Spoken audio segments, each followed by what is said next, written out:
Yeah, yes, karibuni, najua nimewaeka sana. Yeah, but it is my hope that you are doing well. Yeah, poleni. So today we were not able to have our Haria show. Yeah, but I will make sure that you enjoy your time now, because najua show ya leo mlikuwa mnaingojea sana. Especially after we really saw what Rigiji was able to do pale Nyandarua. So I would like you guys to react to me na muniambie kulingana na vile mumeona. Do you think Rigiji leo nataka we analyze that speech once I arrive home. Ni vile tu nimesema tu nifungue tu kipindi mapema kidogo. So once I arrive home, I want we analyze your speech ya Rigiji line by line, and we ask ourselves question: what did this line mean? What did this statement mean? So hivyo ndivyo nataka tu muanalyze leo. But the big thing today ni ya kwamba Gachagua was able to speak to power the first time. Nimeongea na watu wengi sana, including wale watu wanatusikilizanga hapa, and people are saying that Gachagua capacity to address the president at that level and in that way, we should take notes. Huyo ni mtu ambaye hata anaweza tusaidia sana in case kura yetu ibiwe, ama pia like he is somebody who can put Kasongo at a stack.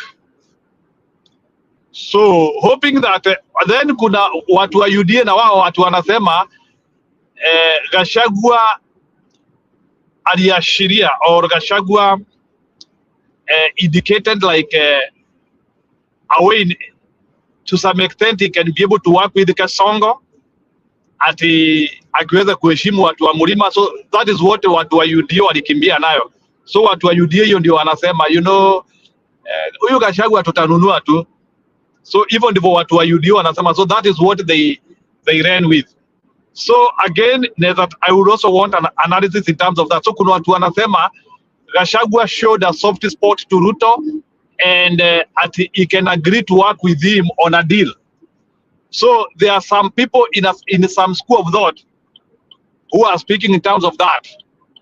Maybe watu wa Kasongo, maybe not watu wa Kasongo. So naweza taka kusikia pia opinion of people on that.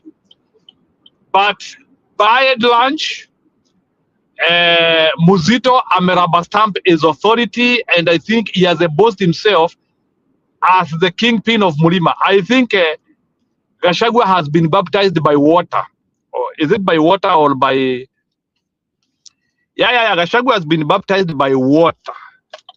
Water or fire. Sijui mnasemanga ni water or fire.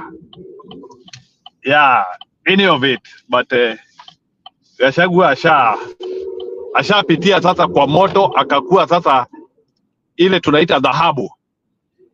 And I think now he has not dethroned, maybe we still know that he respects Uhuru Kenyatta. Wacha niweke Kipril hapa. Naona ati anasema alichoma. Akuja tuambia alichoma. That's what I'm saying. There are mixed reaction, but capacity to address the president at that level with all those centers of power there, it was not a joke. Nimetuma link, ni vile nilikuwa nangojea nifike somewhere where I could be able to share. So nimetuma link. Guys, you can come and react. Come and give your initial reactions. Unajua saa zingine shida yenu mnangojeanga nifungue show, mnakaa na huko, ama mnatakanga tu kwanza msikie nitaseti pesa aje. Ingieni kwa show mreact. Hata leo sio siku ya kusukuma mkuje show. Today is a day where you should be able to come and react na utuambie umeona nini. Is united opposition still alive based on what we saw today? Gachagua has spoken for 28 minutes and Ruto spoke for 23 minutes. So Gachagua kuna vile ameweza kudominate airwaves hapo kwa hiyo mazishi hiyo.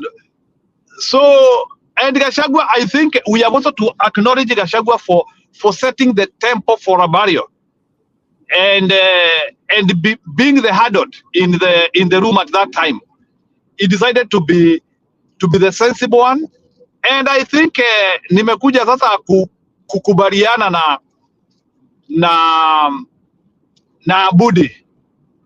Gachagua is presidential. I think nimekubaliana kulingana na vile Gachagua amejibeba leo.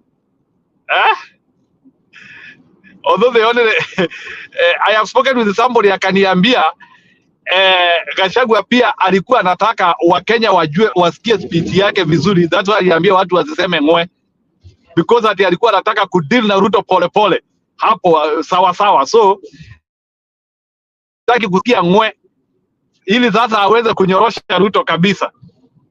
There are some pundits who are also saying that. So anyway, Kipril, your initial reactions. Let me not preempt you. Your initial reactions. Go ahead.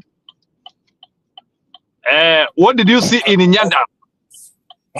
Jamal is hot Ruto bana. Okay, give us the sortment. How was the sortment done? It started with some stupidity at mnafungia. They locked him out, huh? They locked. In fact, he was not supposed to speak. So mimi sijui who finally decided to give him the platform, but in the program akuwa, so ama ni familia ilisema huyo jamaa apewe nafasi. No, alifungiwa. Remember, he's a Jubilee guy, yeah? Yes. The late MP is a Jubilee guy, so hakuna kitu kama he's a Uhuru royalist, actually. Let's just say okay. As a fact. Ni mtu wa Uhuru. So I'm even surprised Kioni was not there. Those people are not there. No, Kioni ameoneshana kwa picha. I think the person who was not there was Matiang'i. So yeah, I don't know. That is the Secretary General. That is still okay. Because Uhuru could not come. You know why? Because of that Munyama. That was a spectacle. Because no. Uhuru knows the tactics of Ruto. Okay. Because if you saw the initial entry, let's to engage your speech. The initial entry, okay. Gachagua did his promise. Alisema nitakuja, nitapanga. Aliingia watu walimfuata. Yeah, alikuwa na battalion kubwa. Police tried to block him.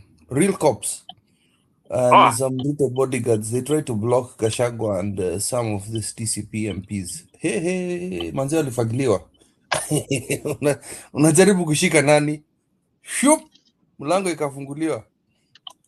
Wakaingia. Okay. Because I think the initial thing was to block even Gachagua from entering. Hiyo ilikuwa plan. Okay.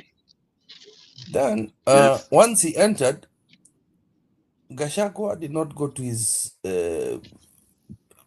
hakuwa na kiti. Alienda kakaa mbele. Okay. Na si kuna kwa hiyo ujinga ya viti kukua labeled in Kenya. So viti zilikuwa labeled? Sidhani. Yeah, they usually label. Unaona wameandika hapo sijui president what, yeah. At times viti kukua labeled. Yes. There's no way. Alafu akina. Let me tell you the hero of the play. The hero of the story is not even Gachagua. It's Medho. Najua mnasema Medho juu vile Medho alisema sikuogopi. Is that the person you want to say? No, he set out the tone. I'll tell you because remember, Wetangula is supposed to speak because this is one of his MPs. So when an MP dies, unakumbuka vile Ngeno alikufa. Speaker, ulisoma list jana bana bro. Ulisoma list.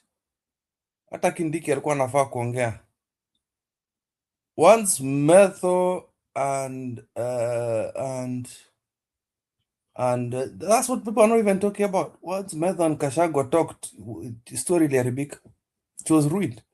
Because there was no way Kindiki would have come and said, oh, sijui ma stories are fire, see fire. Hakuna.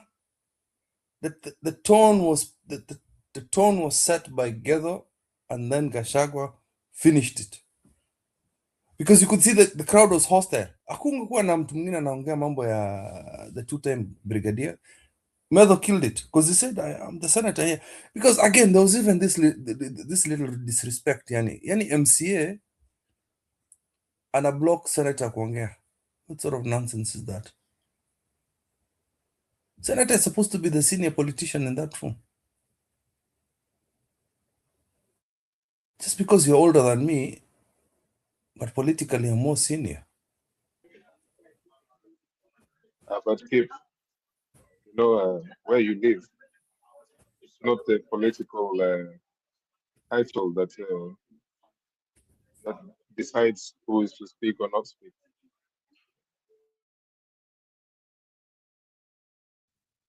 Okay. I'll leave it there kidogo. Bwana Njiru, I saw your Yes. friend Gachagua, Yes. applying for a Is he your handshake. enemy? Do you know my friend? Is he your enemy? No, he's not my enemy at all. But I Okay, saw go ahead. Unajua my sasa friend. when you say my friend, it's like you are epitomizing his relationship to me and minimizing No. your relationship. No, I'm just speaking from what I've seen in the clip that he was, applying for a handshake with Ruto. I'm not surprised, because that's what our politicians do in Kenya. So I think I won't be wrong if I say that that was an application for a handshake. I think he did a very outstanding thing to kind of suppress any form of anger, name calling, shouting at Mr. Ruto, because Ruto doesn't care. So I think what Gachagua did was diplomatically okay, and he still got out solid with his name intact. Gachagua. I think that he should continue that way. I think I was impressed by the way he dealt with Mr. Ruto, today. But I got kind of confused. Was he applying for a handshake?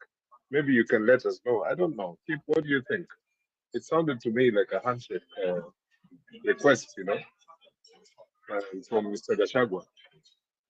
But because we know how Kenyan politicians present themselves, we will not be shocked or surprised if this is part of their game. They pretend that they don't agree with each other. Kumbe hao watu wako pamoja. Saa zile huyu anarudisha kadi nyingine hapo, huyu mwingine ameweka yake.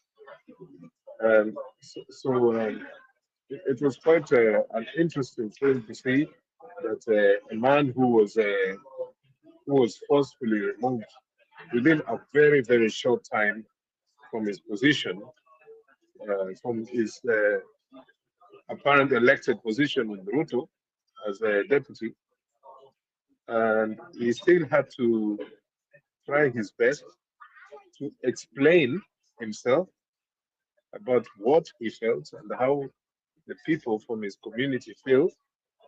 Sometimes I think Gachagua, the same way Raila Odinga used to fight for the Luo people, is I think the same way Gachagua is doing this on behalf of Mount Kenya people. Actually, there is no difference. I think it's the same. At some point, Raila Odinga spoke more in defense of the Luo community, despite him being a national leader, and of course he fought for the national for the nation. But there were times when he chose only to speak in the Luo language. There's nothing wrong with that. And Gachagua did the same today. In fact, I think the more Gachagua does this, it shows really the honesty of the type of person that he is. Okay, he was accused of so many things which did not make any difference between him and many other Kenyan politicians. I wish they had accused him of something that we can say is something different, like. But the accusations they level at Gachagua you could get, the same things are presented by politicians in Kenya from different political parties, their constituency. When I say constituency, I don't mean the physical constituency, but how they think and who follows them.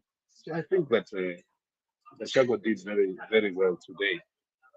But another thing is when it comes to these funerals, me, I'm very, very against funerals being used as a stage for making political statements. It doesn't matter who you are. I think that funeral belongs to the family of the bereaved, and that's the way it should stay. Thank you. Okay, Sawa. Thank you, Ellie, for that. We are starting our show today. Our show today is largely analyzing what we saw and how does it relate to our united opposition politics. Are we in a good position? Can we fight for ourselves? Did we see Kenyans now having capacity to rise against Ruto? Those are the things I want us to discuss, like the bravery and the bravado issues which we saw today, and the capacity of somebody like Rigiji to bring people to a point of reasoning and coming behind him, because there is somebody like nimekuwa nikiongea naye Julia ameniambia Gachagua pia alikuwa na test microphone aone kama pia Wakikuyu wanaweza msikiza. Ndio sasa at that element yake ya kusema nisisikie ngwe, it was also trying to test loyalty as well. So I don't know. So maybe Julia, react to what you saw. Leo sitaki kuambia maneno mingi. There is already a lot. Nitakuona video ndio nitareact bana. Ni fire si fire. Ni fire. Ni fire si fire. Enye Julia nimekubali ni saporani. It is saporani. I can hear.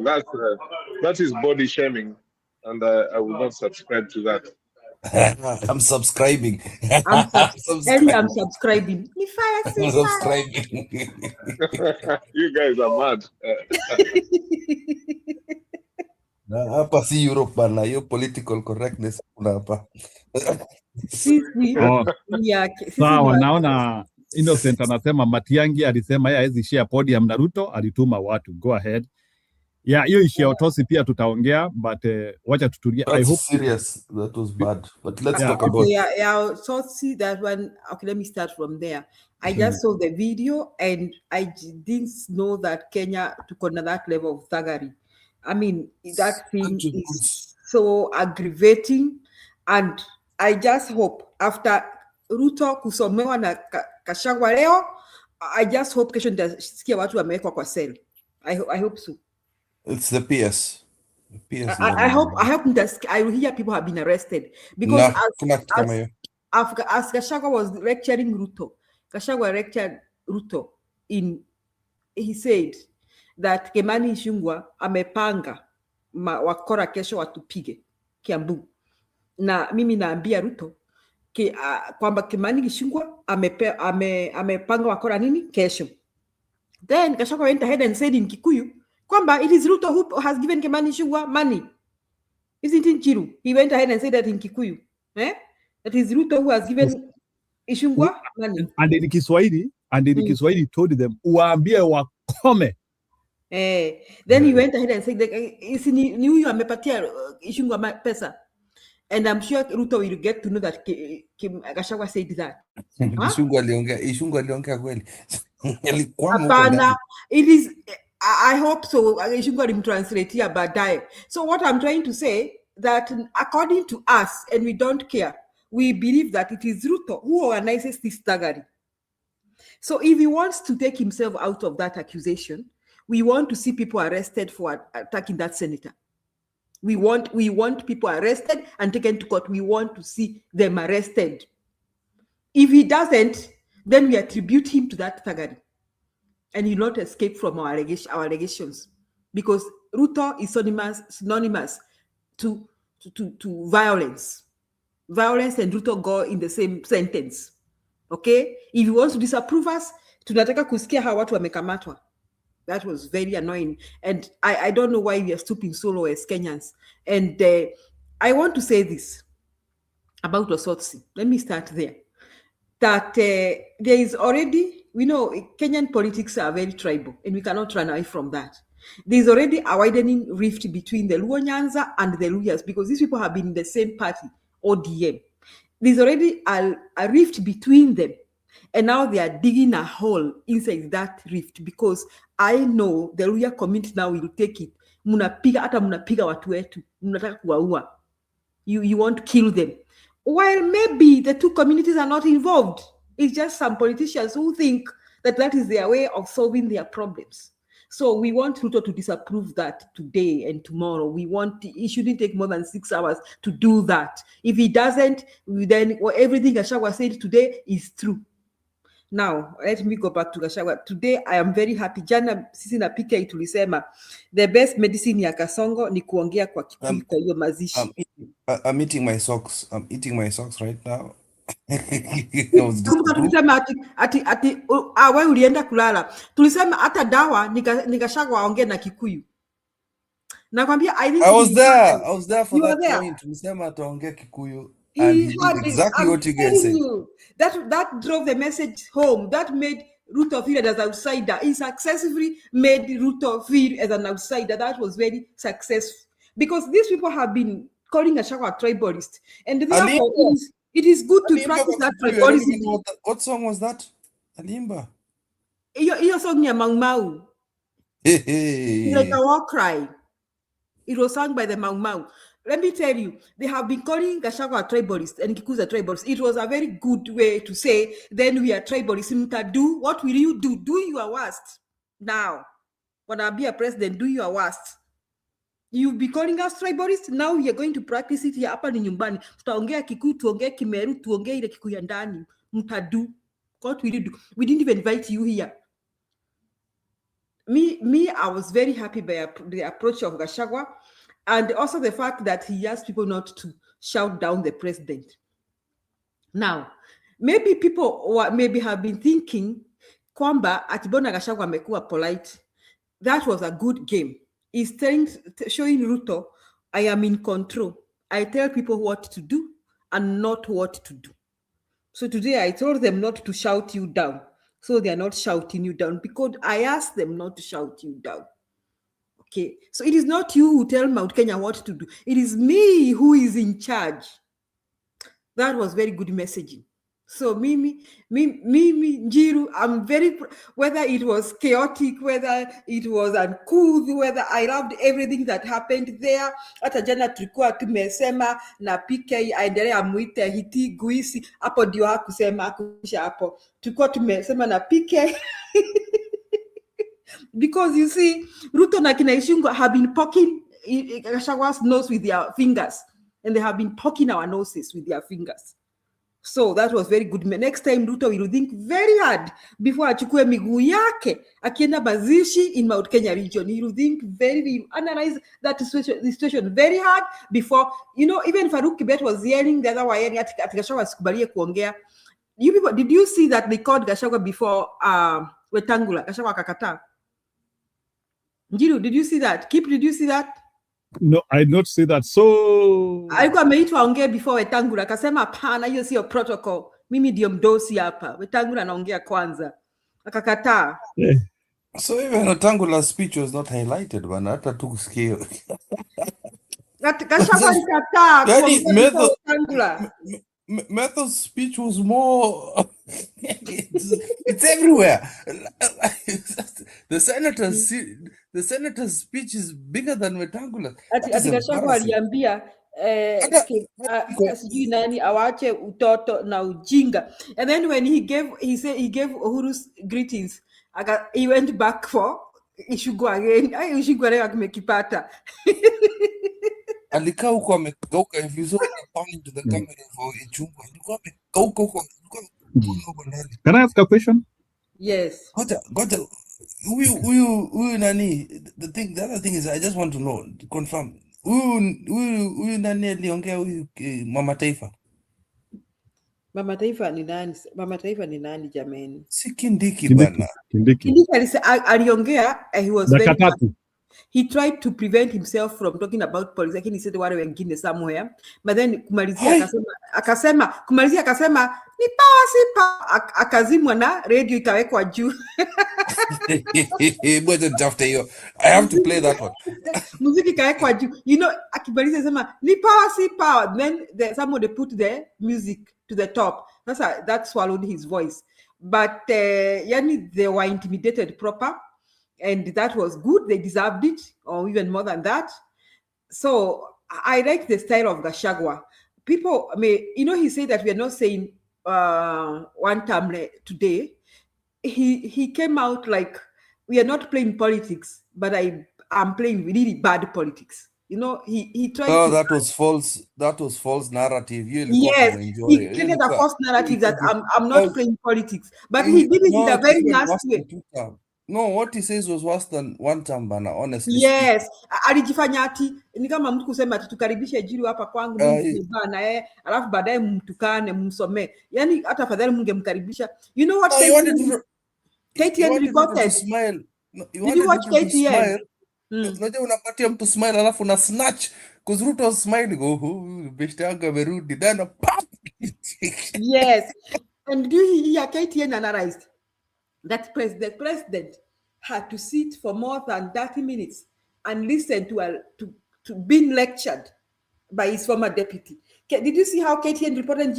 Kuna hiyo clip ya KTN kutumie that the president had to sit for more than 30 minutes as he was walisema msomo ati amesomewa. Oh God. So I want to ask a question based on what we have seen today. Do you think the stage for 2027 has officially been set or it has already been there? It has already been there. Sasa unaona Gachagua alisema tutajulia na huko mbele. So 2027 imejipanga aje sasa? It has already been there. We are just wanaongeza chumvi na sukari na pilipili na nini, and Ruto continues to make more mistakes by beating up people like Akina Osotsi. So mistake after mistake. In fact, it is true. Siku ya mwisho ya Nugu ikifika, mitete inateleza. That is what is happening to Ruto. You see, as Gachagua was trying Gachagua was trying to act good boy. Alafu anasema kitu mbaya. Yani he's acting good boy, and then he comes back with something worse. No, I think I know what he was doing. You see, ile mchezo alikuwa anafanywa na huyo MCA. Gachagua was playing chess with him. Anaongea mzuri so that the MCA cannot come. Lakini hata aliambia huyu jamaa akae chini, alimwambia hiyo tabia mbaya, sit down. Did you hear him that? Alimwambia hiyo tabia mbaya, kaa chini na usifanye hivyo tena. Alimwambia akae chini. You playing with Gachagua.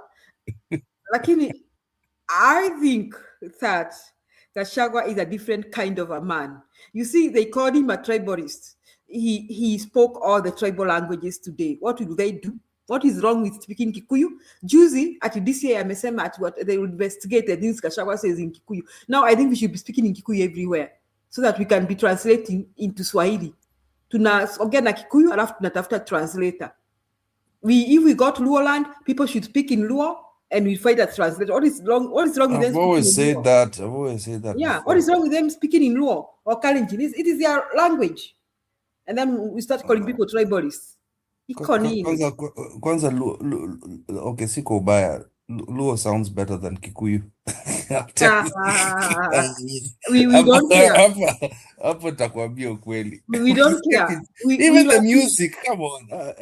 We appreciate if they speak in their language. I appreciate Kikuyu. I appreciate Kikuyu. But even when it comes to music, you know, Apo umeazwa Julia. When it comes to music, Luo is better. Sorry. Apo, it's undeniable. The Luo language is better. According to you, unataka kuchezewa na madiamba. Julia. Tumeongea sana. Kibu ulikuwa umeongea. Wacha tupate mavideo kwanza. See some videos first. Wacha niseme kitu hapo. Wacha niseme kitu 2 seconds. Bwana Njiru. Hapa nimekwama Gatwick Airport, ninaelekea nini huku Turkey, next to Iran. Hey, wacha tu. Lakini hiyo ni maneno ya baadaye. Hey, Eddie, Let's take talk about care. the... Take care. Take care, Eddie. No. It's okay. I'm going on the western side of Turkey, which is not too bad. The eastern side is the one that is more risky. I'm going to a place called Antalya, which is in the western side of Turkey. No, I want to see how busy the airport is. Wacha nikuonyeshe hapa Gatwick. Yeah, it's very busy. I enjoy a drink, man. Yep. Niko Weatherspoon ya Gatwick. Half a pint, man. And I'm double sure that is not the biggest airport in Turkey. That one could be the third or fourth, right? Gatwick is London, my friend. Can you tell my friends here that I'm in Gatwick Airport? They wouldn't believe me. Just tell them. I'm in the flesh. I'm in Gatwick right now. Yeah, Gatwick. Gatwick Airport. I'm in the flesh. It's got an Irish accent. Wow. So, enyewe wewe ni Mjaluo bana, lazima utoe evidence bana. Hapana. Acha wewe mrogi.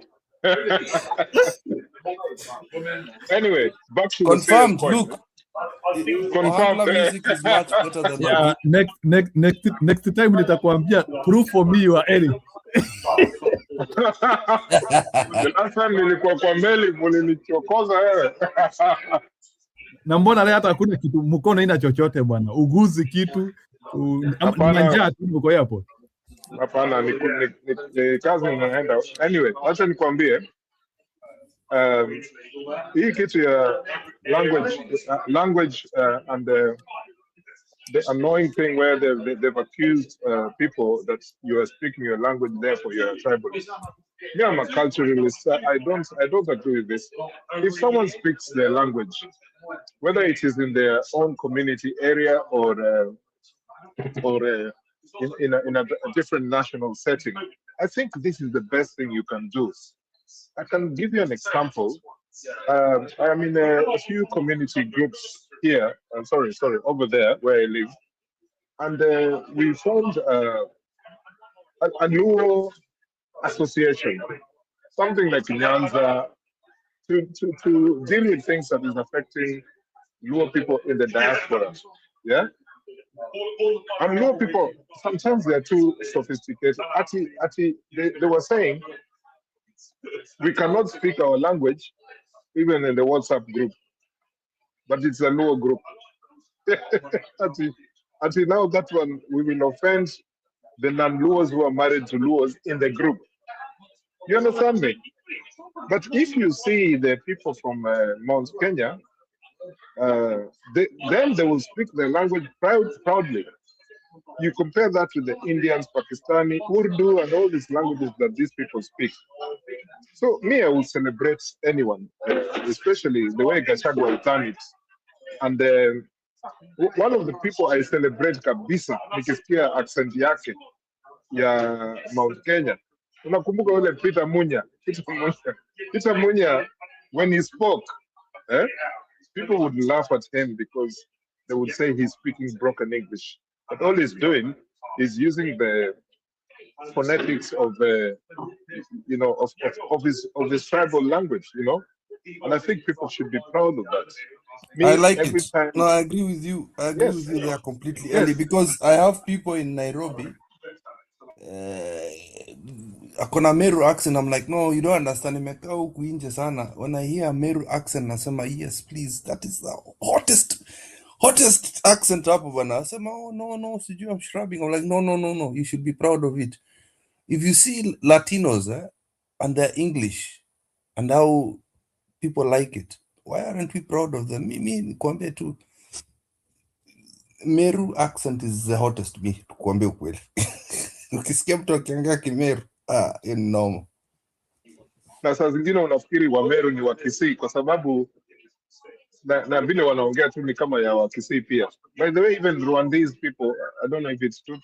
Well, Tutsi and Hutu, they speak the same language, but sometimes some of their accent, the tones of their accent, is almost like Kisses and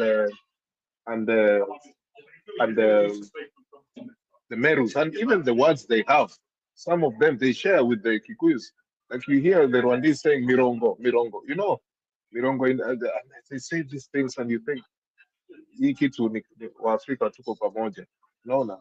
So me, I'm very proud of Gachagua. For every time he speaks his language, there is no problem with that. We should have leaders doing the same thing and not being ashamed of it. I think this is a good thing. Thank you. I'm sorry for interrupting. Keep na unajua rafiki yangu alienda harusi hapa Georgia, Atlanta, Georgia. She's a Luya married to a Luo, and she went to a wedding for a Kikuyu, her friend, and then she was when they went for the wedding, Wakikuyu wanaulizanga in Kikuyu, no kwa modotera iwagekoyo na wako America na ni kanisa, ati kuna mtu anasikii Kikuyu na anauliza na Kikuyu. Sasa unajua Ellie, if you didn't hear the question you won't say yes or no. Wanasema utire nete dinabere ati hakuna tuendelee. So she was telling me that, and she was like, Julia, I can tolerate you people in Nairobi, but you call me for a wedding in Atlanta, Georgia, and then the whole wedding was in Kikuyu, the preaching was in Kikuyu, everything was in Kikuyu. And when they ask a question, they ask in Kikuyu, and then they said, because nobody said asiski Kikuyu, wanasema hakuna tuendelee. That is what they do to you, Keep. And the people of Central in the diaspora, actually, even I'm proud. They even teach their children, the third, fourth generation, the Kikuyu language. They actually remind me of Nigerians. Nigerians do the same thing, you know. But for us, we are struggling bana. Hata mimi na watoto wangu na huyo mama ni Polish, hataki kusikia lugha yetu. Lakini tunajaribu tu. Watoto wanajua saa zile niko na hasira na unaongea lugha yao. Yangu wao. Wewe you are on second colonization. And you need a slap. Alafu nasema huyo mama ni Polish. Unaonekana kumfundisha Kijaluo. Si huwa ninaongea. Hata saa zile by the way ninapokea masimu hapa, hata Kinanjiru nikiongea nao. Sinaongea Kiswahili. Huyu Mtembei huwa ananipigia simu, huyu Mtembei ule wetu wa the last time, Mtembei. And all the people I speak to, you know, and watoto hata wanakaa hapo wanashangaa, hii ni lugha gani? Lakini wametegea masikio. So this thing, man, we should be proud of it. We should not, because ati tuko diaspora, hapana. Mimi nikiona Gachagua anaongea hivyo, na kuna wengine ati wanamuita ati tribalist, because there's some things I don't like about Gachagua. He's not a perfect person. But you know, when Gachagua says he was conned by Ruto, he says if the bishops were conned, what is he? Me, I believe Gachagua. I believe him plain to see. There's nothing this man is lying about. You know, right now, before I was faulting these leaders and saying that, sasa Matiang'i yako hivi, sijui nini. Mimi sioni perfection kwa kila, you know, any political leader. So I can say that this one here is bad, sijui what. Me, I want Ruto out of power. I want Ruto out of power. So if I get someone who, by the way, one time niliongea hapa na hasira nikasema nilichoma voting card yangu, lakini kwa ukweli na mnisikie vizuri, sikuichoma, bado iko sijai choma. Na hata acha nikuonyeshe sasa hii niko nayo hapa sasa hii niwaonyeshe voting card yangu, bado iko hapa. Sasa zile tutapiga kura, nitaenda London niweke vote yangu.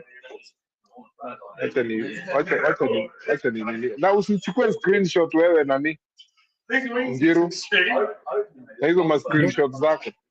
Don't do that, because this is a recording. Unajua umekunywa bia mingi sana umesahau.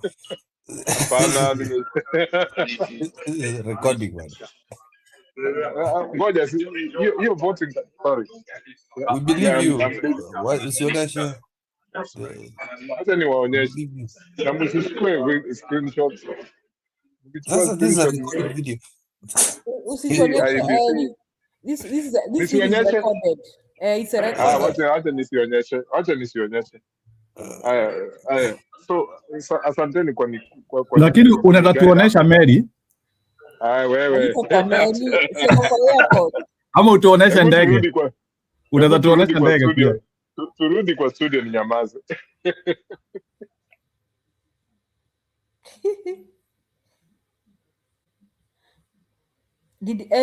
When Eli alikuwa kwa Mary, did he arrive home? Ama he slept in the ship? Ali enjoy bana. He was enjoying it. It was 12 hours bana.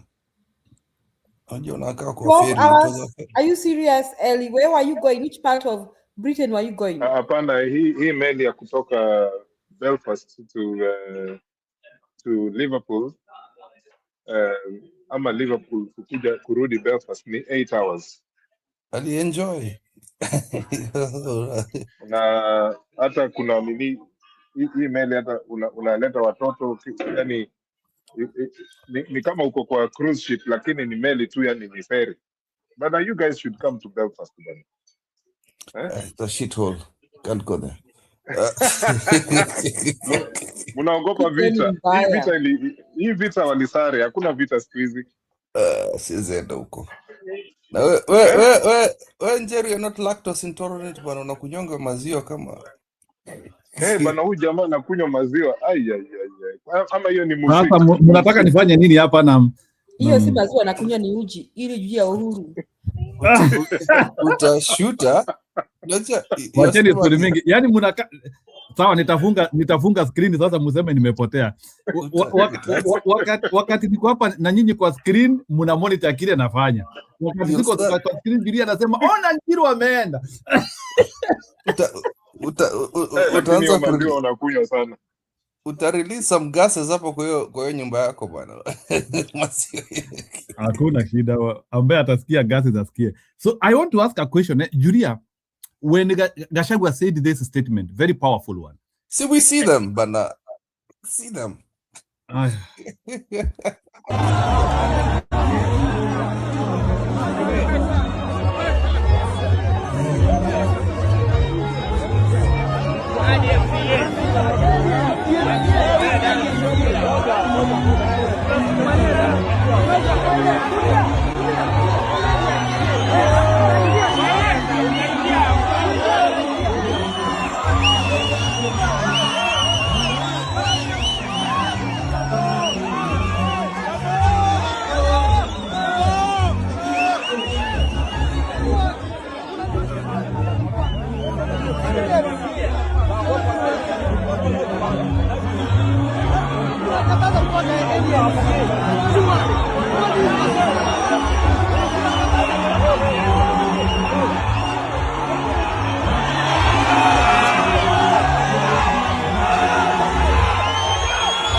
Kunitoa katika roho za hao watu ni kama kukata miti ya mugumo na wembe. Niulize.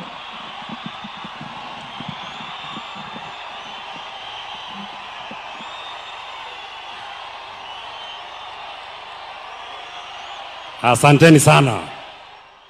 Asanteni sana. Olkara oye. Olkara oye. Andũ aitũ mwĩ gũkũ. Na nĩguo tũkũnjĩtwo haha tũreciria gũtirĩ gũkũ. Na nĩguo ngwĩragwo na nĩ mweka wega mũno nĩ gũtwamũkĩra ĩ. Ngwĩragwo atĩ mũkũrehetwo ũtukũ mũke mũtugĩrĩrie. Na inyuĩ mauga mũtingĩruta wĩra ũcio nĩguo kana tiguo? Olkara oye. Mheshimiwa Rais wa Jamhuri ya Kenya, Mheshimiwa William Ruto, Your Excellency, my party leader, and the People's Deputy President Rigathi Gachagua,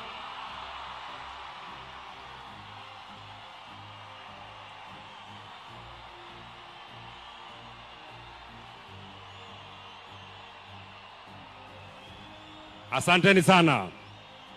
Asanteni sana. Thank you very much. Aya, niguo mwendete Rigathi wa Gachagua. Niguo mwendete muthamaki witu. Niguo mwendete mutongoria witu. Uyu umenagwo. Uyu urumagwo. Uyu waikirio nja. Uyu urumagwo ni Kimani wa Icung'wa. Uyu urumagwo ni muthamaki President William Ruto. Asante sana. Thank you very much. Ngoja Mheshimiwa Kwenya, wewe nipatie nafasi. Hapa ni nyumbani, kwani senator hapa ni nani? Senator hapa ni nani? Mama Jacqueline Kiarao pamoja na watoto wako. Mimi nimekuja hapa kwa sababu kwanza kabisa mnajua kiongozi huyu Mheshimiwa Kiarao ni rafiki yangu.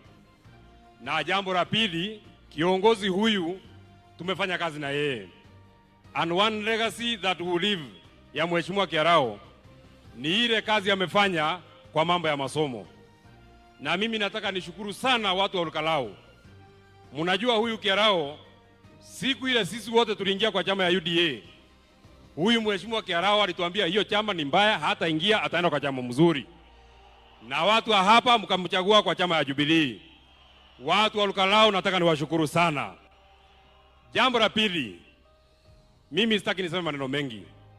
Tumeambiwa na huyu Mheshimiwa Kwenya leo hapana siku ya siasa, na mimi nataka nikubaliane na hivyo. Na kwanza kabisa, Mheshimiwa Rais William Ruto, bado mimi ndio John Medhu. Bado ni mimi. Sijabadilika. Bado ni yule John Medhu wa zamani. Na ile maneno Mheshimiwa Kwenya unaogopa ati nisiseme hapa, sitasema.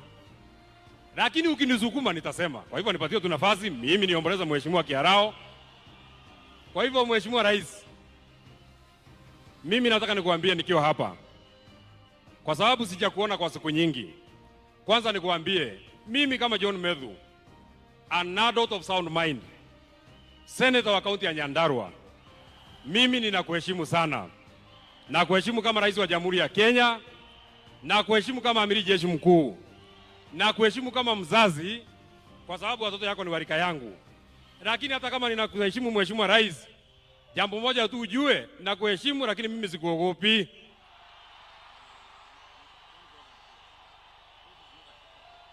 Na nimekubali. Sawa. Nimekubali sana. It is important kusema mimi hata unipige, hata univuruge, hata ufanye nini Mheshimiwa Kwenya, kwani senator hapa ni nani? Hata yeye Mheshimiwa.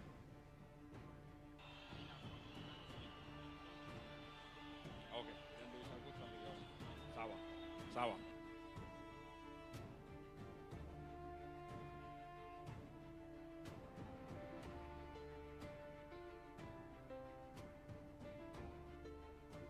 Sawa. Nitwakirwo uria tuguthie na noguo tuguikara no gwa kahinda kanini. But what I was telling you Mr. President, mimi nataka nikueleze jambo moja peke yake kama senator wa hapa. Sasa nikisema Mheshimiwa Rais, tulikuwa na wewe pale kwa Mama Mukami Kimathi, ukatuambia barabara ya kutoka Kinamba kwenda Karangata kwenda kwa haraka itawekwa lami na haijawekwa. Nimepiga siasa gani?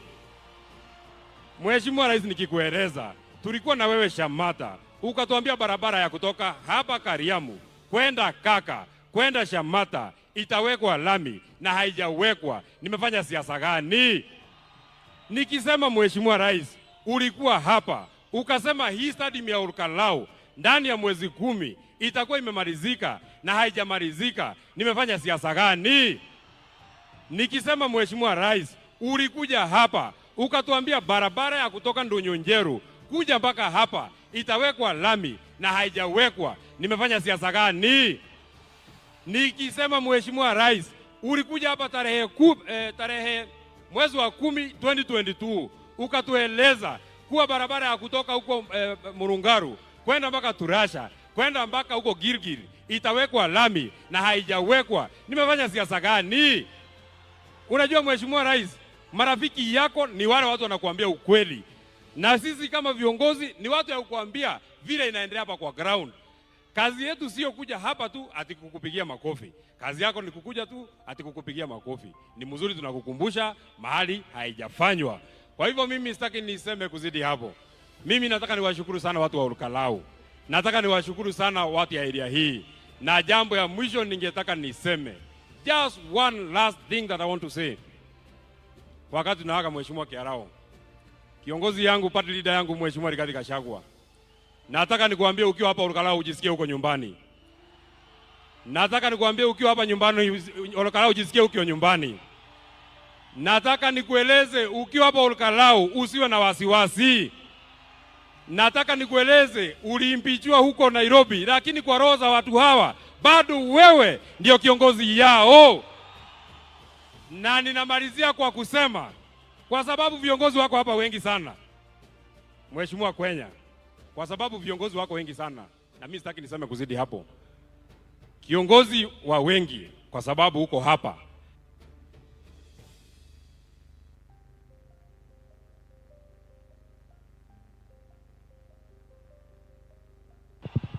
Mimi namalizia, I will not even take 1 minute. Nilikuwa nataka kuambia Mheshimiwa Kimani Ichung'wah, hiyo maneno unatuzi Rigathi Gachagua. Leo wako hapa mtuzi ndio tujue wewe.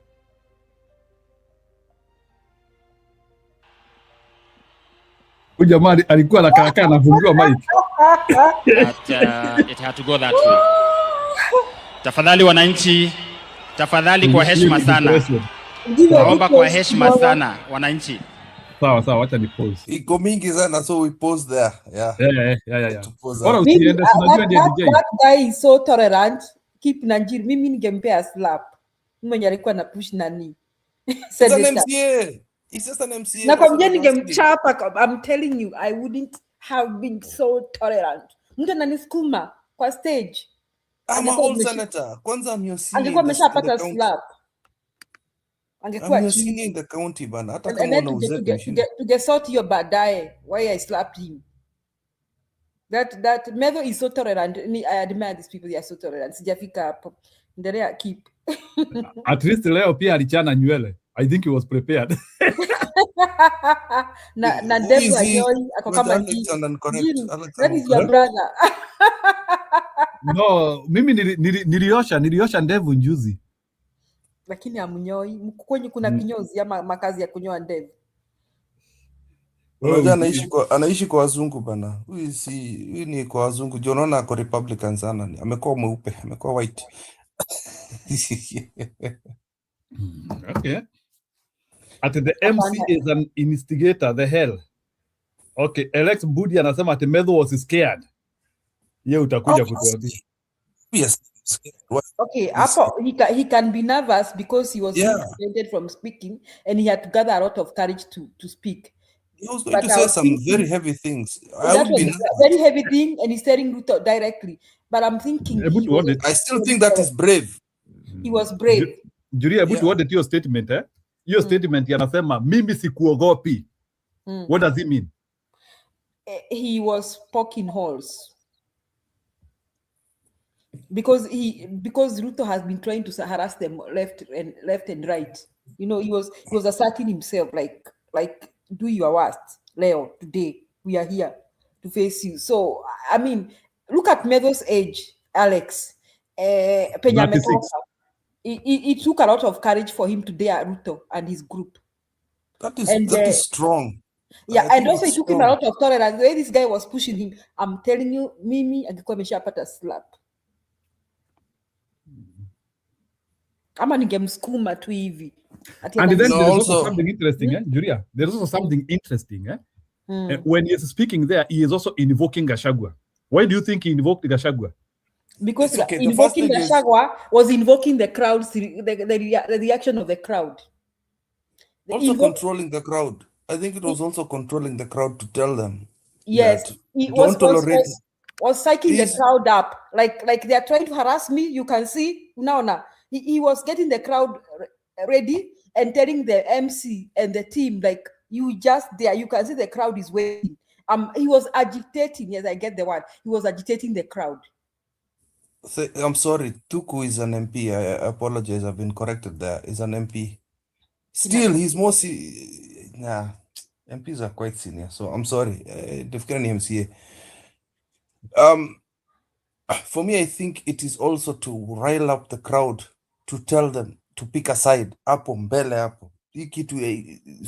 Don't get confused today, my people. Don't get confused. Nimekuja hapa na unaona huyu nyang'ao wako hapo na mimi. It doesn't mean we are friends. That is what they were trying to do. And then again, just to control these MCs, to control all this security, I think they were throwing in sweet stuff. Mimi nakuheshimu kama wewe ni nakuheshimu. Like, it was just throwing them off the scent. That I think Gachagua trained Meth on doing that. Because if you look at Gachagua's speech, people are really confused. They think that he's praising Ruto. He's not. It was just the place so that he can talk that long. Gachagua knows how to use language. Let me just tell you the truth. So it was putting the speech in a bait, as a bait, so that he is allowed to speak those 28 minutes, because angekuwa very abrasive, hata angeongea dakika 3. Is that what you mean? Okay, if you think about it, yeah, the abrasive bit was in what language? In Kikuyu. The abrasive part is in Kikuyu. What is the difference between what he said in Kikuyu and what he said in English? I mean, there is quite a difference. There is quite a difference. Very big difference. Atatoa maheshima, nini. But the only abrasive statement in Swahili is when he is telling Ruto, Ishongwa alikuambia nitasaulika after 2 weeks. Ni miaka ngapi sahi? That was towards the end. No, that was towards the end of the speech. This guy planned that speech properly. Kulikuwa na masikio ya the rest of the country, whatever, then the rest of the people can come and say, oh, it's handshake, whatever, get confused, whatever. So, but the people of the mountain had the real message. Let me ask you a question. Looking at what Gachagua did today with the speech, is there a learning point for our Luo brothers or even other people from other areas that it is possible to cajole Ruto or to bring Ruto to a listening point? Other than allowing him to bulldoze you.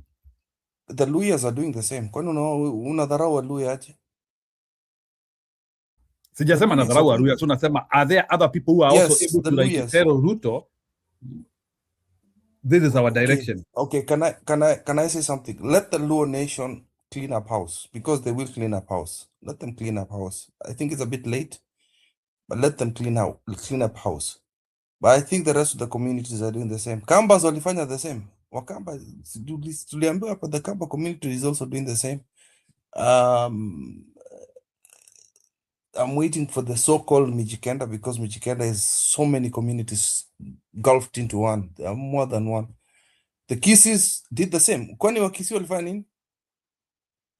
The UDA shots were kicked out of the wale watu wa UDA walikanyago vibaya sana. So the leaders, if it's not the leaders, the people are doing it. Like for Matiang, his people are very, very, very forceful that you don't mess in Kisiland. Kalonzo, the same thing. It's just that Gachagua, he's doing it because his area has been eroded completely badly. It's been eroded. And then again, lakini hiyo ndevu ya Medho leo ilikuwa safi sana, ilikuwa nice, clean. I wish Njero could look at it. No, I wish Njero could do the same. Weke ndevu. Unaona vile ndevu inafaa kwa Njero?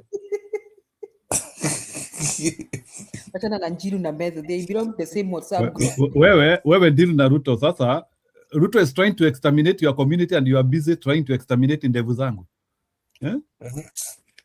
The next thing is now I want to see what we're going to do in Kipsigis land in about it's almost a month from now. Yeah. Aya, sawa. So Let me talk about that. Let Let me talk about talking with mother tongue. Yes, I agree with Kip. I also think that in a way it was meant to alienate Ruto and remind him as him Kikuyu.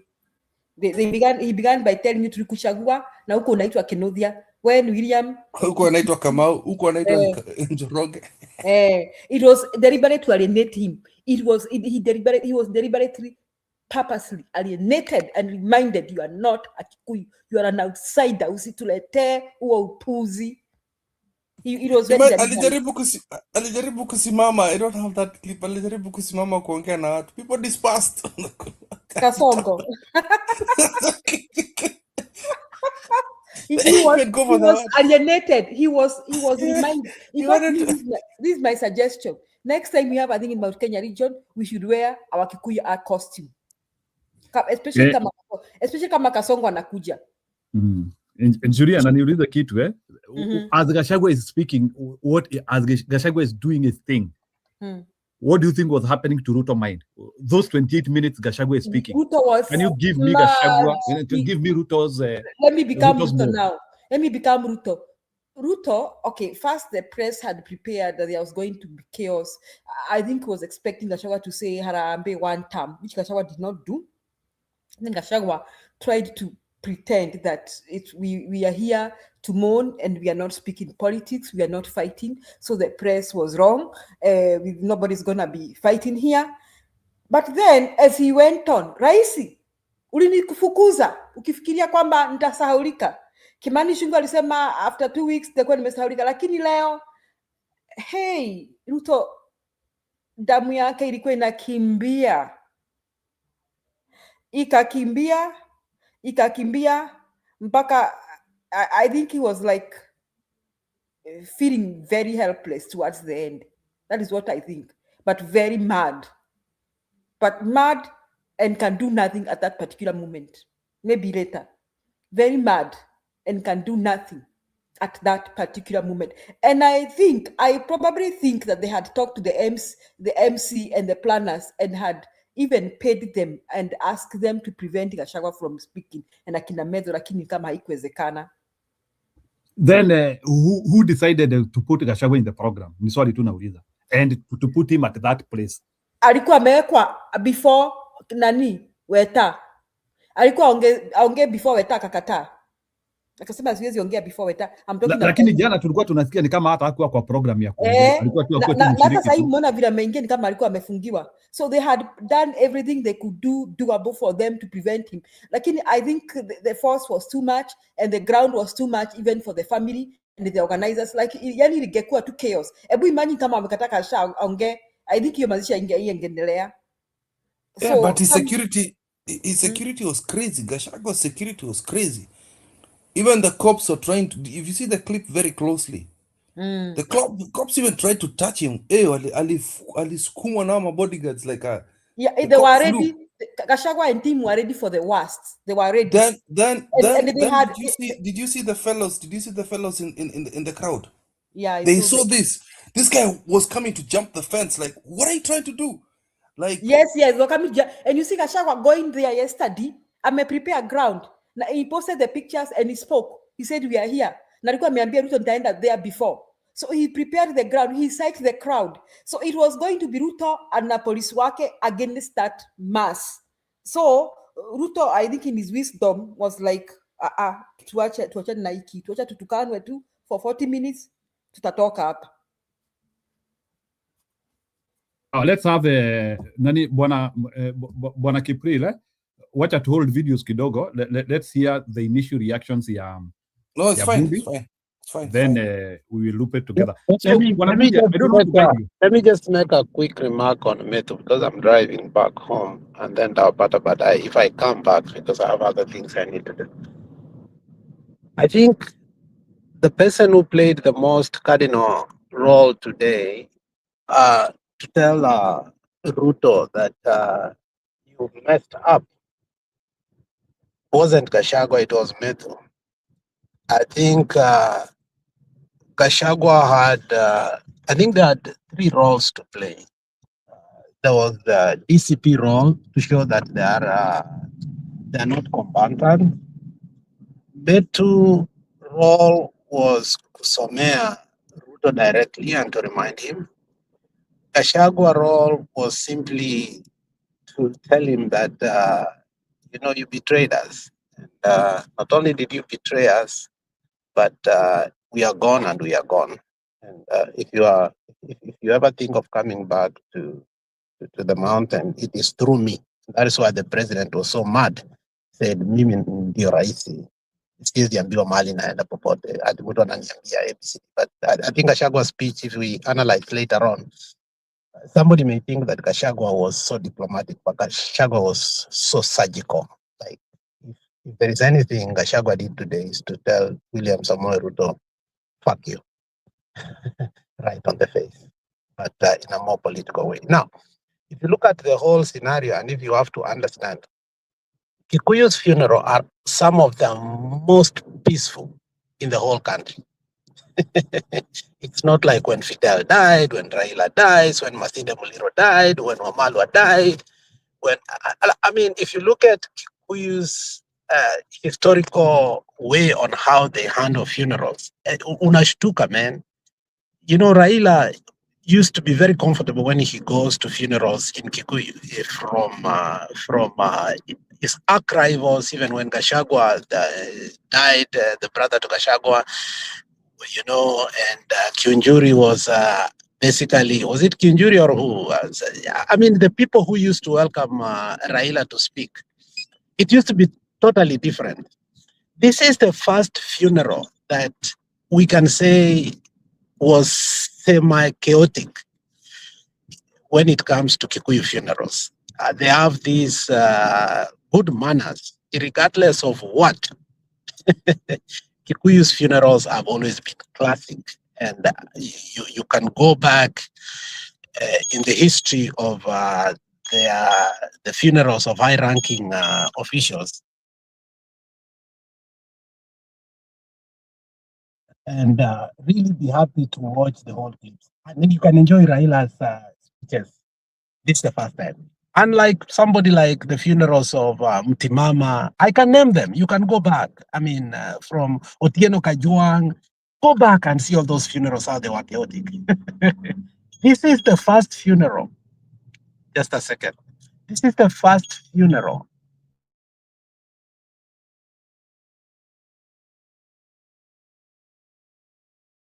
that tension was riding very high.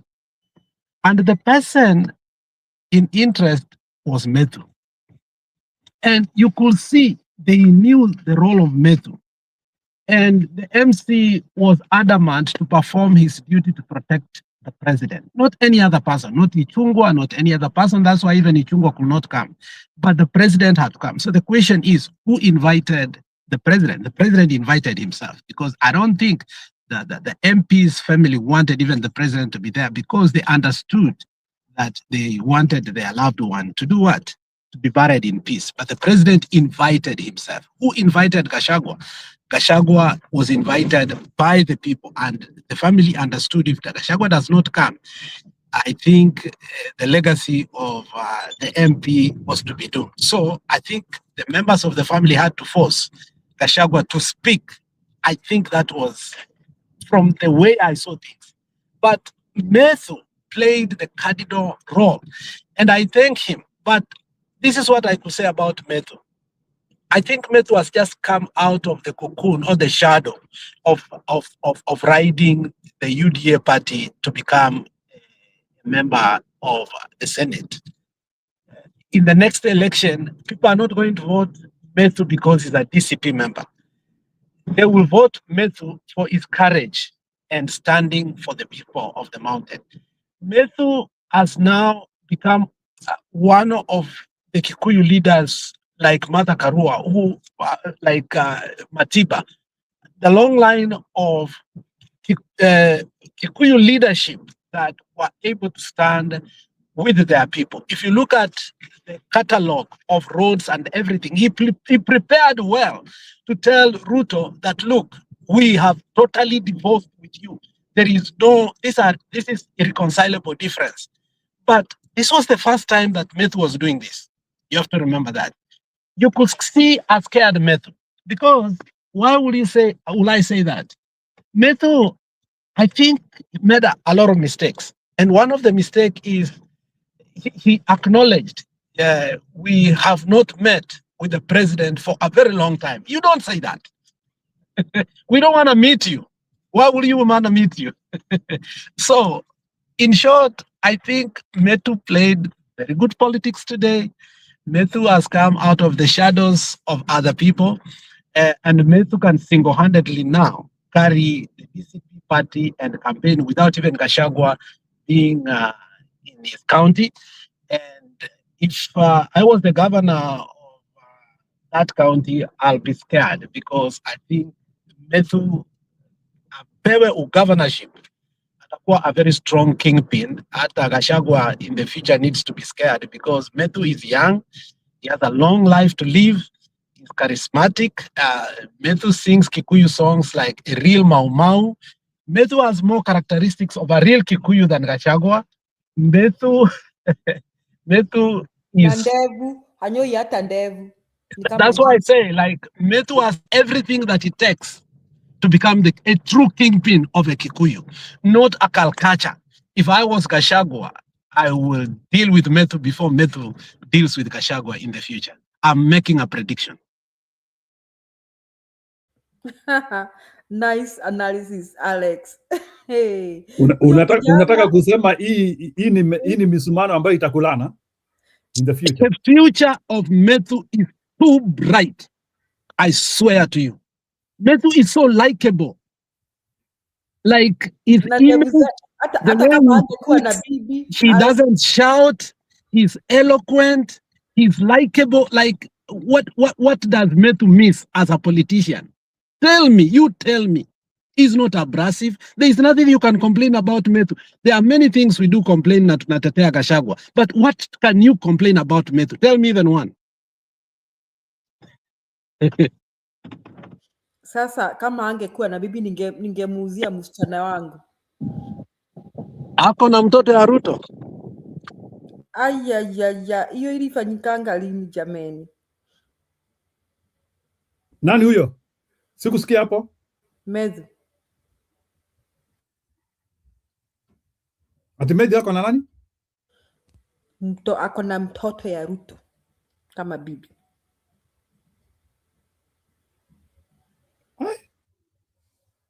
Walioa lini? We need to discuss that with the Council of Elders. Tell us when that happened. Mutoto ya Ruto for first level, second level, extended cousin ama mugani? Because tungekuwa tushajua.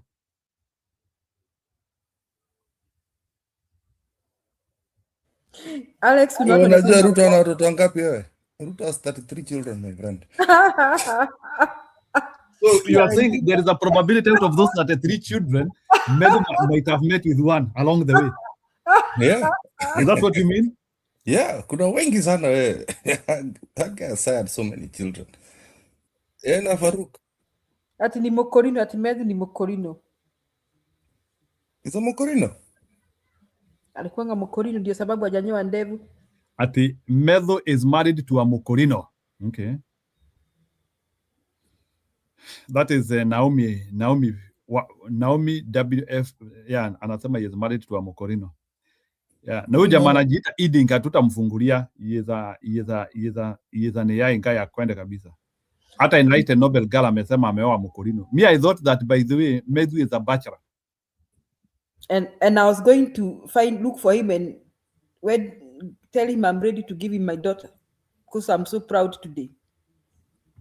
Lakini mwambia tengeneze ndevu hivyo. Lakini ningetuma wazee wamwambie kwanza anyoe. Beard is okay. I don't think beards are bad. You have to just I be- think Julia, let's first of all handle these videos. Alafu sasa hii sasa discussion ipakolete. As you people, as we get more information about that unajua Alexa zingine anasema vitu zingine zinakuja. So Alexa ametuacha with a very scary word. Amesema Meru is very bright.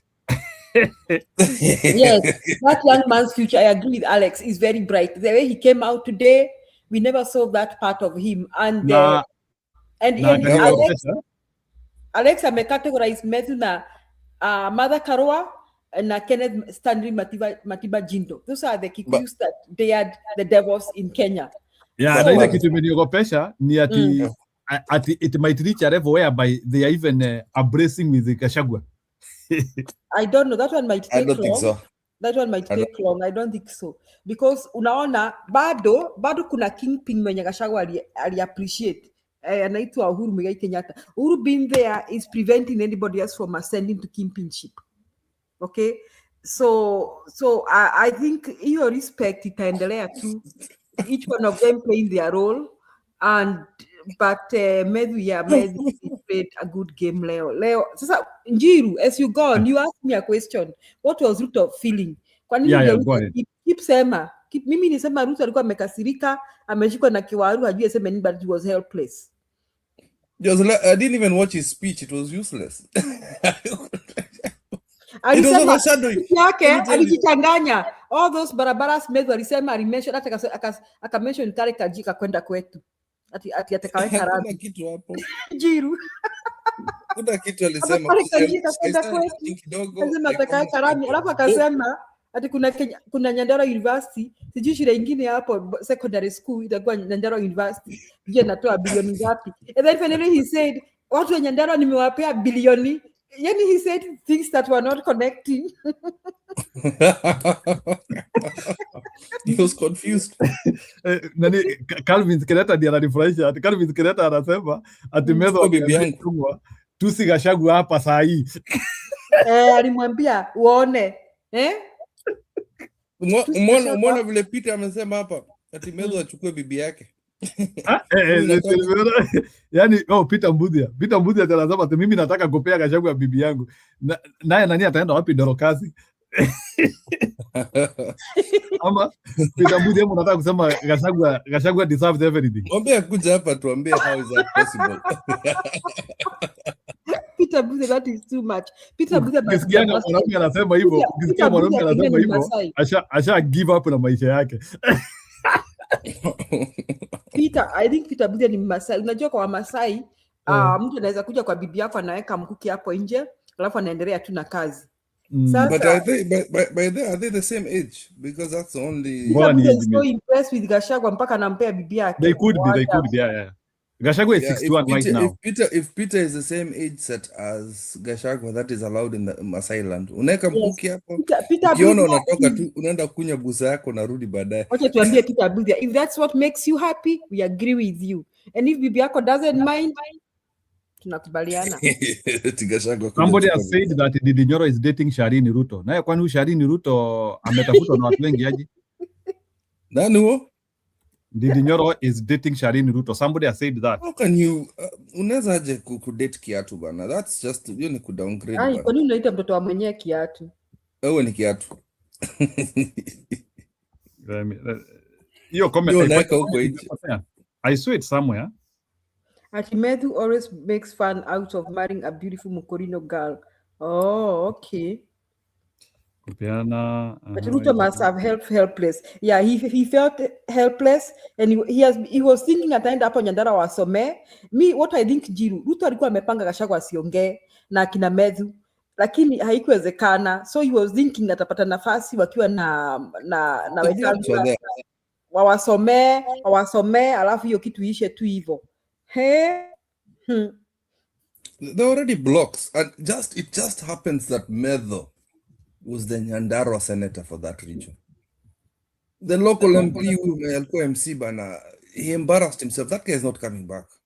That guy needed some thrashing after that. Kichapo. Amejaribia. If he's an MP from Nyandarua, ameharibu CV because They will remind him. They will remind him. Peter amesema And the yeye ni number of mwongo. oh my God, the number of people that Gachagua brought to the stage. Ai, Ruto aliona mbaya sana. Hawa wote Na wamekuja side yangu. Gacheri. Uliona Gacheri. Ati Gacheri. Ulisikia vile lazima maana Gacheri. Ati kana kamua nini? Njiru, can you translate for keep? Kana kamua muruthi kakiwa kamekaria njege. Kamekaria Hiyo ni nini porcupine. sasa? Yani kana kamua simba kakiwa kamekaria porcupine. Ukisikianga Wakikuyu wanasema hivyo ni kumaanisha wewe hautishwi, wewe ni kama meza. Sasa vile unaambia Ruto mimi sikuogopi. But do you know that Julia, frankly speaking, telling the president hapo mbele ati sikuogopi, mimi sikuogopi, do you know that can we able to analyze nini mandhari ya hiyo statement? The most dangerous statement mbele ya president na kuna security yake hapo na unasema hapo mbele ya watu mimi sikuogopi. Can you give me the like do your worst that time? Na unajuanga kila mtu akiendaka kuongea mbele ya rais lazima akuwe psychophant. Rais, sisi hatuna shida, unajuanga vile sisi hatuna shida. That's what I think that was the first negative statement I've ever heard while the president is within the proximity of that place. Watu wanafaking all the time. Sisi rais hatuna shida. People that is punishable. By the way, that is lack of respect. By the way, you are right. He's supposed to be. He's not my president, by the way. I'll never call him that. But it's supposed to be the national. After Trump, is it tukanwa hivyo? You can't do that. You see, people always fake. Even when they Ruto was in Siaya, Orengo really faked it. Mnakumbuka? Yeah. Na tukakasirika kiasi. People always fake. He didn't fake. I mean, he said it on his face. He said that is what Martha Karua did. I think I'm beginning to see what Alex meant. See, Martha walk away from Moi. You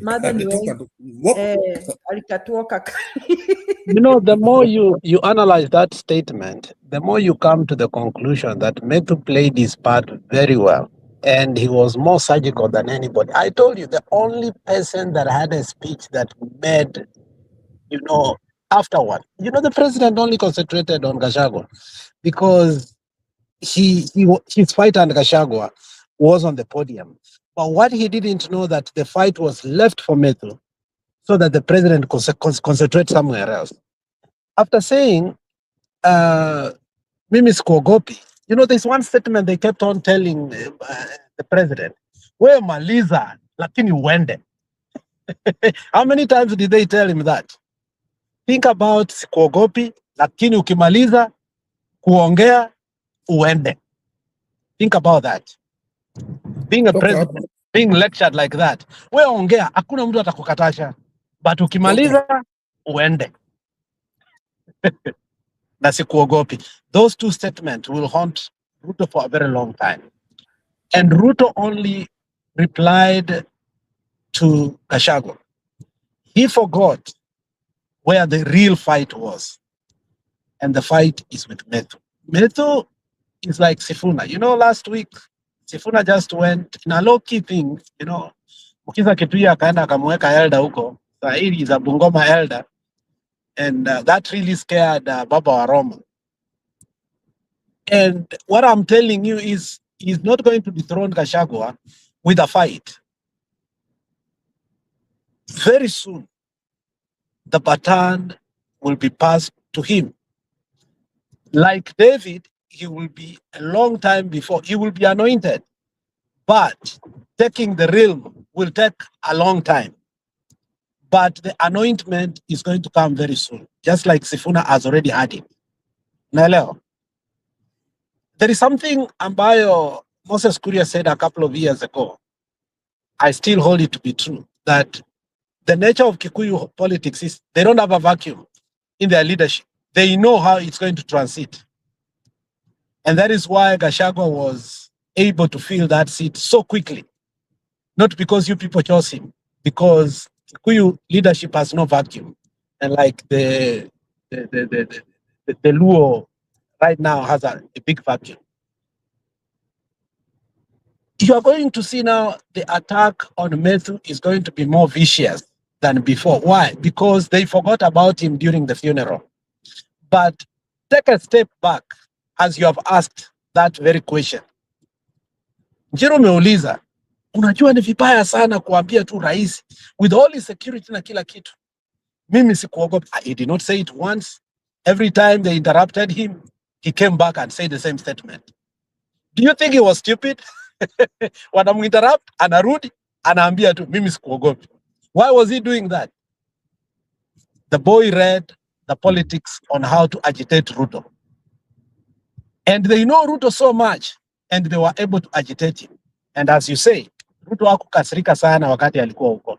It is now that he's recapping, he's looking back and seeing one of the most humiliating days of his political life. One of them, it was during the BBI huko mbele. You saw how Ruto was very much humiliated. Unaelewa, yeye na Murkomen had to succumb during the BBI inauguration. Was it in Bomas?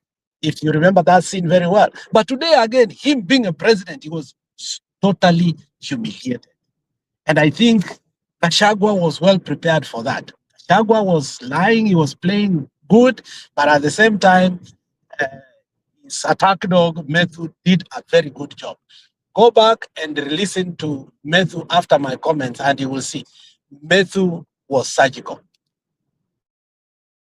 Kidogo, I want us to connect with something else which happened yesterday. Yesterday, Redama said, tulicheza hiyo kakiri papa, alisema, I have even told Ruto, forget Kikuyus. Wakamba hiyo itagawanyika. Question based on that. Can we now audit what Redama is saying about Kikuyus and what happened today? Do you think now Ruto is in a belief that Wakikuyu wameenda, or he will still be saying hakuna mtu atanitishia hapa kwa Wakikuyu? Mimi najua, I know hiyo statement ana shida akisema mimi najua Wakikuyu ndio walinifanya rais, na alirudia statement tena. Is he going to listen to people like akina Rendama, like kura ya Wakikuyu imeenda, ama ataendelea tu kujirabastamba akisema mimi nitaendelea kuongea na wale watu walinifanya rais? Is he not going to reconcile the reality that how watu hawako with the story of what he... Jiru, can I answer you? Right? You know what I think? Ruto knows the reality. He just goes to those meetings to make an impression. Kwamba, they are on my side. Even today he meant to do so because he was hoping he would use the power of the state and the police to intimidate people. Na kuna mtu angemjibu ama muongeleshe vibaya. So that is what, I think he knows the reality on the ground. He's not an idiot. Anajua. He doesn't need a Ndama to tell him. He knows. Anajua. Anatumianga hiyo to make an impression. To create an impression that they will vote for me. So that when he rigs the election, mtasema si Wakikuyu bado walikuwa naenda kwa mikutano ya Ruto na wanamsikiza. That is what he would say. And about Alex, you said something. Ruto saw all that kama drama. Ama video. It is now he's analyzing. Did I really go through this? That's what I think. Kipri, do you have an addition to that question about reconciling what akina Redama wanaambia Ruto with what he is seeing in the ground? We talked about it. Gadama is a spoiled brat. Mtoto ametoka diaspora kama mimi. Unakuja hapo unafikiri unajua mambo ya Masai. Is a spoiled rich. Uni babi bana. I want to see what a comment from one of the people here imenifurahisha sana. Unaona ni kama ile panya inakuuma alafu inakufanya it blows on your it blows on your wound while it's eating you. That's what I think. I like that comment. Unaona, that one was very answered in front of Ruto himself. Gachagua told him, hii vijana yako ambao nilikukatasha hata wakati tulikuwa urafiki, which means right now sisi si marafiki, sisi ni maadui. So he confirmed that mimi na wewe ni maadui. Nilikwambia hawa vijana wako wakina nani Ishungwa, and he spoke nicely. But Methu ilisema sasa wako wapi hapa watukane tuone. That is when you know the statement of Methu is alive. Unaelewa? That we are gone, that there is nothing you can do. Even if by perception, you create any perception, it is not working, because if you created a true perception, where are those who have been lying with you? Ambao unakuja now in the mountain, where are they right now? Unaelewa? So they dared the president. And Methu was very surgical. He said, where is he? So that he can do what he has done.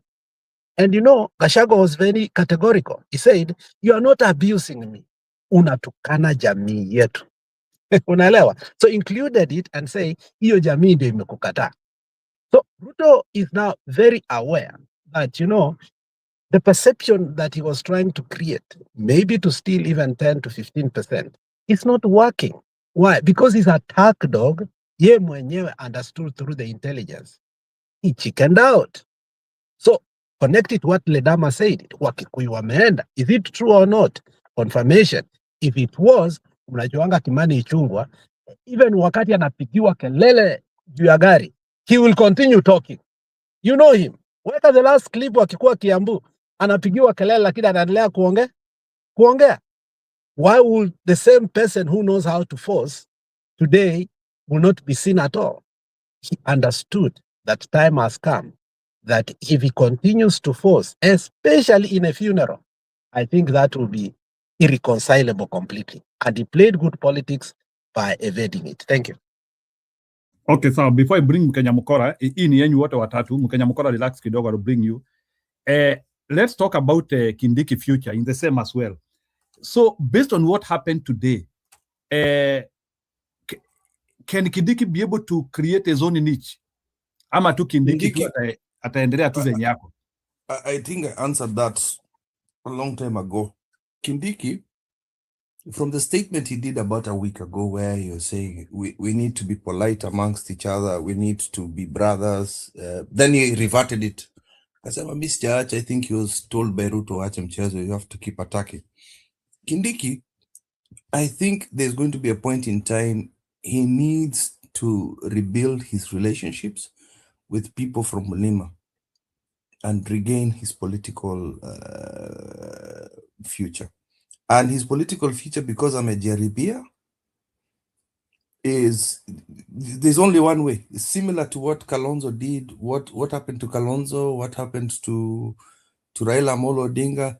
You cannot come down. Once you've done deputy, prime minister, or whatever it is, you have to ascend to presidency or party leader.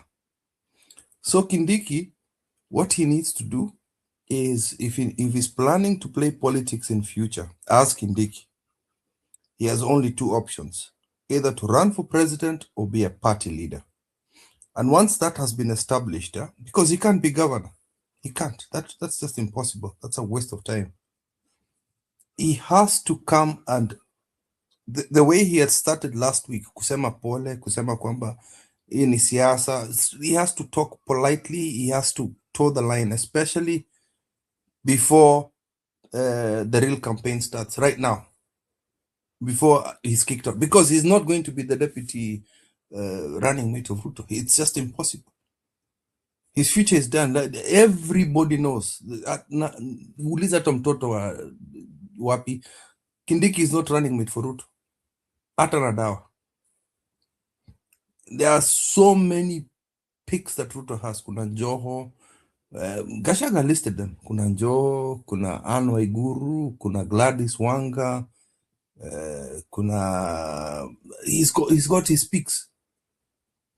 So Kindiki has only one option. But yes, Ruto can't, like if there is anybody who is around him, and maybe Ruto is so stupid to do that. If I was him, I'll never do that. Ruto can't afford to run with another tribe without a Kikuyu and steal an election. I swear to you. So the question is, who will be that? That is why there's Anne Waiguru.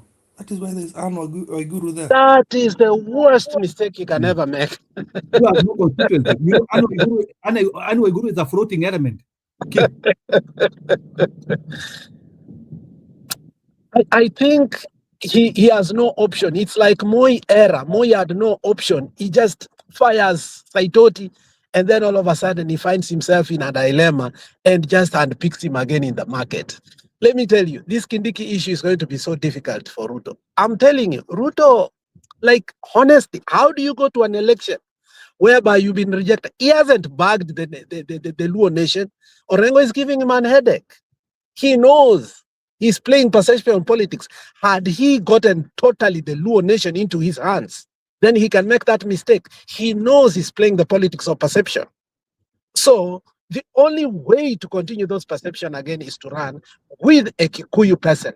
The question will be, who will be that Kikuyu? If Ruto makes a mistake to pick somebody like Joho, that is the worst political mistake, Ruto. It's like Nani, who was this, you Republicans remind us, McCain picking Sarah Palin, of all things. And before he died, he even told himself that that was the worst mistake I ever. How do you pick a Sarah Palin in a competitive politics in Kenya right now?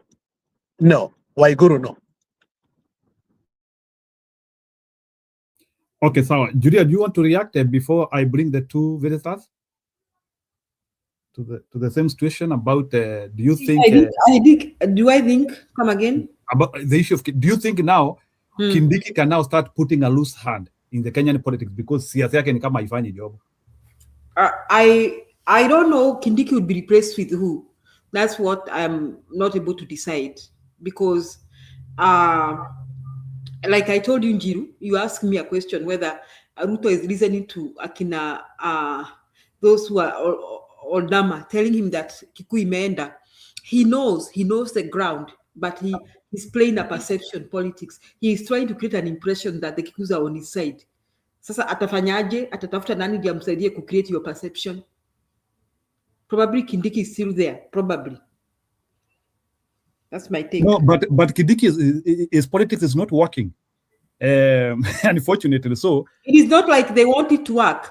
He wants to rig the election by creating a perception. They know it's not working. Okay, that one is fine. That one is okay. So before I bring the three new people who are in, out of the other three people wale wameongea, do we have somebody who has an issue? Because sasa nataka kuengage sasa Mkenya Mkora na Comfort. Na Peter Rokari unaweza rudi. We will give you a chance. Okay, so keep real, hold up kidogo. We will still do your videos, but let's hear Mkenya Mkora and Comfort. Karibuni sana.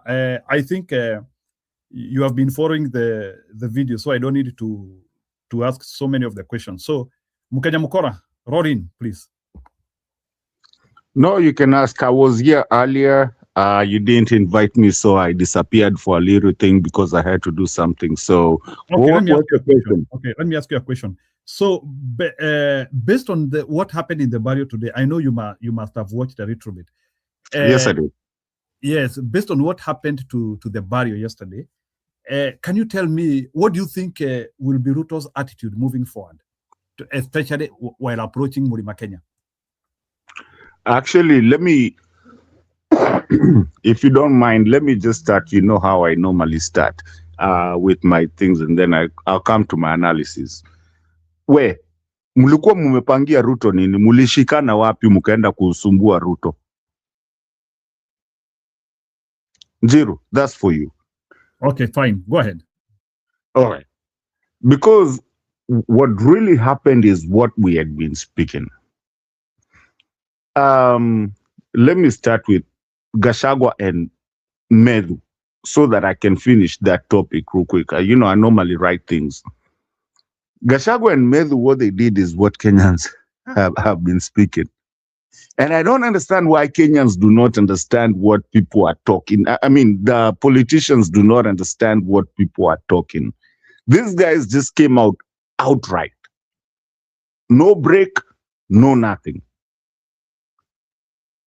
My hero of the day is Medu. However you try to stop a movement will never work. I'm going to be so fast on this one so that I can catch up on everything that is going on because I've come in a little bit late. This is the things that we've been speaking. This is the things, and unfortunately, a lot of people don't like this, but this is what the Sifunas of the day have been speaking. To just speak the truth. And I like the way he was just straight up. If I was given that mic, that is exactly what I would have done. And we spoke this in a different group yesterday, and we knew there was gonna be fire. Medhu, Kinasifuna, and them, even though they're not together, they're not playing these games. And this comes from the Gen Zs. They're also not playing those games. When you talk about Kindiki, let me just answer it real quick because I've never even taken him serious. Kindiki was a speaker by default, and Kindiki has no say in Kikuyu land or whatever, Mbere or whatever you want to call it. Meru has nothing to say. He's never even brought even one vote. He's never even been voted by anyone. Especially with this now, whatever you want to call it, whatever is happening right now. So who's Kindiki? Who's even mentioning Kindiki? I mean, you saw him. He couldn't say anything. He said, and everybody started walking away. If you did not realize, when Ruto was starting to talk, everybody was just walking away. When Kindiki was talking, everybody was talking away. They are done. Mkutano imeisha. You know? So my biggest thing is that, let me speak of one something. Hii nilikuwa nimeweka ikuje baadaye. I am very disappointed by one of our own, or used to be one of our own, Ledama Olekina. Me, I'm very disappointed of that. I don't know where he's going. Maybe we can talk about that later. I'll be here for a while.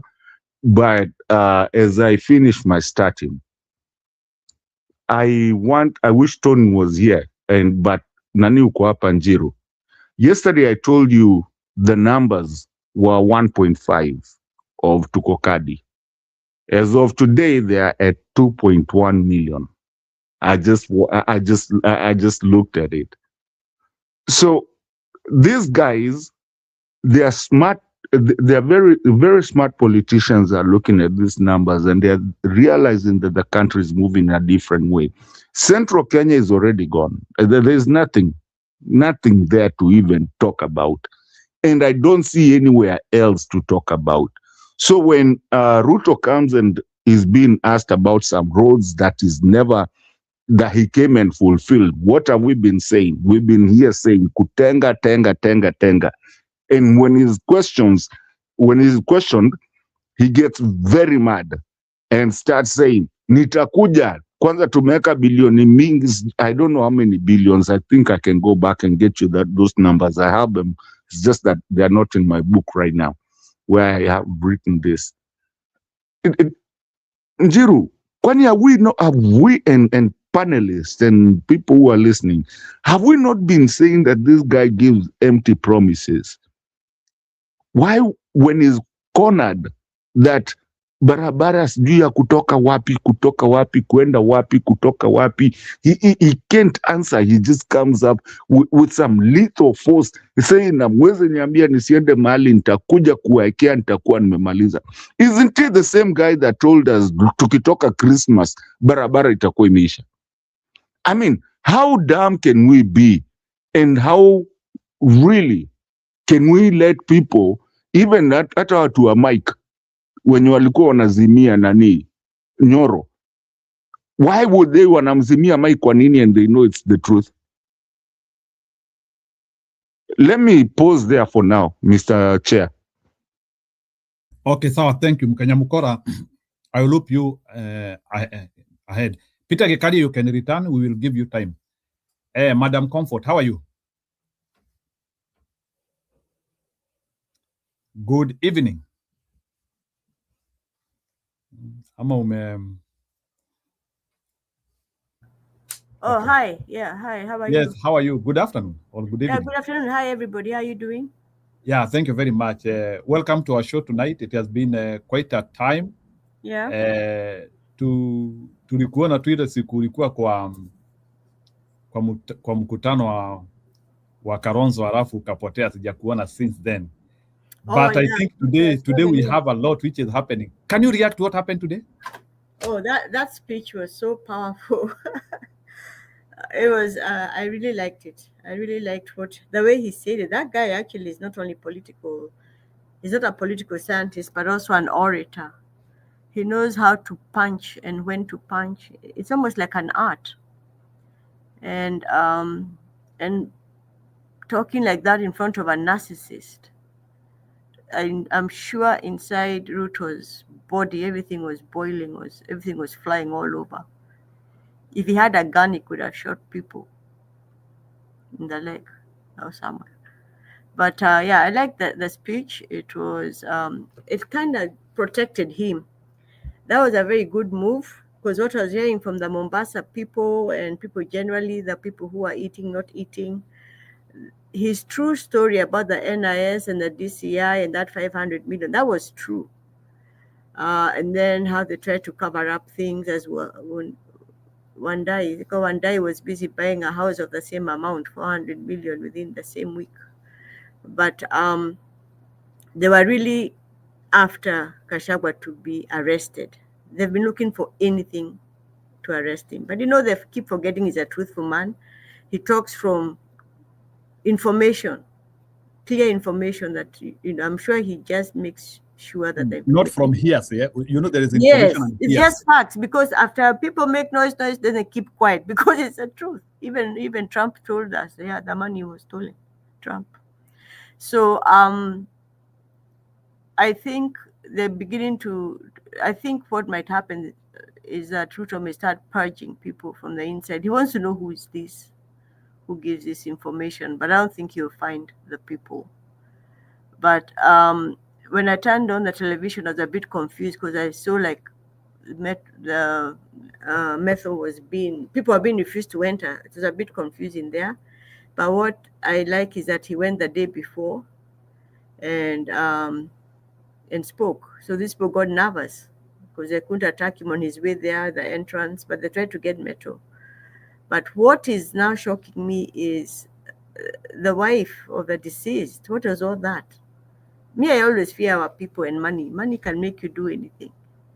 I can't imagine that somebody who has been with your husband from NYS days, that is, we're talking of 1985, somebody who designed Gashagwa's house. You can, probably even they've been in politics together and all that, the way Gashagwa talked.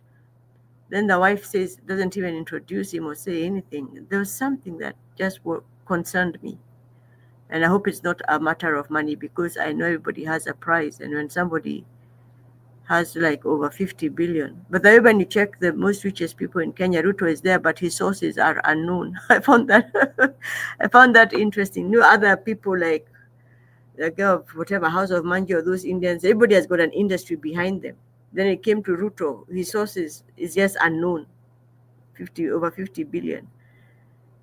So I'm just concerned that the amount of money this guy has is gonna mess up everything. The elections, the way people are gonna shift. People actually, I don't know. That money needs to be removed from the politics. I hope somebody from outside or somewhere can just tell us this money came from where, we need to get it back or something.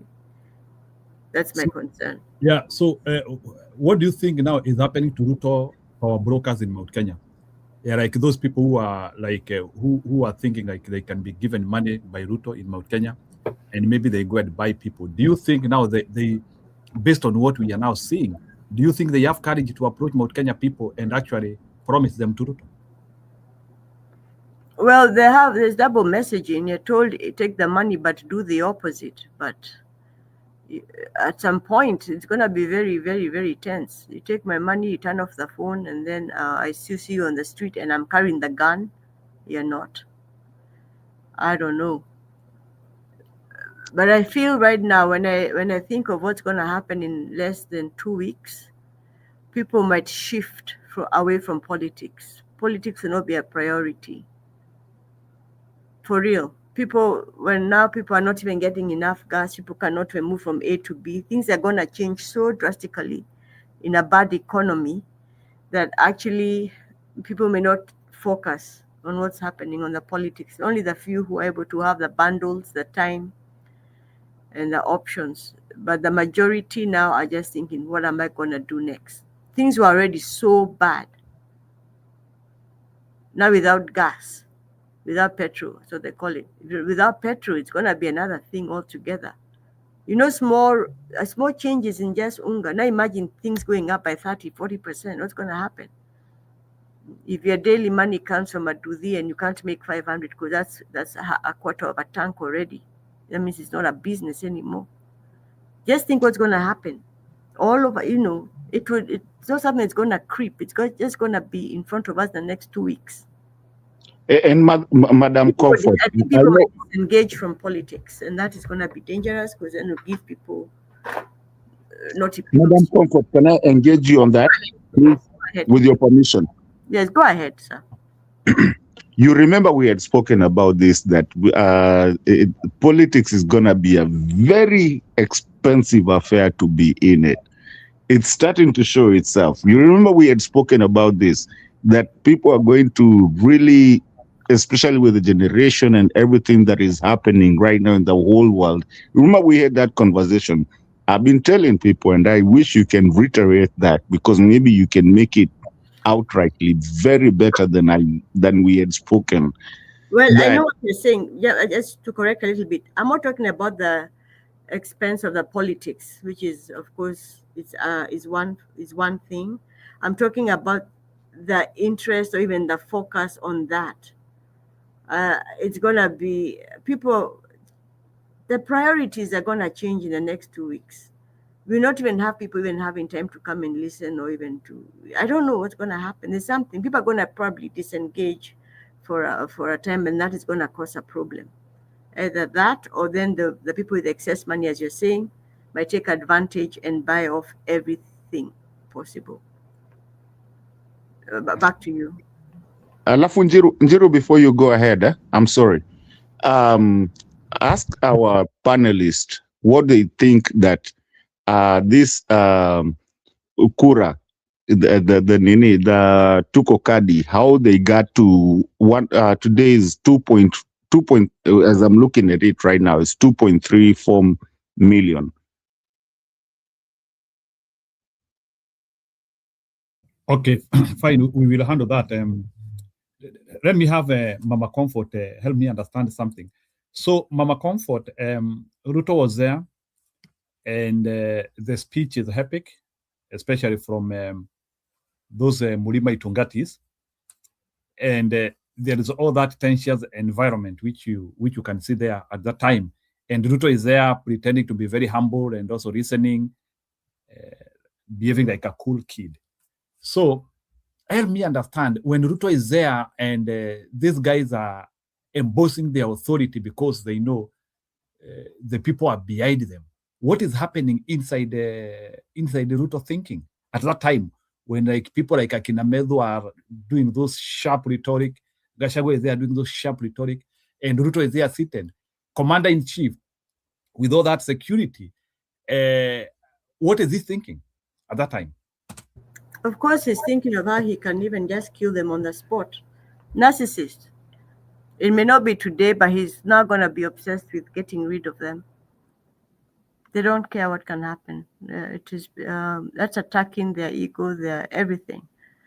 And I could see his eyes. I mean, he was seething with anger. I didn't listen to his speech. You listened to his speech after the main speeches as well. I didn't listen to his.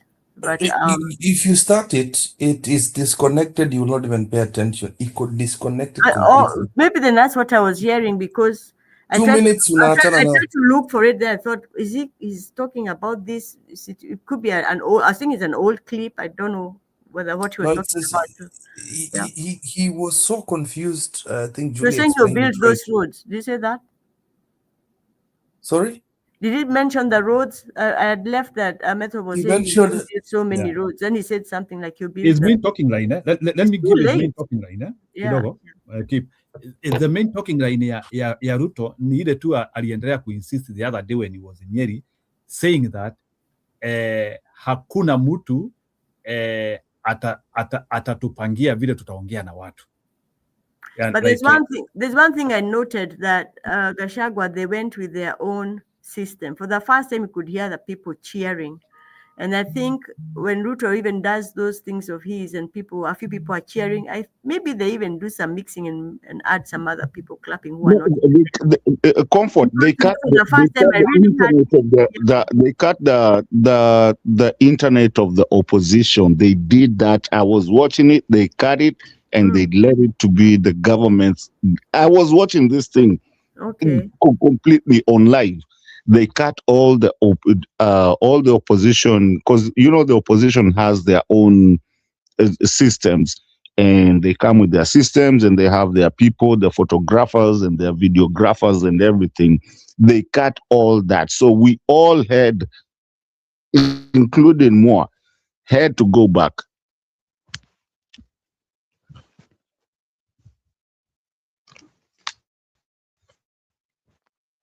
Okay, I think that one is in order. Another two things which are coming from speeches of today. Somebody was telling me, although sikusikia hapo, maybe mutanikonfirmia. Somebody was telling me that Gachagua has also confirmed that he is also doing an international trip again. I don't know, maybe somebody should confirm for us on that. And then also another outcome of what happened today is about the issue where the security was like trying to block some of these opposition guys who are coming. So maybe what I'm trying to ask is like, why should you block people to come? Like, kwani Mbari inakuanga na wale watu watakuja? Ni swali nauliza, like, I thought Bario is a natural setting for everyone. Even if you come from Congo and you know that person, unaweza enda mazishi yake. So maybe Comfort, let me get that one from you. Mbona watu wanazuiliwa mazishi kuingia? Because I could see some scuffle hapo akina Gachagua akikuja. That is a new law, because of course, if it's Rigiji, you don't know what Rigiji is gonna say, but maybe somebody else can answer. But that's a new law. We've never had that. It's becoming worse.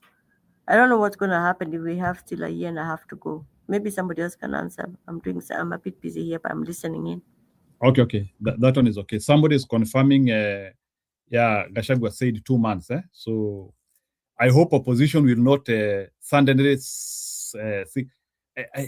I think they need to relax. Don't rely too. Last time you had the same panic when he was coming to America. No, I'm not panicking. What I'm trying to say is that the tempo should not go down, because maybe even if it goes down, even if it goes down, it will come back up. That's what you don't get. It's a Rudy Jew. You want the I think you're too used to the drama every week. Ikipotea kidogo na panic. No, just relax. No, I was just bringing that comment because I wanted the people also to react to that. He needs to come and look for money. He needs to come here and look for money. No, that one is okay, but that's what I'm trying to say, that the proponents who are left in Kenya, they have to make sure that the fire is still burning. But they're not Gachagua. That's the thing. Even if they're not Gachagua, at least they should also be busy. Let me tell you what makes Gachagua.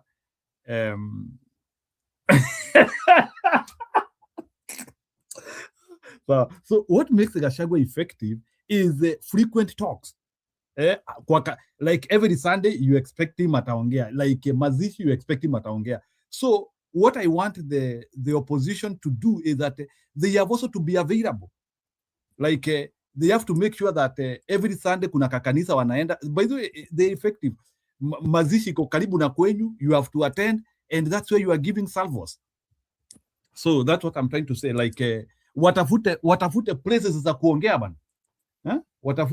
They have to. Those events are self-creating, but you have to impose yourself. So tusianzie kuona ni kama like things that they cannot be Gachagua, but at least they can give us like 50% of what we are seeing. You just want to be entertained. Talk entertained. I usually, let me tell you, even if saa zingine amupendi nikitanja huyo besti yangu sana. That is how he maintained his momentum. Unaona, momentum is usually maintained by those frequent talks. Kakitu, yani unajua in politics, as long as umesikia hata vile Gachagua leo amesema vizuri. Gachagua amesema hawa watu unaweza nitoa fukuza Nairobi, lakini huwezi nitoa kwa roho za hawa watu. hiyo ni kama kukata migumo 3 na razor blade. Na siku hizi Gachagua anatumia statement sana ya kukata mgumo na razor blade. Hebu Kiprino nikuulize, when Ruto is being told that statement na ameketi hapo anaambia na Ruto kunitoa kwa roho ya hii watu ni kama kukata mgumo na razor blade. Can you tell me, can you help me understand how is that statement landing to Ruto? Ruto is a very, again, you guys are forgetting, this guy is a very defiant person. Atarudi mlima tu ajifanye watu wanamusikia, mtasema Ruto must go lakini bado he'll keep talking over you. Wengine Kasongo, unasikia hata vile ati ana magnify ati wengine atasema Ruto must go Kasongo nini Naangalia, is this guy aware that he is dealing with a tsunami? Hebu nikuulize, kwa nini Kasongo alikuwa ati anasema ati wengine wanasema nani bwana Kipril, is Ruto aware that Kasongo is a name out of revolution? Is Kasongo aware that the name Kasongo it was a name from revolution? Na anasema ati wengine Kasongo sijui anajua kule majina ilitoka ama ni michezo tu ako nayo. Huyo atafagiwa huyo. So don't worry, hata Gachagua kuja hapa. Yeah, ni sawa. And if he is coming to UK or Australia, mumungoje na like Kipril, I was so proud of you. Naona pia event ya Martha Karua ulitisha sana. Sinaenda hata kwenda, naenda kwa Gachagua pia. Yeah. So you guys, you have to be there. You have to react. I am VIP. Mimi ni kama comfort. Tunaingia ndani bana. Tukae kwa crowd kama wewe. Haya ni sawa. You know the Comfort, did you see I did what you did? What did you do? I asked the question in our And then meeting in London. Nilipata inspiration from you. You did the same. You're my twin. Sasa tunakuanga hivyo. Jero tunaingiana hivyo. You push. Gachagua comes and going. Hata Kalonzo tanda huko. Anatuuliza swali. Jero is Jack the Ripper. Yes, questions. You just enter, he asks very hard questions immediately. No, but he doesn't do it in the conference, bana. Chukua mic. No, you see like what happened. Let me. No, you know that time. I think Gachagua was very new in this space, and I think his operators had not learned how to deal with the people. That's how some of us we felt we found ourselves. We had already been sunk. We really tried to look for those opportunities, but we didn't get. Maybe right now things are softening up. Maybe they are now bringing inclusivity. But in Seattle it was really hard. I can tell you. Kulikuwa na the chosen few wa kuuliza maswali. Unfortunately. Thank you. Naona Budi amerudi, because naona Budi ameweka a very serious statement. Unajua Budi, some of these statements unaweka hapa is ni zile tunasemanga they are close to, na sisemi kwa vibaya, ukiona mtu anaweka hivi you are close becoming a psychopath.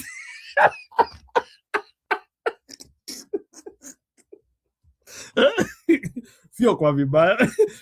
I can see Budi is writing. Gachagua is now an institution. He is omnipresent.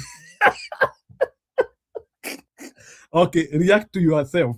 Budi, that's all what I will ask you. React to yourself.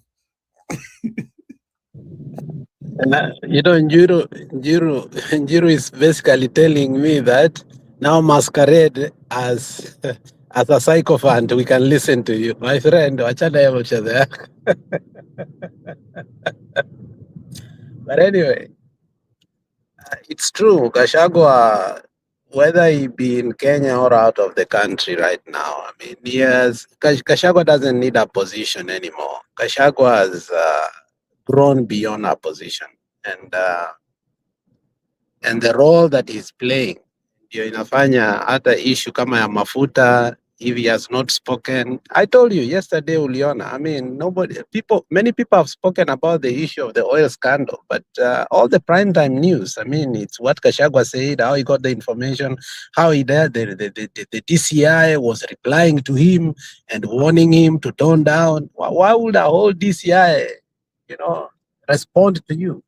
That tells you that Gachagua has become an office that is not physical. It's a working office. So whether he is back in Kenya or not, I think be well assured that he will respond on all issues accordingly, you know. But I was so disturbed that at a time that Ruto and Gachagua were in the mountain, when all our eyes were in the mountain, the Goon economy as Alai, and I tell everybody, go listen to Robert Alai in Alpha House talking about the Goon economy. The Goon economy now, this is the second time they are attacking people in Kisumu. They attacked the former PS, you know, in Lake Basin Mall last time. And they told him he needs to get out. The Kikuyus needs to get out of that mall. And basically, they said, we don't need your businesses here. And nothing was done. So far, we don't know where the investigation went, but everything was recorded on CCTV. But it looks that, again, the issue of Ososi had its timing and it was deliberate. When the whole country was glued to the funeral, I am disturbed on the particular incident of this guy. He almost lost his life, you know, when the plane was landing, but that's not political. But now the political side of it is the way he was beaten. The report from Orengo, who saw him, was not good. He said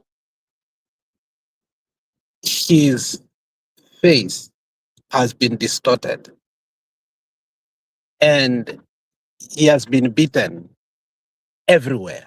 Now, the question everywhere disturbed me. I wish you could put back the statement of Orengo and analyze. Immediately, Babu Owino, before even Babu Owino said it, in my thinking, this WhatsApp group tulikuwa nazo, I saw prior to the elections, the UDA Luo faction, where Raymond Omolo used to lead. And now finally Raymond Omolo has been able to buy all the Luo bloggers, including Lima Queen, except the bold. Wakina Dennis Oding, all of them he has bought them. There is nothing that he says, you know, they will not support. Now, are we in a situation whereby if you are not going to toe the line, there are places you are not going to go?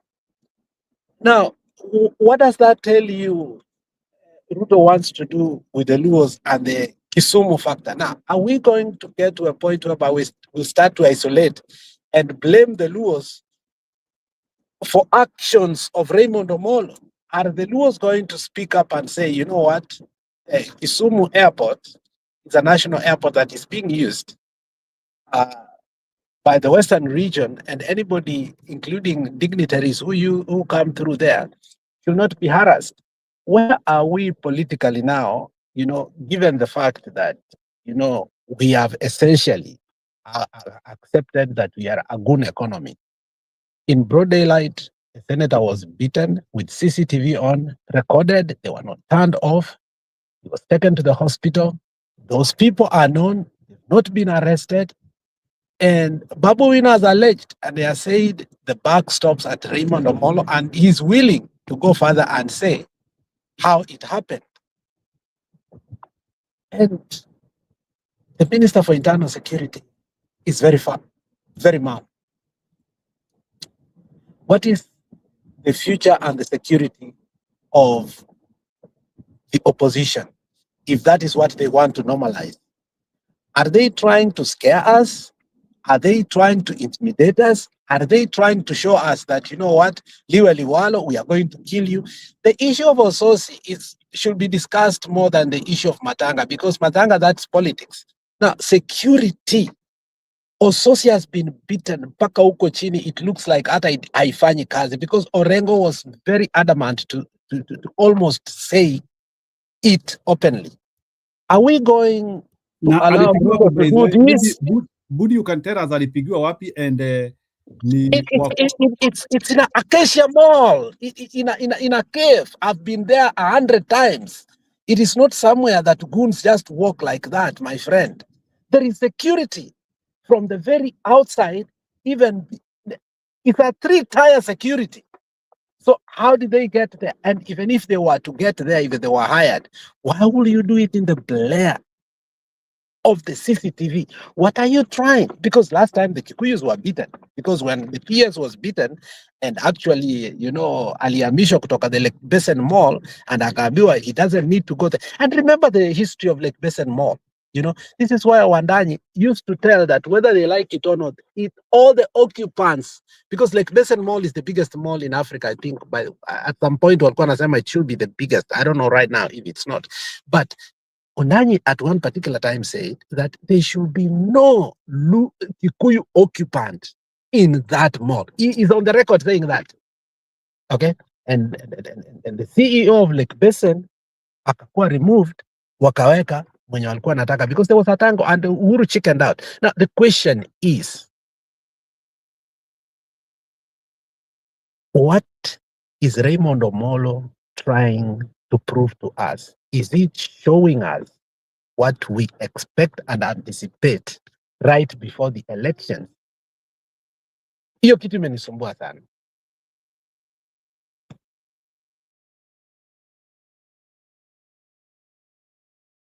It is so bad until even the Mombasa governor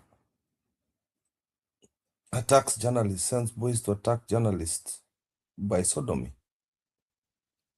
Is that the culture that if you talk bad to a politician, you're going to be violated? Huh?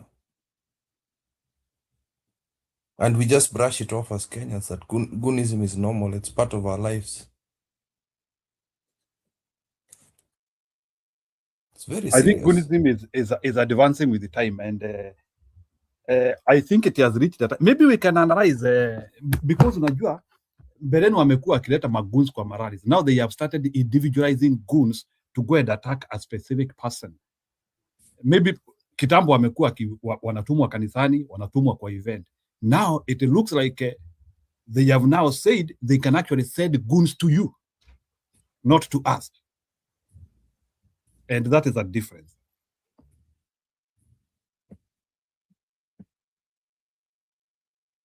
That means that wanaweza kutumia wakora usiku wakuje kuvunja nyumba yako. That's what I see in all this.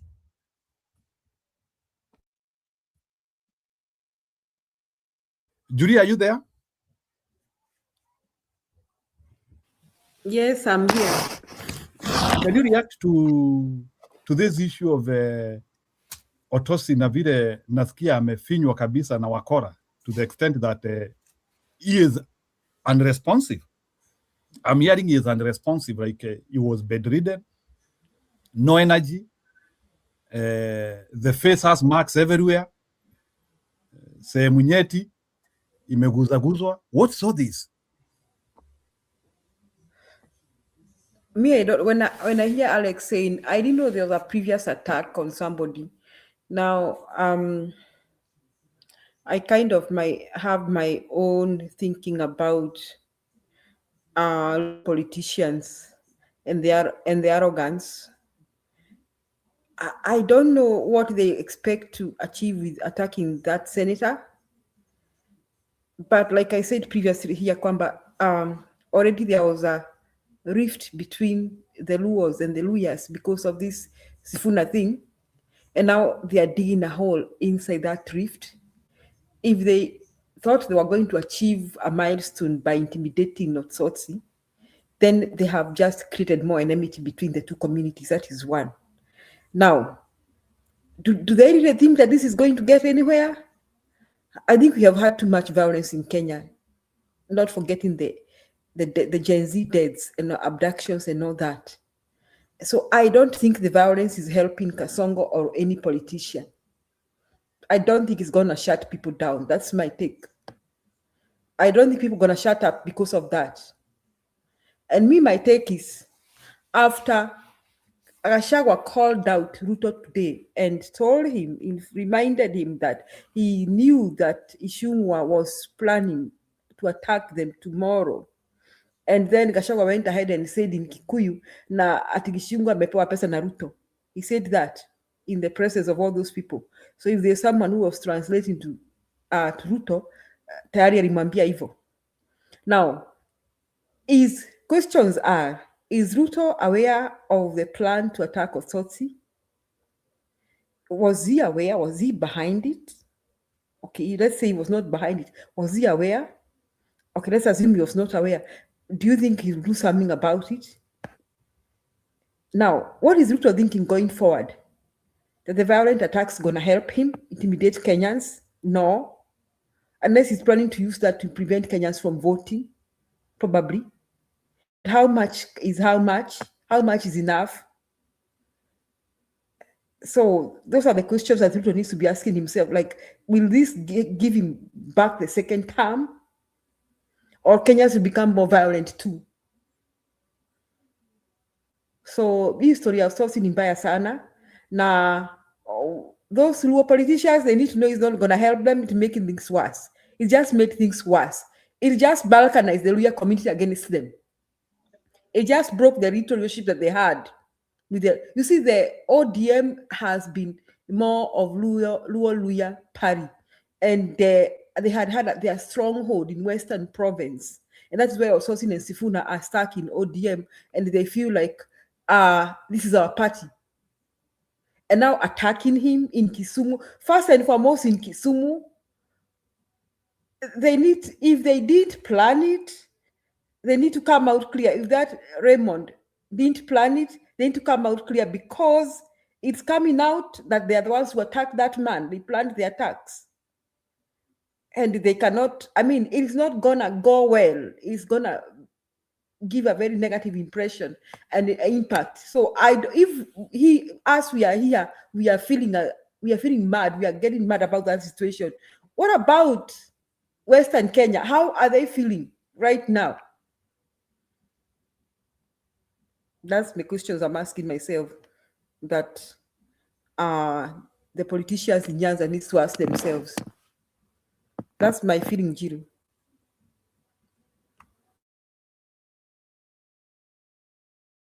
Yeah, naona Eri amekuja. Eri, unaweza fungua kamera, ni kama I think Eri want us to see, anataka tuone mandhari yake. Okay, Eri, fungua kamera tuone mandhari yako as you speak. Anakunya Tusker. Aya. Fungua. Wacha. Hao walikuwa Scotland Yard. Walikuwa Scotland Yard na mabunduki zao hapa kwa airport. Every time you see somebody going to Wetherspoons, we know what you're doing. Unakunywa changa. Hapana, mimi niko kwa airport. Sindio? Okay, that one is okay. Relax kidogo. Naona tumewekewa video mbili hapa, and the Budi also want us to have those videos. So let's have this video so that we can have the talk line. Is that okay? So Kipril, nianze na hii ya Orengo ama nianze na huyu ya Ukara wameshika mic? Which one is which? Both of them are the same. Niko na swali before uweke video. Hey, manze mato. Wacha ulize. Bora isikuwe question. Unmute squeeze. No, I have not muted you, please. Mkenya Mukora. Ukijitoa studio 7 niko na swali tu ya kila mtu na dunia yote yenye inatuwatch. Okay. Utauliza tufikirie as videos zinaendelea. Is that okay? Just ask the question so that it is in the air. Sure. Okay, go ahead. In this endeavor that we are doing of talking about politics and social, geographical, economics and everything, what does Akikuyu, Luo, Kalenjin, and even Luya have to do with this? Isn't it about governorship and all that? Sasa kitu ingine tunasema ati tulikuwa Kisumu tukagongwa na sisi ni Waluya. Tulikuwa wapi? Isn't it what happened to us Ososi? Isn't it just outright right and wrong, not necessarily putting the communities and you where you come from with it? Like even when you're munaningilianga Kalonzo sijui ni weak, sijui nini. Is it about Kalonzo? Is it about the right thing to do according to our geographical, political economics of what needs to be done in the country. I don't think I care about Otosi coming from a different community. I think I care more of the lawlessness of somebody and the just of somebody being beaten, not because they are a politician or they are Komrengo Moja, but just the fact and the whole umbrella of everything that is happening. Because at the end of the day, this is Kenya that we are talking about. We don't care if you come from Luya, Kambas, whatever, Kikuyu, Digo. We are just saying, is it right? Is it according to the constitution? Is it about the law? So mi napotea kidogo mkianza kusema sijui sasa munapoteza sijui Wajaluo na mashemeji and everything. I'm just saying, is there a law of the constitution of how we live together? Because even us Kamba tunaweza kuja na mishale zetu, even us nini, I am also a nini, what do you call it? I'm also a Maasai. Tunaweza kuja na nini na spear zetu. I mean, who cannot fight? Hakuna mtu wezi pigana, lakini are we going to say that ni mtu yetu? We're stumbling down to that route of saying ni mtu yetu ama mwizi yetu. Sorry. So we will ponder that question, and then we will respond to you. Lakini wacha video ziendelee. Yeah, I knew it was a circular question, but it's okay. No problem. Ni sawa. Even circular questions, we appreciate them. So that's why I wanted people to think and people to isolate where they want to respond to. Sawa Mkenya Mukora, I hope you understand. Nikisema your question is circular, sijasema kwa vibaya. You can have a circular question. A question which you cannot be able to respond on everything. You respond on portions, which is okay.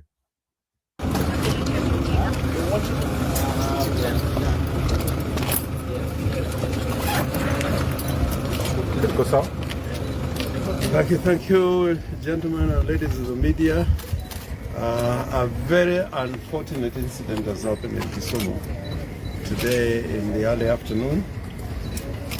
We just have evacuated Senator Godfrey Osotsi from Aga Khan Hospital to the airport here, awaiting evacuation to Nairobi.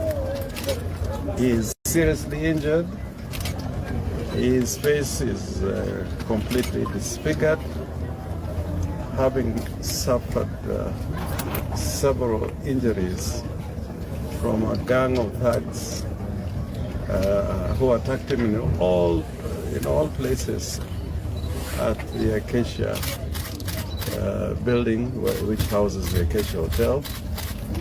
And he was having coffee with a friend at Java House.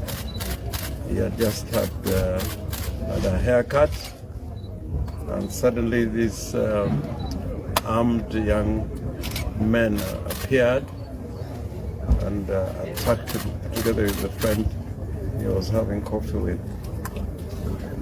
They took his personal things which he had in the pocket, including mobile phones, and attacked his friend also, although the focus was on Senator Godfrey Osotsi. He's very badly injured, very, very badly injured. When I got to the hospital, I could not recognize it. The unfortunate thing is that this kind of attack from thugs, political thugs, is happening to him for the second time in Kisumu. There was a time we were holding a press conference at the Royal Swiss, and we were invaded by a gang of more than 500 youths. Happily, after a confrontation with the police of gunfire and tear gas, we were able to get a route out of the hotel. It's been an unfortunate period for Godfrey Osotsi, because they also know that he experienced an air crash from a plane he was traveling on, again from Kisumu to Nairobi. We have seen the police around, and I want to say without fear of contradiction, the police know what is happening. The police are being used in Kisumu to carry out these acts of gangsterism. You remember when we were having a rally in Kakamega, this airport was completely surrounded by goons. The team, our team that was arriving from Nairobi, had to get a private plane to go to Bungoma and avoid coming to Kisumu because of the thugs who are out here at the airport.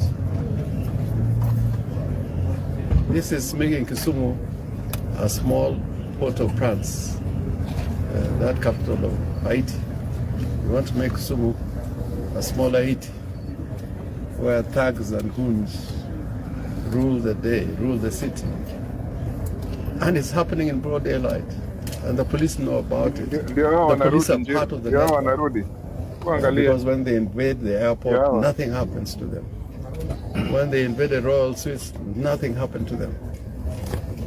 When they killed Babu Wino's security, again, nothing happened.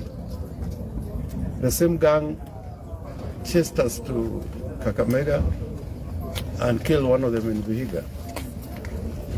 And I want to tell Raymond Omodo, me, I don't like calling people's name, but now it has been concretized and known as a fact. There's a gentleman known as Boehner, a cop from Seme, who is used in mobilizing thugs and attacking individuals who are known or characterized as not being politically correct. And this boy court actually was at that building around Java House, and as soon as he saw Sosi, he called the boys to come and attack Sosi. We can't have it like this. Even in Moi's time, where we thought we had the worst, nothing happened like that.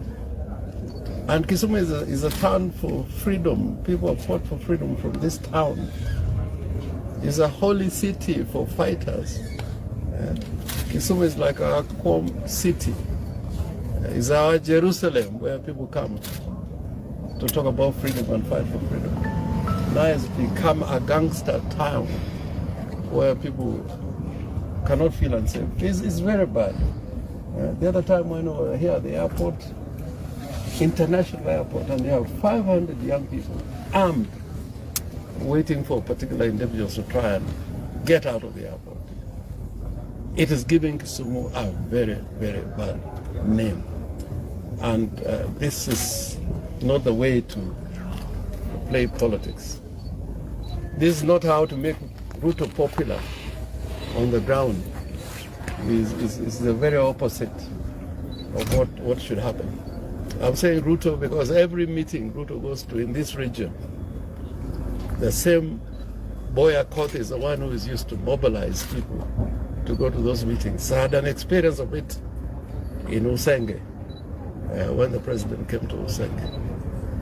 And it's not hidden. You see it in broad daylight. Now the worst thing, they are trying to create a tribal war for it to look like lawyers are not welcome to Kisumu. We have had the best relationship, football, sports, music, neighbors, very close relationship. And somebody wants to destroy this relationship. Our politics from Jaramogi's days, out of Nyanza, the biggest support Jaramogi used to get was from Western Kenya. Raila Amolo Odinga, the biggest support base he was getting outside Nyanza, other than Nairobi, was from Western Kenya. How does one want to create a warfare and hostility that is neither here or there? I think it is time that those who are concerned and have responsibility, including the Cabinet Secretary for Interior, he should quickly get into this issue and arrest the culprits. I believe Jabba House and Acacia have got CCTV, all of them. So it will be no excuse that these people cannot be found. In fact, when I was talking to Honorable Ruth Odinga, he was saying these people are known, and he was making calls and saying if they are not arrested, we are creating a very immature, primitive politics in this part of the world. It has never really happened like this, that goons. Instead of battle of ideas, is a battle of goons who can mobilize as many goons as they can. It cannot be and it should not be. So I can just say on the part of the senator, he sees it for what it is. He says nobody can stop him from coming to Kisumu. And nobody is going to persuade him to change his political views, the vision he has about Kenya. And if anything, it's making him very strong in his commitment to see Kenya become a better country in terms of justice and democracy. And I join him in saying that the fraternity, comradeship that we have cannot be destroyed by any force on earth. And we're going to continue to do our work together. You can see, you can link this thing with the debate which is going on about zoning. This is not very far from what some people want to do. You zone an area politically and you make it closed. You create a hegemony which is totally unnecessary, but that will not deter us. We are determined to proceed with our campaigns. And our next campaign rally is going to be in Nakuru on the 19th. Thereafter, we are going to go to one other place, and then we come to Kisumu. And Kisumu will be so big. Itakuwa mbaya. Ile ya Kisumu itakuwa mbaya. Mbaya sana. And we encourage the people of Kisumu to get ready for that meeting and shame the devil. Asante sana. I'm here with colleagues from Vihiga. Probably want to say one.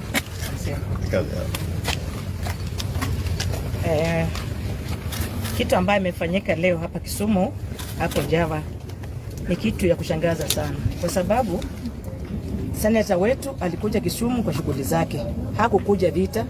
Alikuwa shughuli zake, afanye shughuli zake na atoke aende. Lakini vijana from nowhere wanakuja wanamwattack, na tunajua watu ambao wako behind that. Hii Kenya is a free Kenya, na kila mtu anaruhusiwa, kila politician anaruhusiwa kutembea kila mahali. Na hii jambo tunaikashifu, imekuwa jambo mbaya kwa seneta wetu, na hawa vijana lazima wachukulie hatua. Kama wanajulikana lazima wachukulie hatua, kwa sababu hamwezi ataka mtu awe kwa shughuli zake, hajakuja kupigana na mtu, na mnakuja mnamuumiza vibaya hivyo. Hii jambo serikali chukue hatua, na tunajua kama haitachukua hatua, tunajua serikali iko ndani. Na sisi hatuogopi kusema ile tunataka kusema.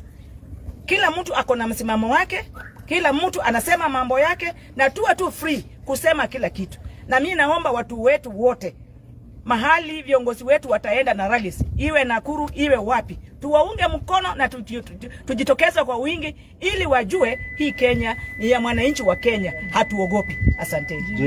Jina ni Paul Namwata, Majority Whip, Vihiga County Assembly.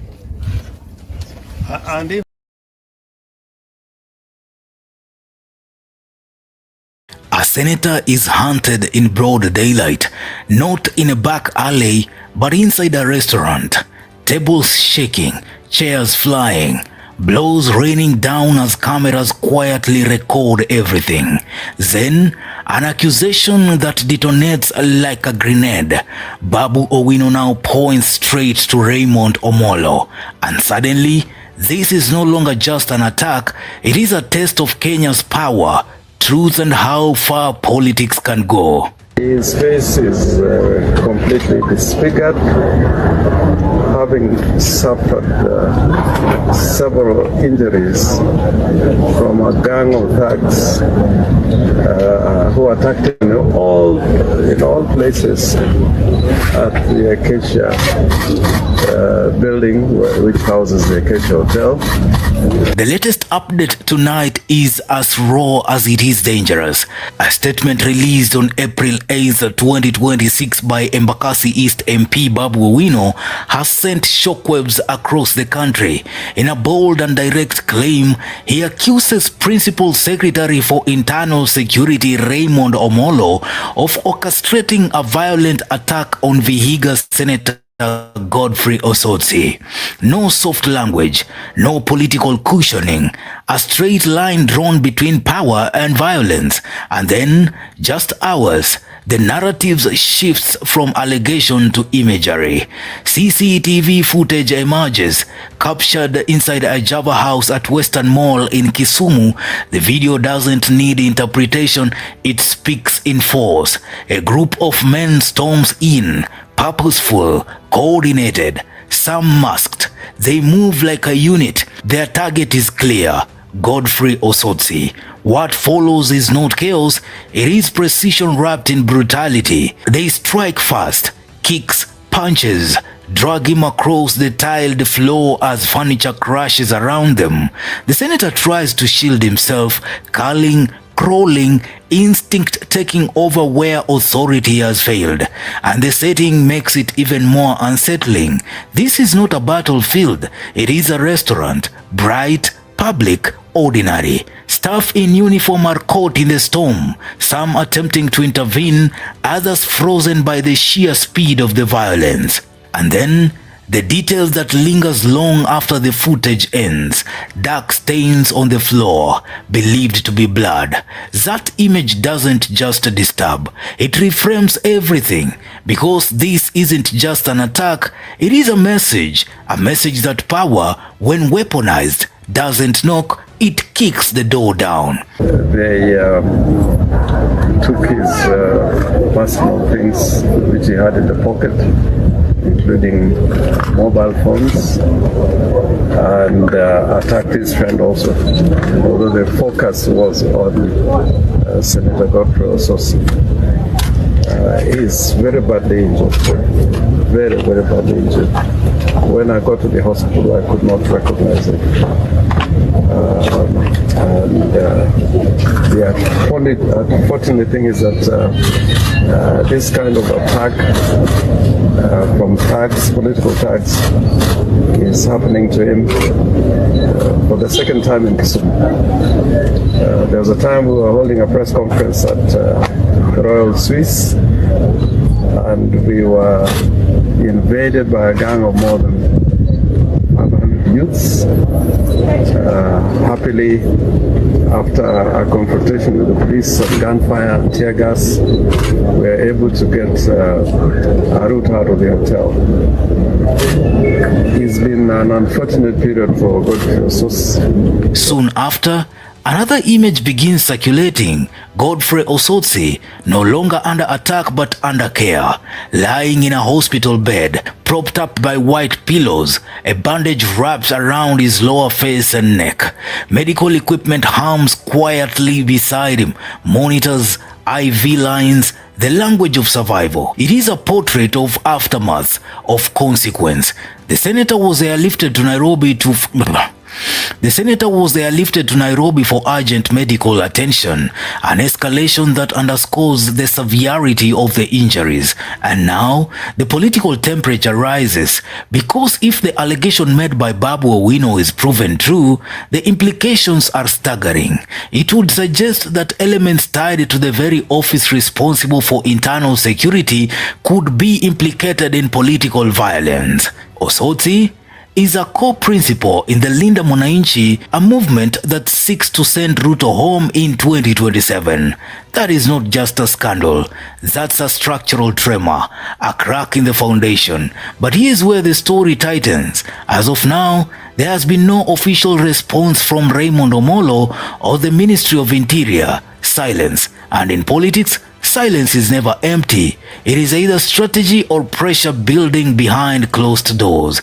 Kenyans are now left in a familiar but dangerous space between allegation and truth, between outrage and accountability. Thank you, Mr. Speaker. Mr. Speaker, I wanted to comment on the statement by the Senator of Nairobi on the blockage of Kisumu International Airport by goons. Mr. Speaker, this is a very serious matter. I know it is a matter, when I raised it, it earned me a suspension from this house, but it indeed happened, and it was very sad to see a group of about 500 goons with the pangas stationed at the entrance to the airport to stop leaders who are to go for a rally in Kakamega from coming out of the airport. But unfortunately, it was going to happen the previous night, and we made alternative arrangement. But that aside, we cannot descend to that level of stationing goons and security officers at an international airport, Mr. Speaker. Mr. Speaker, when we talk about improving our tourism revenue, we cannot improve our tourism revenue when we are doing acts that are going to scare away visitors from this. Will this be dismissed as political theatrics, or will it trigger a full-scale investigation that climbs all the way to the top?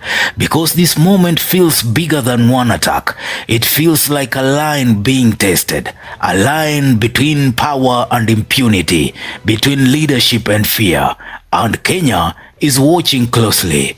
Godfrey Osotsi lies in recovery. A nation leans forward.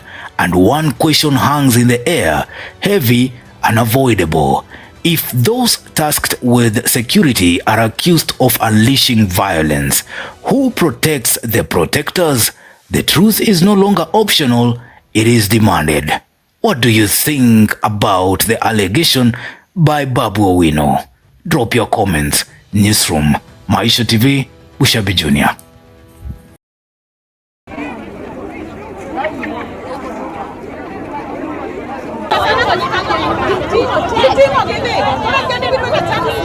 Tuache watu hapa amani washughulikie hili.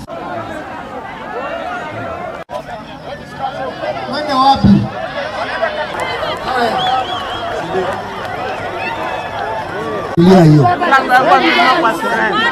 Ndio. Seneta kama ameshafika hapa. Leo tunataka tusikie usiku watu wetu wamelala wapi? Kwa nyumba. Leo amani ndio tunataka. Wanawake wamepigia watoto wao. Nikiongelesha wananchi. Ndio. Nikiwaambia wachukue namba yangu kama iko askari na labda hawatoki Rwanda ambaye wanaenda wakihangaisha hawa, wanipigie simu, nitaenda kutuliza hali. Kuna pikipiki ambaye zimechukuliwa 4 leo. Walichoma jana. Walichoma 4. Leo tena. Haya ya jana ananiambia jana ilichomwa. Na asubuhi hiyo nilishuhudia na nimeenda mpaka pale na tumeenda na county police commander ya Vihiga na tumeongea na hospitali ya Yala. Pikipiki zenu nitaziendea. Na watumikiwe loan. Nitaziendea, najua ni salon, nitaziendea.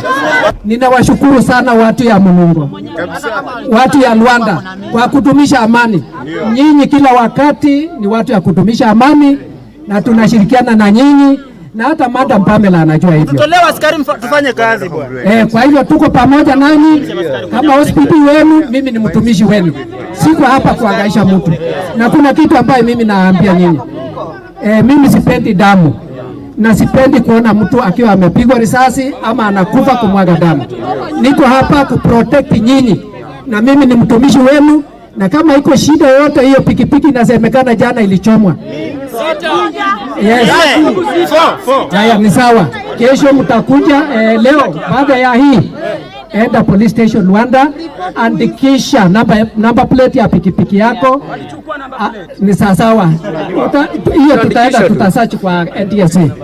Alafu tutafuatilia mahali imechomwa, tutachukua sikiwa kama exhibit. Alafu maneno yenu itachunguzwa. Isiingie huku kwetu. Kama huku kwetu hakuna shida, kule ndio iko shida. Maaskari wa huko wapambane huko, wasifuruje watu wakikuja hapa wananyanyasa watu wa hapa. Hiyo tumeelewana, si ndio? Kwa hivyo hii maneno inaangaliwa. Ile kitu ningesema, waziri ambaye anahusika na madini ambaye anaitwa Hassan Joho asilale usingizi Nairobi. Asilale usingizi Nairobi. Yeye ndio waziri anahusika, akuje atatue hii shida. Kwa hivyo Mheshimiwa Joho, mahali huko, kama huko kwa kampeni huko Mombasa ya kusema one term, two term, toka huko ukuje usuluhisha hii shida.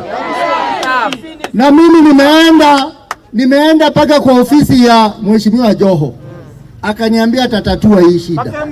Hii shida inaendelea. Mimi nawaomba watu wangu, nawaomba kama bado tunatatua hii shida, tuweke amani. Tuweke nini? Tuweke nini? Kwa sababu jana tuna wenzetu wawili walikufa na mwingine ameumia sana. Sasa tukiendelea wengi watakufa na hatutaki hivyo.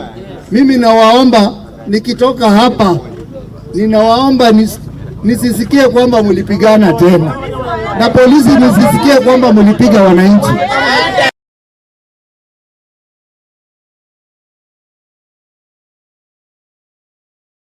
President William Ruto that he took the oath to uphold the Constitution of Kenya, and some of the utterances that he has made for the past few days do not portray a leader who is supposed to be the president of Kenya. In fact, I want to remind President William Ruto that his utterances actually border on misconduct, which is a ground for impeachment of the president of Kenya. We want a president that will unite this country, a president that respects the Constitution, and a president that respects alternative opinion, so that we can have a strong country. In the articles that relate to the freedom of expression, our Constitution frowns on acts of hate speech, and a lot of what the president talked about, the verbal diarrhea on his part, I think can be described as hate speech. And the Constitution also frowns on incitement and vilification of others. And this applies to him particularly because Article 131 of the Constitution requires of him to promote constitutional values and principles, and that he should bring about unity in the country. So those utterances on his part, and we have not taken an oath like the president. Gachagua has not taken an oath, but the president has taken an oath to defend and protect the Constitution. So his utterances constitute an abomination. And if we were in a society where the leadership, particularly in the assemblies, including the parliament, I agree with Godfrey Ososi that the only way the president can be called to order is by impeachment or a sanction by way of a resolution in parliament.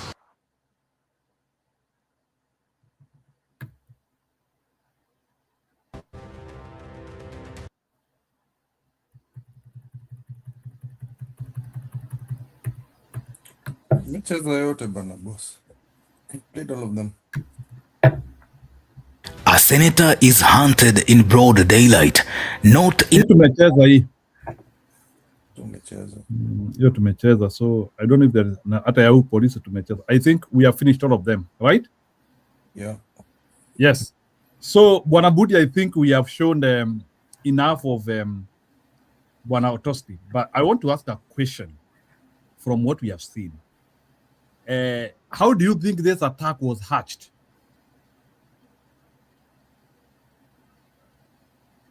Maybe I can start with Bwana Budi. Now, how do you think this attack was hatched? In a way like this guy couldn't even receive help even during this attack.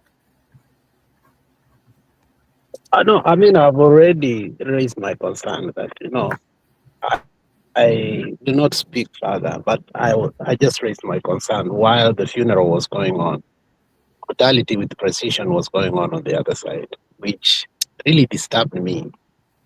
And I was left wondering, what and where are we headed to? So I wanted to hear the opinions of the panelists that what is Ruto planning with his Ministry of Internal Security? Because not once, not twice, Kisumu has become a place whereby even Ruth Odinga the other day said, we know the people, not being stopped. Thank you. I want to react to that. Julia? What concerns me is the fact that, first of all, it looks like he's becoming a thorn. Source is becoming really a big thorn on this broad-based thing. You can see he might seem quiet, but his utterances are quite thorny, very poisonous to the Linda Ground and broad-based team. And now, you see, without a visual or without any evidence, you may think what had happened when they were going to, I think, was it Kakamega or Bungoma, the Linda Wananchi team. Kakamega. Had to fly over. Kakamega. Sorry? Kakamega. Kakamega. Now, you see, we didn't have images of those goons, those 500 goons with pangas and all that stuff. To Lusket and come out to story. Now, this goes to show from what has happened to us. It's serious now. Now you can visually happen. You can visually see how dangerous it is for a politician to land in Kisumu and then maybe move to Western. Now, even for the economy of Kisumu Airport, right? Because most people either drop off in Eldoret, they fly to Eldoret, then drive the rest of the way, maybe into like Kericho, Bomet, Kisii. So Kisii and Nyamira have two options. Either they can drop off in Kisumu, Eldoret. And then it's going to be the same for the people in Western. So Kisumu will be, Kenya Airways will lose business. It's going to be jumbo jet now. People will prefer to fly down here as dignitaries and have to drive the rest of the way. Yet Kisumu is closer. Because it just feels dangerous. Yeah, it just, how does politicians not feel safe? I like what one of the commenters have said down here. This is how Haiti started. This is exactly how Haiti started. This is how they did it became a country of gangsters and goons. Who's got the biggest goons? Na hii ni tabia ya kina Ruto, by the way. This is, I know ODM had Men in Black, but Men in Black did not misbehave like this. Men in Black had only one job and one job alone: protect Raila. But he would never see Men in Black sent to go harm people. Men in Black were just what you call bodyguards to make sure that their king is all right. This is literally saying, because this guy is politically not aligned to me, I'm an Itusi, I'm going to send goons to harm him. And that is why tunamwitanga huyu mtu mwingine wa Mombasa shoga. There's a Twitter blogger who wrote something. They went and violated him in Mombasa. That is the kind of country we're in right now. And he calls himself a governor. Yet he sent goons to go violate another man. You know, tabia gani, by the honestly. And you're proud of it. You're proud. Nairobi. Once in Nairobi, the number of goons that are in Nairobi because of politicians. Hapo ndio playing ground kwa kwanza sana kabisa.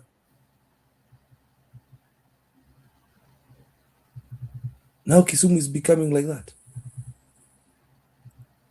Me, I thought Goonism is just secured. It's just secured in Nairobi. Hawa wanapigana na hapa banks themselves. Niko na goons wangu, uko na wako. Like I had stated many months ago, I said that even an MC has their own goons. An MC has their own goons. These are people you can hire anytime, any place.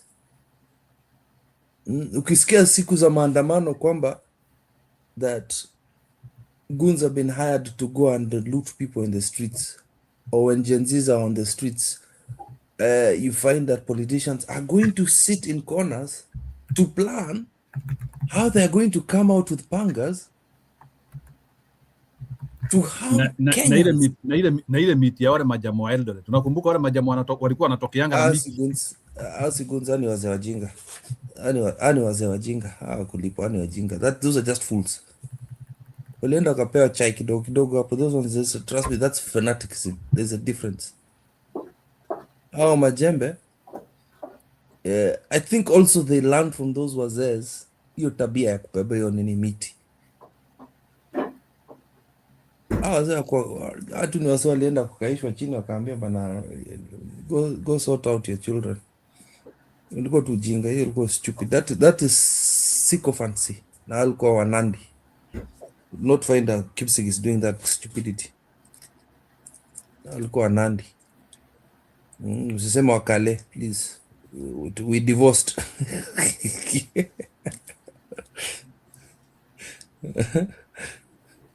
Just like the Pokot Kipsig is to divorce us. Utasikia Ruto akiwatengenezea event ya Kamatusa. Mutatengenezewa na mitiwe mbuzi, mkuna na ng'ombe. The other thing I'm really concerned about is that is why if people are listening, paying attention to Orengo's whole briefing, they're coming to Kisumu. Well, that is scary now. I can feel the tension now.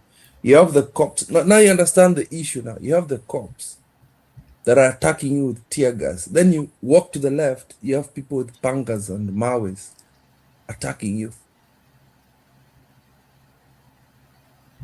I think for me, the Luo nation needs to wake up, because they're going to be stereotyped. Vibaya sana. You see again, you see what Ruto is doing. You can see what Ruto is doing. How come this violent stuff doesn't happen in Kalenjin land? Hii tabia yote mbaya hautaiona ikifanya huko Rift Valley. Ever. Mtaona tukifanya hizo vitu. Why does he use other communities to do these violent acts?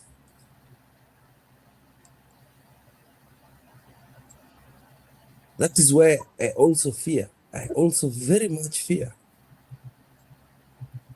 what's going to happen in the next the by-election next month.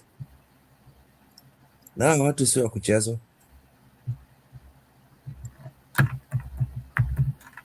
People from Ngeno's constituency are also very so just because of a political seat or political statements, blood is being poured.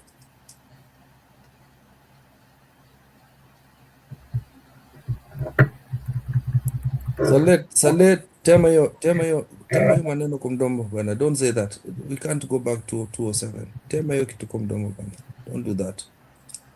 It's 20 years ago. We can't go back there. No. Tema hiyo kwa mdomo bwana. Rift Valley is safe.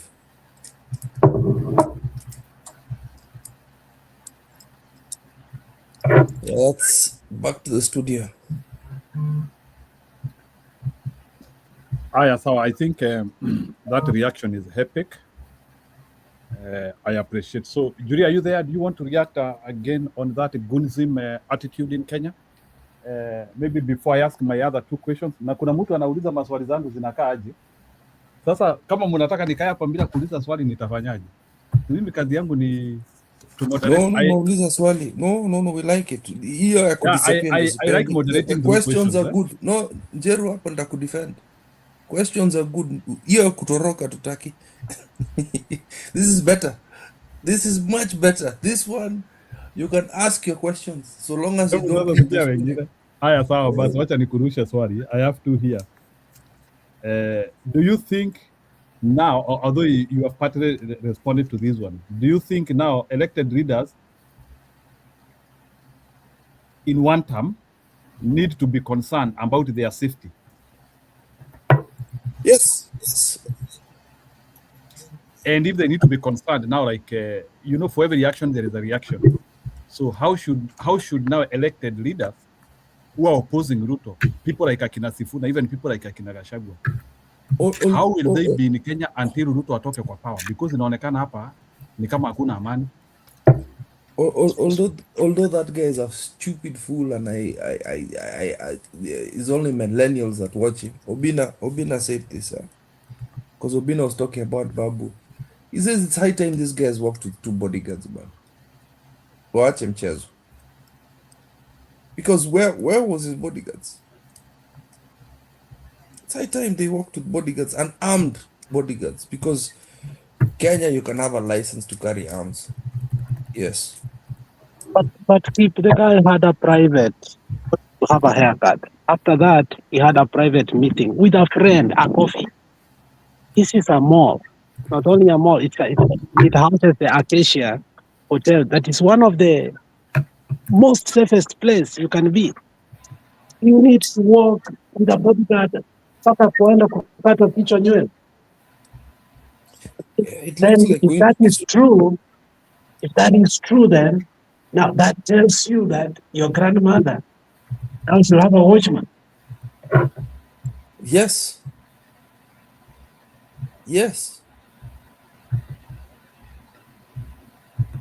Okay, let me add something here. From the allegations which we are hearing, not allegations, I think it has come too much. Gachagua has accused him. People in Nyanza have accused him. People in different circles have accused this guy called Raymond Omoro as the architect of the modern day violence in Kenya. And this guy is a security head docket. He is the head of a security docket, I mean. He is the head of a security docket. He's the PS for Interior. And he is a source of insecurity in Kenya. So the question which I'm asking,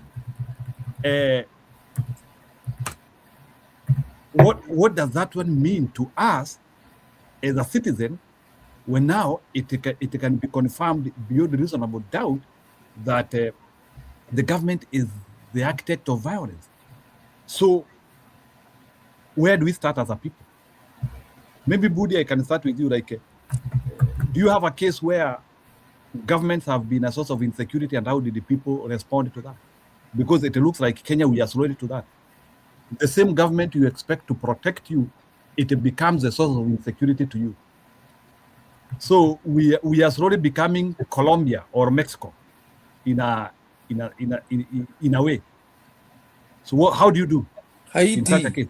Haiti, I don't see Colombia, Haiti. But yeah. Colombia, they're safe places at least. But so, like, as a civilian, when you are hearing, let me say, you are a civilian in Rongo, you are a civilian in Kisii, or in a place in Nyarenda, you are a civilian in Embu, and you are hearing that serikali yako ndio inapanga criminality, ama ndio inapanga wakora, ndio inapanga goons. Help me, what is your reaction to such a situation?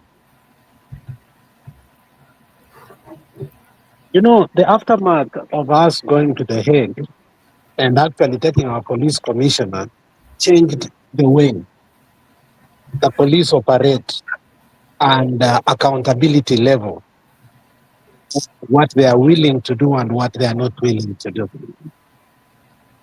And of late, I've seen police officers actually, even in TikTok and Facebook, come out and say, this and this I cannot do. They are even willing to be fired. So it is either, because it's a personal thought, that either Raymond Omolo is a very evil man that understands the nature of what he needs to do to retain the Ruto's power, or he's so ineffective and is a puppet there, but the people that actually are manning the security docket are not in his, command, and therefore he's holding a position and he cannot roll a line. He cannot, command them. Because it does not make any sense on how we have generated, because Orengo gave us, a catalog of events that have been happening. Sifuna said a statement in Mombasa that woke me up. At some point when he was in the podium, he said, kwa sababu mumenizoea, wacha niwapee sasa, hii ndio ile time yenu, mtakana murushe nini? Tear gas. Na akanyamaza kidogo ndio warushe waendelee. Since these people have known that throwing tear gas is not working anymore, you think they have carved a new path that they will make sure now they put these people down before the rallies? I am not sure. But the government's hand obviously is here. But the cases that Orengo highlighted, none of them have been able to be resolved. The leadership of Kisumu, especially politicians, have said, the level of intimidations that we are having lately, including those allied to Oburu-led ODM, they are scared where we are headed to. But yet, internal security PS is very quiet. In the death of Ongoro, whether we liked him or not, even the expose that came out, it looks, the allegation, that obviously it was well choreographed. The bodyguards were compromised. Even if you say people should work with 2 bodyguards, Ongoro bodyguards gave him Mr. Kip, if you remember. So this issue goes deeper than. We may even say that security itself, you can't even,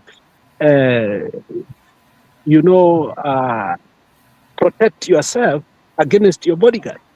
So I think it's an issue of an person who actually has gone mad and is willing to do anything to retain power.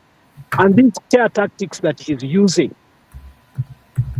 is something that Kenyans must brave and say, you know what, you are not going to intimidate us. But I think at the rate at which, and what I saw happening to Ososi, it is unfortunate that Raymond Omolo must be put into task. Because if he doesn't, what Orengo said is going to be true. And we don't want it to be true. Let it be a statement of warning that this can be. But if we allow it to be, whereby me and you will have to take arms to protect ourselves, then I think, whether you like it or not, Keep, what you're saying as a pastor for 20 years, 2007, can become again a history in repetition. Because people are not going to wait to be protected by Ruto.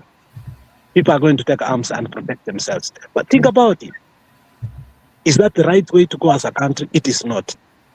But if you make it that way, that the Vihiga people are going to feel that now they are being intimidated by their Luo brothers, which is not true. It's the perception the government is going to create. Don't you think that is a wrong way of leadership? It is. So I think Murkomen and Mr. Raymond Omolo should come condemn and do so fast to make sure these people are brought into books. Because Ruth Odinga and the rest of the people in Kisumu, not once, not twice, have complained about the goon economy, but nothing has been done. Raymond Omolo has been accused on several occasions, even in podium. Today, on X, it's not been deleted. Babu Wino accused him and is ready to defend his answer. Where is Raymond Omolo to give us the answer? Nowhere.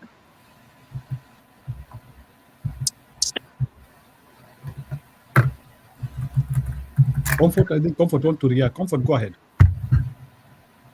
No, I didn't say anything. I'm listening. Sorry, I'm working. Okay. No I'll jump in problem. when I can. Okay, Julia, can you react on that?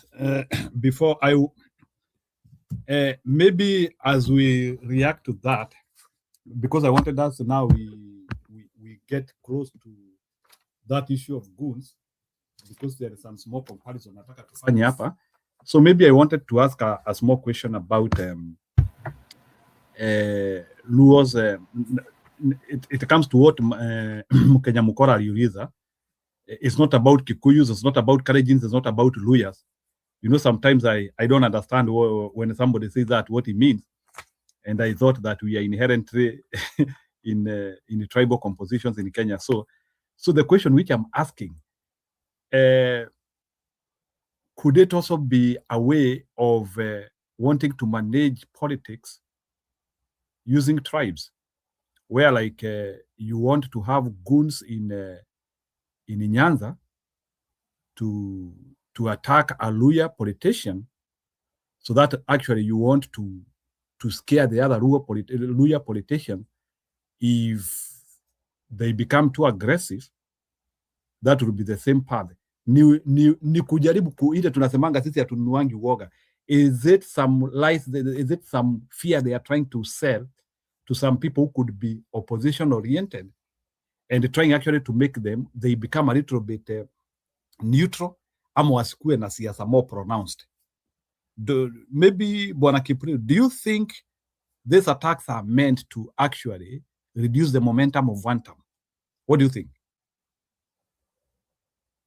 It is a bastardized way of trying to reduce it, because you can see Otsotsi has been one of the prominents of also, you saw the clip I put there, the impeachment of Ruto.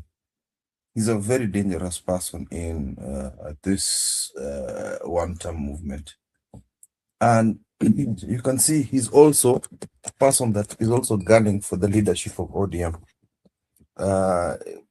You know, I don't know what their plans are. You can see Orengo, Sifuna, and himself, and what he most likely wants to get out.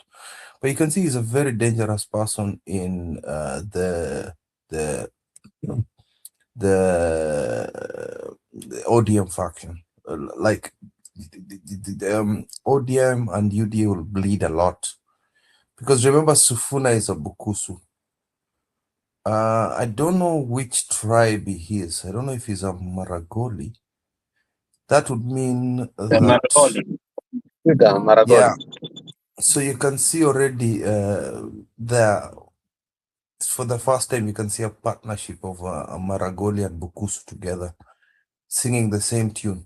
Yeah, because Papa Roba na I'm talking about the bearded sisters. Wamisha Bay. Ule mzee mwingine alikuwa ameambiwa he'd been booed totally. So these new kids on the block are showing some serious stuff. Sifuna, he was crowned by the Bukusu as a Bukusu elder right now by Muhisa Kitui. Aliendo Kamega na kafanya hivyo. So I think even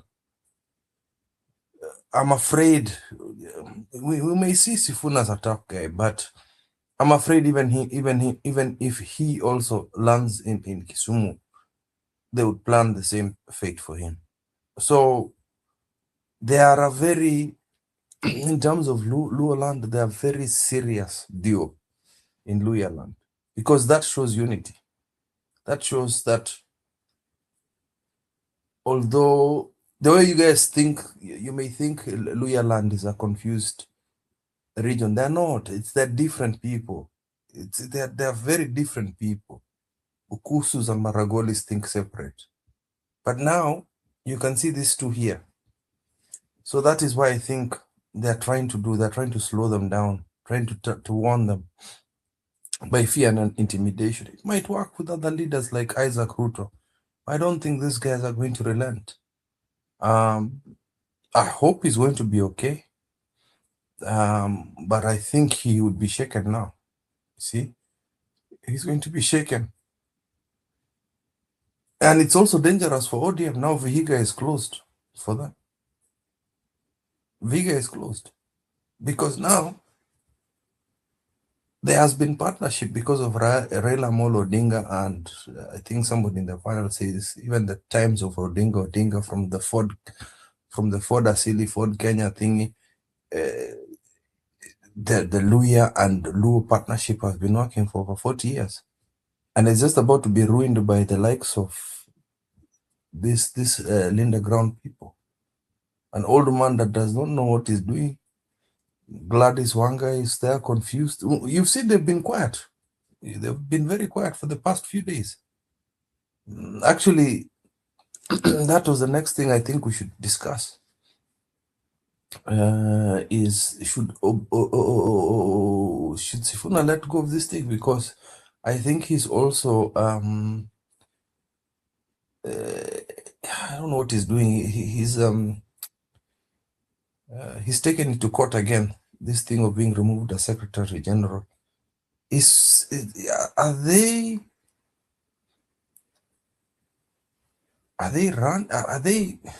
what are they doing? It's a question. Is ODM dead?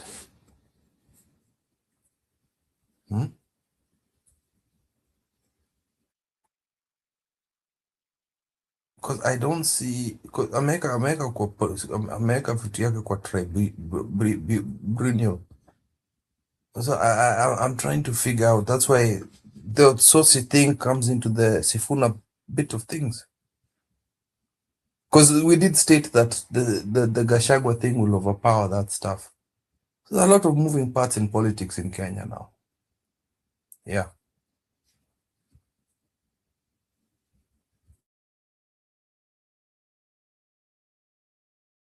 Okay, sawa. So maybe just to, because you'll forgive me, I don't want, nataka tumalize hiyo story kabisa, nataka tumalize story ya Bari kabisa na story ya Otost kabisa. There is a question I want to ask here.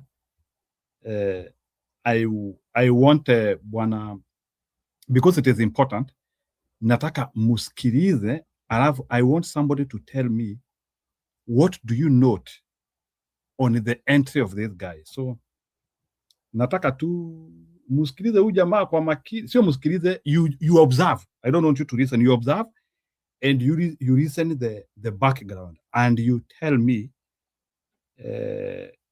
what can this tell you. Wacha nataka akuje aingie na apewe mic. Ndio huyu anamuita. Deputy President Honorable Kithure Kindiki au machache na endelee na program. Karibu sana.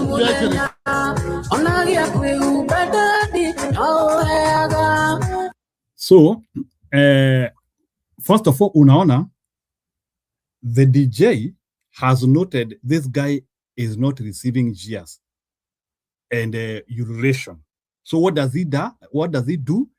He starts a song immediately. Anaanzisha wimbo mara moja, because unajua sasa wimbo inakata hii attention ya to concentrate kama huyu jamaa anakaribishwa ama akaribishwi. It is something which I noted, like the way that you are trying to protect some of these people who do not have any support. So let me finish. Ni kitu nataka muangalia hapo. Just huyu jamaa venye tu anaingia, you are supposed to allow people to react, but they refused. They immediately wakati tu anaingia, because there's no reaction, it is a sad death. They decided to, it is shameful. Listen. Karibu sana mwalika our Deputy President Honorable Kithure Kindiki au machache naendelee na program. Karibu sana. Kipril, can you react to that? Are you seeing what I'm seeing?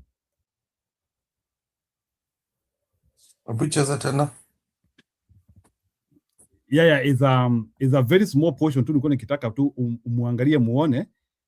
When the guy is entering, you are supposed to allow people to urate. Sababu anafaa kukaribishwa. But there is an interface between kukaribishwa na kuweka wimbo. Nitakuonesha ya Gachagua at the same time. You see, there is no song. It's an extended moment of urination. That one can tell you Kindiki is cooked. Honorable Kithure Kindiki au machache naendelee na program. Karibu sana.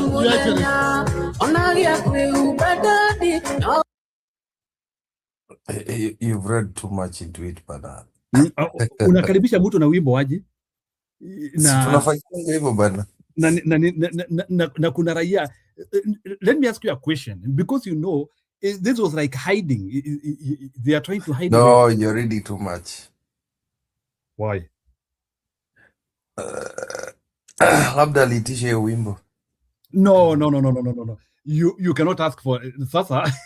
Bwana Kim, sasa. If you've seen hata sile tulikuwa tunafanya Azimio when we're doing Azimio. In a place, this one is global. In a place where there are a million people watu wengi, you don't want disturbance from another environment. You want actually people to receive you.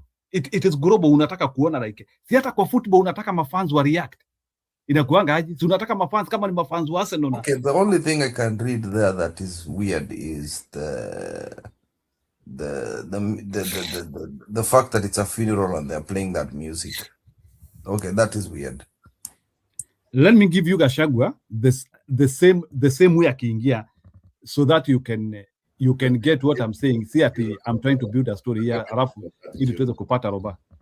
Okay, Roba, you want to react? Okay, go ahead.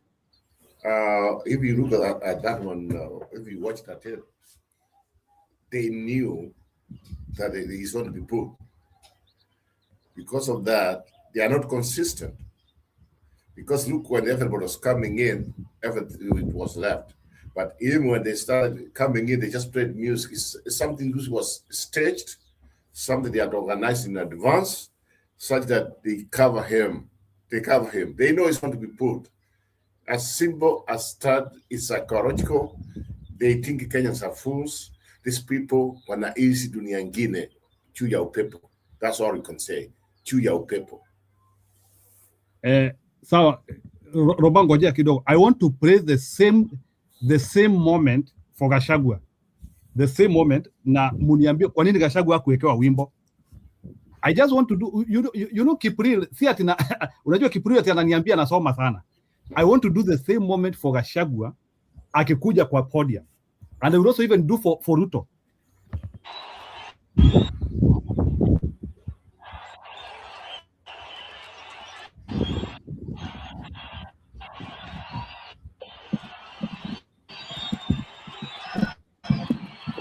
Mbona atuwekewi wimbo hapo? Ni swali tu nauliza. Mbona hapo atuwekewi wimbo? No, I'm asking. Senator Metu alikuja kwa nini hakuweka wimbo? I think Kipril, you need to be honest on that. Yes, Kindiki did not ask for a song. That song, and that's something I wanted you to know. The song was meant to hide the environment. Ida ana mutu. Jiru. Yeye na timu yake, that's what they did. Nikifika hapa niweka hapo ndio sionekane mimi nanukia watu because they want to pull him. That's the bottom line. So yeye na timu yake, they are playing games kwa sababu alionekana mtu mdogo. And even at the time yeye alikuwa amesimama hapo, alikuwa that even look like a typical president. The jamaa the other days alikuwa anatuambia watano nini. By the way, let's be sincere on this. We might say what we want to say right now, but the bottom line is hii mambo ya election ambayo inakuja baada ya hii by-election of this seat. So I think that would be bigger than what we are talking about right now. That for me, it will be bigger. Whoever is going to win this seat, that would be like, you know what, this is the way forward. Kwa sababu, just if UDA comes and wins the seat, what are we going to say? That one is a setback. Not even a setback. It's just like sister on the ground, we are being lied to. So that's what he betted on. Okay, Bwana Roba kidogo, eh? I want to bring kidogo, you will speak, eh? Because I want us to do comparisons, eh? I want to do the same moment for Ruto. Muone pia Ruto aliingizwa na wimbo. They did not allow Ruto ingizwa na watu. One moment, eh, Roba, you react because they are very similar moments. There is something, and I nataka muniambie kwa nini watu wa one term hawaingizwi na wimbo, lakini hawa wanaingizwa na wimbo. Listen. Kwanza sikia hapo, hata wimbo inaanziwa hata kabla hata ya Ruto waitwe. Hapa wimbo inaanza before Ruto. Ndio hiyo.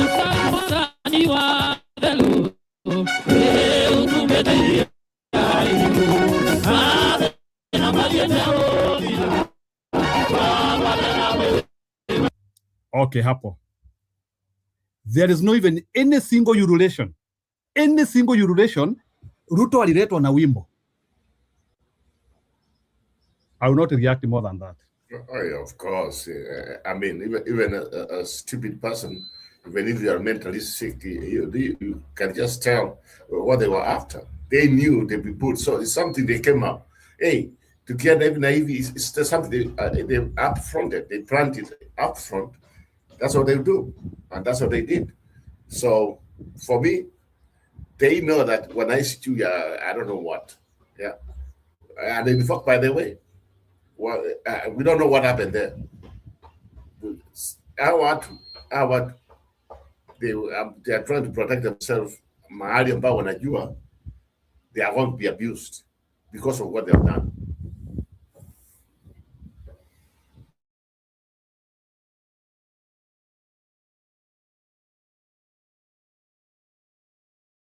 I want to do the same when Ruto used to be popular. I want to do the same moment during Kibaki Barrio. Muone. During Kibaki Barrio, Ruto is not being welcomed by songs. Actually, they allowed Diaz to continue for 3 minutes. For 3 minutes. Watu wasimame, wanapiga makofi, wanafanya nini? The same man. Kipurira hapo umenoa. It cannot be. Sawa. By the way, when you are doing that, see, alituambia, he told us, you want people, don't boo them, don't do this and that. Already, because I'm telling you, this is something psychological. That's what they did. What else can you say? It's they planned for it. How they were going to watatuonyesha. Yeah. Kidogo nimeipata. I wanted us to let me just do this comparison sasa ili muongee because I want to get the mupate storyline ili sitaki this is nataka uone even before Ruto aongee what happened. Ndio hiyo. Your Excellency, Honorable Guy Kenyatta, President and Commander-in-Chief, Your Excellency. Simunaona? Hapo, they waited. The guy was given just, hata ni vile sijapata video yote because I was looking for it, but I have seen it. During Kibaki's burial, Ruto was cheered for 3 minutes. Alafu unaniambia hiyo time ati Ruto na anajua watu watamtia alafu aseme aingizwe na wimbo. Ati muniwekee wimbo niingie nayo. Who doesn't want those cheers? So they are cooked. So there's enough confirmation to tell you that Ruto is done in Mount Kenya, and that is why they didn't want to allow reactions of people, but they had to hide it through those songs. So those are some of the litmus confirmation tests which can tell you actually Ruto is done. Aya, go ahead, Sasa. Okay, I can comment hapo. I think it's Itumbi's Mr. Fix It as a good one. Planned by Itumbi.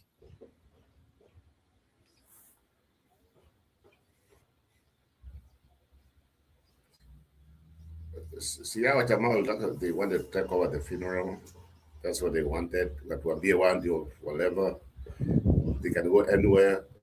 And I think for me, okay, so they were welcome. There was no kind of major things we can say might have happened. Gachagua was there. He came, he kind of ran over on him. Actually, some query. Gachagua he had Rudo's ranch. That's what I can say. He had his ranch. Yeah. What else can you say? Yeah.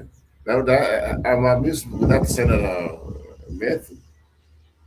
He came and Mabio, kweli, I'm not scared of you. That was with the cats. Then and I had Alex saying, and some of you guys saying, "Oh, the guy looked scared." The guy was not scared. Even if it was somebody who was scared when that guy wanted to take a mic from him, he knows that all the world is watching and everything. And Mwambia, no, that's not a scared person. That's somebody who has confidence, somebody who's determined, somebody who's laughed. You saw people chat for him. But we can say what we want to say. This seat ambayo is going to be open. If TCP cannot win it, then we have a problem. This is opposition have to win this seat. Okay? They have to compete on this one here. It should be an answer right on this. Because time ya kusema all these things imekwisha. Now it's the time for the testing. Testing. Hii atakuja, jamaa alikufa. It's none of we never wanted to die. But now the big thing is Kindiki alikuja alisema tufaya mtaala hiyo mtaala ajui nini yani. Badala kutumia kifua kwa sababu they know that kwanza yeye Joseph nani ampigia kura? That's something somebody has to ask him. Yeah? This dictatorship, I don't know what's going on. They did something illegal and everything. I'm not like I did love or Gachagua or whatever. But what I'm saying is, they know they have lost it. The will of the people, power comes from the people. So even if these people and what's going on, you talked about Ososi and other things, if people think they can dictate what Kenyans are supposed to do, because now Ruto, what's trying to do is analyzing his dogs to see what works. But if he ikiendelea bwana, kama the Ososi and other things they have been doing, and you can as well call for United Nations the opposition has to start saying this. Kenya is now becoming a dangerous zone. Life doesn't matter anymore. We want UN and other African nations wakuja watusaidie na security. If our own security is not capable, we want, we have to, if that's the case, we can embarrass him. Yeah, we can just say now, because of security ya Kenya, it's on. UN wakuje, African Union wakuje, I don't know, maybe other countries wakuje watupatie security. Kwa sababu we have a dictator in power, we have a conman in power, we have people who are just like urinating the constitution on top of it. Yeah. How can a whole senator attacked? Even I don't know why it's there's a lot of things here need to be figured out, to be answered, by the way. Do you see how those guys came in? That's like, you know what it tells you? Those are people who have organization ambao wanaenda pamoja, they are laid there, walikuja once dinner. Hii ni kitu ambao walijua why it was, kila kitu they have been doing this. By the way, I think also it's something they did maybe pay attention from the way they knew it's going to prevent bad where they were in Nyandarua. Maybe just like to change the story. But this right here, I'm very like being a former member of ODM. The Luhya nation has been faithful to the rural nation. They never complained. They have been just like they are the people. Whenever imagine, whenever Papa wanted something to start, when he went to Western Kenya, ODM base is in Western Kenya. Can you imagine a place where somebody like Musalia Mudavadi cannot win anything? His party could not win, like Vihiga. They showed Papa. They showed ODM. Then now, this is what we get. This is how we treat the people now. People who come from a whole senator from Vihiga, ODM senator. This is what they did. This is, I'm telling you guys, this is going to be something else. I'm telling you, at the end of the day, ODM was dead with Raila. Hii hakuna kufufuka. Then even now, wakati ilikufa, tulifikiri pengine there was a way pengine it might survive. But now, ingine imekufa tena, inakufa tena. ODM is gone. How do you dare really mistreat the people of Western Waluya nation? People who have been behind ODM from thick and thin, every day, 5 years in, 5 years out. Then now you start like mistreating them. Once one of them, who's the same part now, is rising up, is becoming a star. Now ODM belongs. Kumbe. Hii tunaambiwa hii Limpopo na nini mambo the biggest party. Kama niona mtu mwingine alisema kwa TV Divanyando at the biggest party was Limpopo and whatever. Sasa ODM imebakia tu Luo Nyanza. That's what's left, my friends. This one cannot continue. Hata with even Luo Nyanza inaonekana imekatika even bro. ODM is dead. I don't even know why Sifuna is still in it. It's dead. It's just funeral. Okay, let me show you. There are actually 3 factions of ODM, Roba. Yeah. Nalinda Mwananchi. Linda Ground, they have 2. Linda Ground. Zoning and unzoning. Zoning and unzoning, yes. Yeah. And I actually agree with the non-zoning ones. The non-zoning ones are saying the correct thing. ODM for years have not been allowing people to pick their own leaders. I was listening to a podcast this morning. Walisema kwamba Gladys Wanga was one of the first people who used to get direct nomination from Raila. And then after she gets nomination, she goes and picks the people who she can control. In Homa Bay. So for her, she's in trouble. She's in actual trouble because her deputy is going to gun for him, for her. He resigned about 2-3 weeks ago. Gladys Wanga ako sawa, she will be deputy president. So si anang'ang'ania huko juu. She's no longer, she doesn't want to be a governor again. Deputy president kitu gani man? Njiro. He cannot even be a deputy governor, even a MCA. Can't even be an MP. She cannot win. She is aiming higher. Nyinyi mnamwambia aconcentrate na viti ndogo na yeye anarenga juu. Kama mangu. Si anarenga juu kama mangu.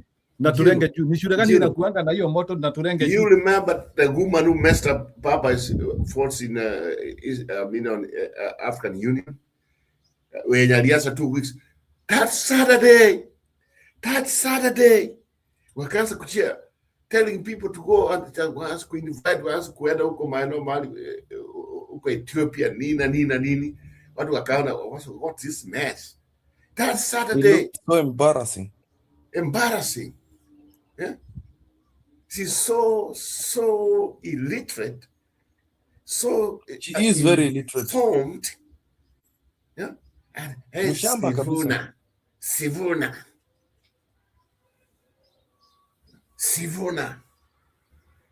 She thought she's going to be the first. You know, these are the people we kept on saying when Papa passed away. What's going to happen in Luo Nyanza?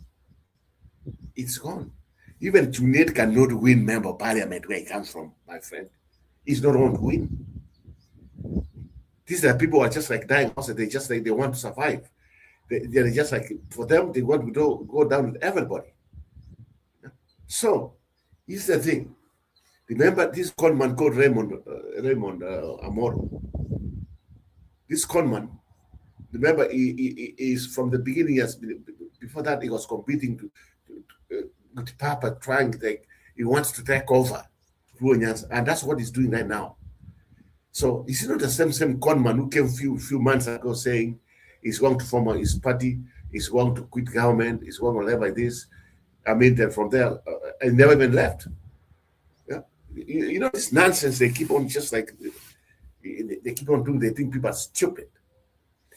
Whoever who attacked that man, was in Sumu, that was a clean attack, which was by the government. They knew what was going on. They knew what's going to happen. You know, they have to be under investigation. Then from there, you will never hear anything until the next election. Then they start spreading fake rumors that he was caught with somebody's woman, like always what they do. The way they did this guy was on IBC, who they killed before, just like 2 days before election, or 1 day, whatever it was, a week before election. Yeah. So Oswald was just like there. This man was doing his own business. Then they attacked him. You know, where was that woman we didn't see there running away? Where they attacked him? Now they thought there would be no cameras. With today's technology, this is ridiculous. We have reached a place where we call the United Nations to come and help the security in Kenya. Pluto has messed up the country. The country's out of control. There's no security. Now we look protection from other police from outside the country. If the country is ungovernable right now, our opposition cannot even do anything. They are being threatened because this guy, he has started a war. He has started a war so that he can remain in power. That's what he has started. That's where he's headed to. What else can you say? What else can you say if in your own country, people can come and attack you and nothing happens? Just a few minutes later, remember what Gachagua was telling him? He even pointed out even the churches where they have been attacked, what has been done. Why is it that this country called Kenya, which has a constitution, that now someone can come, he attacks people, and the police will do nothing? Because you know, when you are commander in chief, does it mean that you control even the security and people just keep a brand high on nonsense happening in the country when people are being attacked, women and children? Somebody you can't just even go and have free lunch or something with your family. You are fear you'll be attacked because you are talking a different language, because you don't want, you are saying negative about a dictator, a conman. Where are we headed to? And nothing happens. A whole senator. And for me, where's the security? The so-called security protected, because we thought it works. I mean, where was his security? Was it compromised? That's something you want to know. No, I think Budi ameelezea that's hiyo what story ya Budi security. explained. Budi explained that is, you know, that's supposed to be a very secure place. It's a mall. Umeenda kukata nywele uko Java. You're not outside. So it didn't make sense. But now it looks like unatembea na watu everywhere now. It looks like that's how serious insecurity is. Because it's the same question I had asked. But Alex asked a very important question. He said, "Why do we need security like that in Kenya?" So on top So of that, so you so so, want so you want to tell me that more? There's nobody who's armed. If these were robbers, there's nobody who's armed. Secured that place which is felt secure. Even these people, they got away. They came in, they went out, and nobody even could just stop them. Even get all of one of them. All those people are almost like 10, more than 10 people.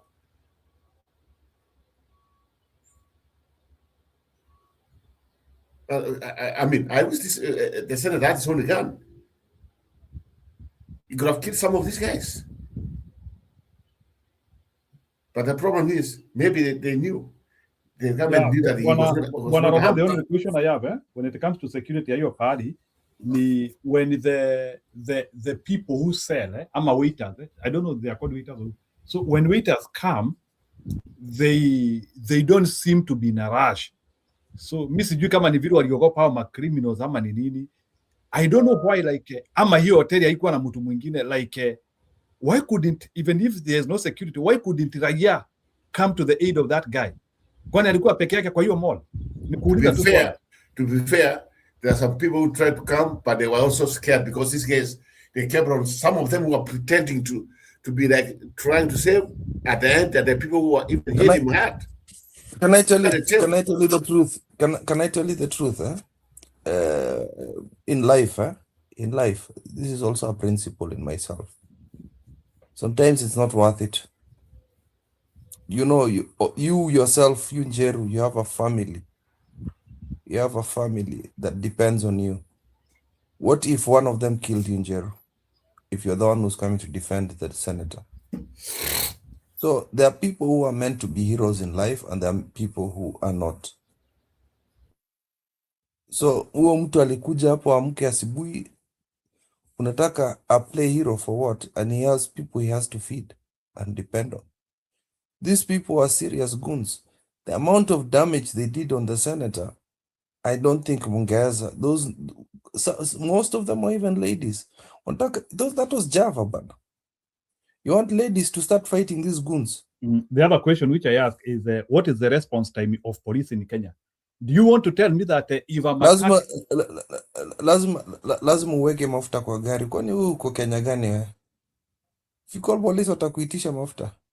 No, but for a senator unataka kuniambia upige tu simu tu polisi useme bwana kuna senator anapigwa hapa, they cannot respond within like 10 minutes?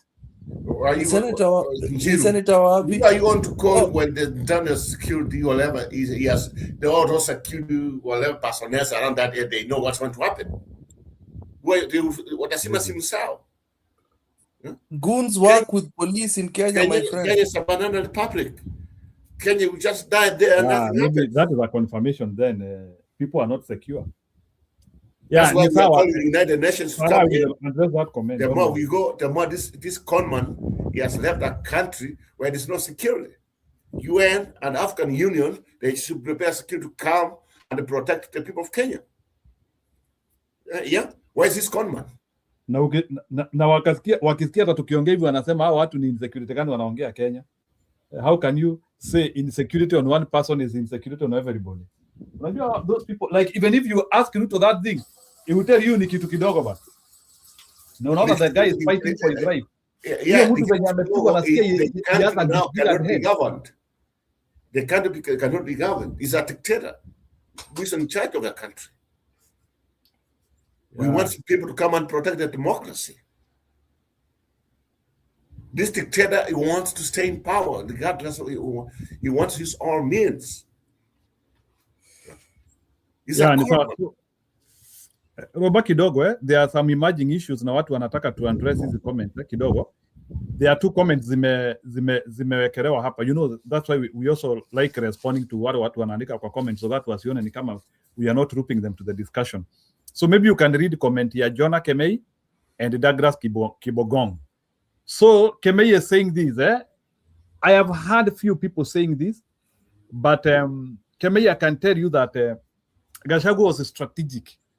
Today, he knew how he was to package that speech because he wanted to speak for long without destabilization. he knew that he didn't want to, he never needed to be very scathing, but at the same time he knew how to place his attacks. So Kemei anasema Gachagua today was sending a signal that he can work with the President Ruto if he is given a second chance. Politicians play with the people's minds. That's a circular statement again. Hakuna hiyo kitu. I don't think that's nonsense. Mutarespond. Wacha nisome ya Kibogong. Na Kibogong anasema, Njiru, did you realize the script ya Itumbi and the church worked well for the president? So again, I would want you people to analyze for me your script ya church. What did the church do to enable Ruto's optics? Because I think that is what they want us to discuss. So you can handle those two comments, both Robert Kip. Kip, you want to start? I think Itumbi is a very good mechanic, political mechanic. I'm an Itanga engineer. So I'm beginning to see what you meant about the music, the choreography, the speeches, the MC was told what to do. Everything was veered towards Ruto's. I think even alikuwa nakuja speech yake ilikuwa imeraruliwa mbaya sana na Gedho. Nafikiri alikuwa nakuja kuongea juu ya barabara ikamwaga kabisa na Gedho. Then another thing that really confused them is also Gachagwa's speech in the beginning. He asked the people to mwache aongee. Meaning that, Ruto, I am here to give you permission to talk, me and the people. I'm going to ask my people if you're allowed to talk today. That's what people did not pick. He said, mnataka aongee? Haya, ongea. Tutaacha kuongea. And when he said that we're not going to talk when he said that we're not going to talk about one-term issues, it was what do you call it when you unachenga mtu, naitwaje hiyo? Mtu amesimama alafu unamtega. Yeye ilikuwa mtego tu, alikuwa anasimama hivi akafanya sweep. So if you knew what Gachagua was doing, every single compliment was a backhanded compliment. It was not genuine. Even the words of respect were not genuine. Wakimuita Mr. President, it was a diss. So that it looks polite, but it was backhanded. And the people who watched that video and Akikuyus, they realized that what was being said in English was or Swahili was not as harsh as what he said in Kikuyu. That is why people are confused. The kind of abuses that Gachagua gave Ruto today were not nice things. And then another thing is, he invoked the songs of Mau Mau.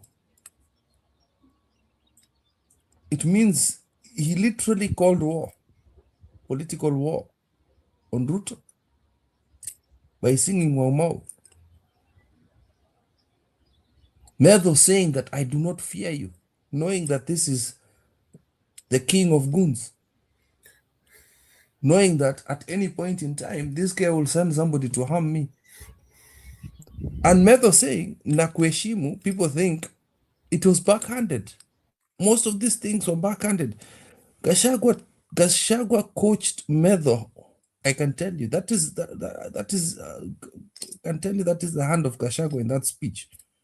Now, Kipril, as you respond to that, where were the front men of Ruto? Akina Kibet, the other guy who is a senator, Kericho, were they there? Walikuja? How could they be there? Yes. Were they there? How can they were there? They were not even where. They don't know him. Even those were like vile viumbe vina kaumba kanachificha kanapigwa ndege kakuku kanasikia kaka. Where were they?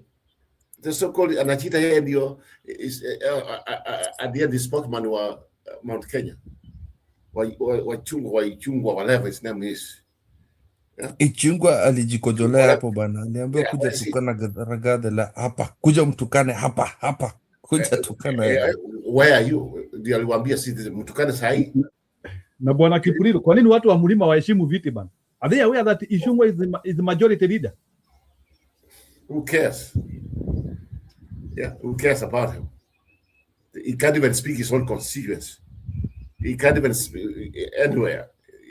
He knows that. Watoto wake wako wapi? Roba, where are his children? Where are Ichungwa's children? I don't know, maybe South Africa. They're in South Africa. Exactly. Yeah. The thing is this. So that he can allegedly enjoy men. Yeah, let's analyze this thing of what Gachagua did when somebody says, "Oh, he did it. He wants to work with the president." You know, that's how desperate they are. That's even the bloggers of the so-called Gachagua just destroyed Ruto until Ruto has to respond. Even when Gachagua was talking, when you watch at him when he's talking, and you look at the body language at the same time, the body language of this killer, the murderer, Kasongo, unamwona kadogo kanachukunia huko kwa kiti.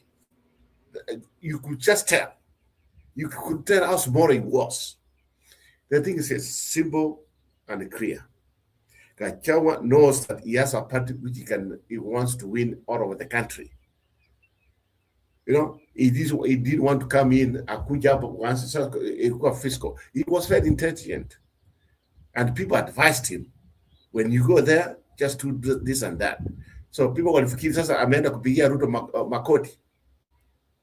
Kama ni hivyo, did he even recognize Kindiki? Did he even recognize him? Now, he came, he respected the office of the presidency. That's what he did. You are the president, we respect you. You know? But aliwaambia, guess what?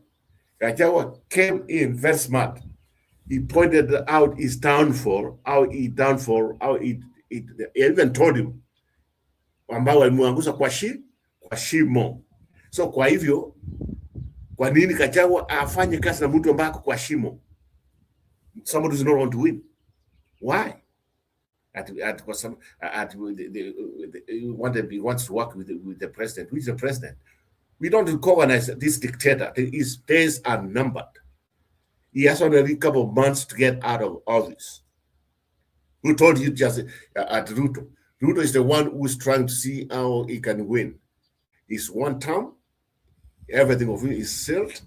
He was told very clearly when mwangusa kwa shimo. And he decided to respond in the ulisikia akisema, hey, the young whatever, the young politicians in this country, nobody should what? Nobody should just threaten you. Go for your potentials, trying also to respond back after he was told the truth of the matter, just like who contributed to your downfall, how Ruto eliminated himself from 2027, how Ruto ended up his presidency. That's what Gachagua laid on the table. He started it. When he started, he had a headline. After a headline, he came to the pot of the composition and he went to a conclusion. The conclusion, he told him, guess what? You are one term. You are one term. As simple as that. He even requested people, don't tell him right now. Tutakutana huko mbele. Sasa kama huyu anakuja anatuambia kwa sababu wanataka kufanya pamoja kazi na yeye, you are daydreaming. Ruto, just even look the way he looks. Look at this picture, the way he's talking. The man looks sick to me. The man looks like as if, I don't know, he looks really very, very gray. He looks very, very weak. He looks like as if something's on to, he's scared. But why should he be scared? He was given the opportunity. He squandered that opportunity by the Kenyan people. He came in, akafikiria ndio smart, because he won the last election, anakuja mimi naenda hivi na hivi, ikifika hapa, you know what he said? Atakuja hapa tena watakutana nao mbeleni. Amejaribu. He has tried. He's a dying horse. Ruto is a dying horse. He has nowhere to go. He has reached the dead end. Tumefika, we are in 4 years or somewhere in maybe wherever this is, karibu Ruto is headed to Indian Ocean. Tuko karibu kufikiria pale mwezi wa 5, just to appear in Mombasa, kufika Mombasa. By January next year, atakuwa tumefika Indian Ocean. By direction, itakuwa imeenda ocean, imeingia ndani ocean. The end of Ruto, bye, see you, conman, dictator, murderer, somebody who never was not even ready to rule our country, who killed the young people. That guy should be even gone long time ago. He does not deserve even all our services. He's taking our money, messing it up, and that's why he has realized he cannot win. It's a one-term presidency.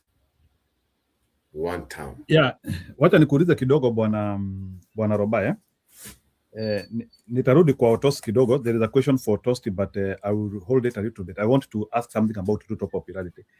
We know that when Mount Kenya is united, and they don't have like 2 or 3 strong candidates, when they are united, tunajua kura yao inaendanga pande moja. So usually their vote will go one side as when they are united. 1992 and 97, there were peculiar cases where some architects in Moi government decided to split our votes. Away from that, right now we can now confirm that Mount Kenya vote is in one basket. Now, can it still be stolen that Mount Kenya, tunajua kwamba kura ya Mount Kenya yote inafaa iende upinzani, then tumeenda kwa uchaguzi, and we can even see the way there is a confirmatory test of the ground. Ground inatuonesha kura ni yetu, lakini tunaweza enda kwa uchaguzi ati natukuti ati kura yetu imeenda kwa Ruto, even with the rigging. No, it's not what happened. And you see, Gachagua confirmed that one. He confirmed it by saying, "Ata Uhuru amefanya nini? Amesikiza ground." Gachagua was confirmed, and you can see even the Uhuru camp. I'm not even denying that they are in one voice. They will be have a compromise candidate who's want to win the general election, and Kasongo knows that is cooked. He is a cooked candidate right now, and that's why some of us have said it here. Come January, February next year, maybe around March, he might come and tell us he's not going to fight for presidency. He might not. And I believe it. This is something, guys, this is hard. This man, he played his cards, akafikiri is going to win. Guess what? Yes, remember we were talking about Kindiki here. Kindiki is a problem on him. And even you see on the comment section, I say this way.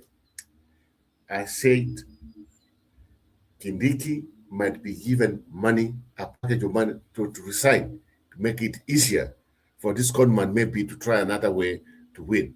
And I've always told you guys, the one thing they have planned is to have Joe, okay, from Mombasa, so that they can have the Muslim votes, so that they can say, oh, Muslims, you're wengi na nini, tumeshinda yeye. That's the plan walikuwa nayo from the beginning. Hii mambo ya Northeastern what? Hii mambo ya vipande iko. Yes, this is the plan they had. So Kindiki is going to get out. That's this thing, he's going to get out. There's no question on that. But the bottom line is this. Is this the way we want our country to go forward? When we are going to lose the elections, after you realize that, now you start like you want to humiliate some other people, like the opposition, like what they are doing right now. First of all, if I was the people, the so-called opposition, united opposition, if I was somebody going to advise them, they should come and have a news conference tomorrow about what happened in Kisumu. Then from there, they can start calling about the United Nations and other bodies, UN, EU, AU, to come and provide security in Kenya, to embarrass this conman called William Samoei Ruto. He's a conman. Kipre, take over.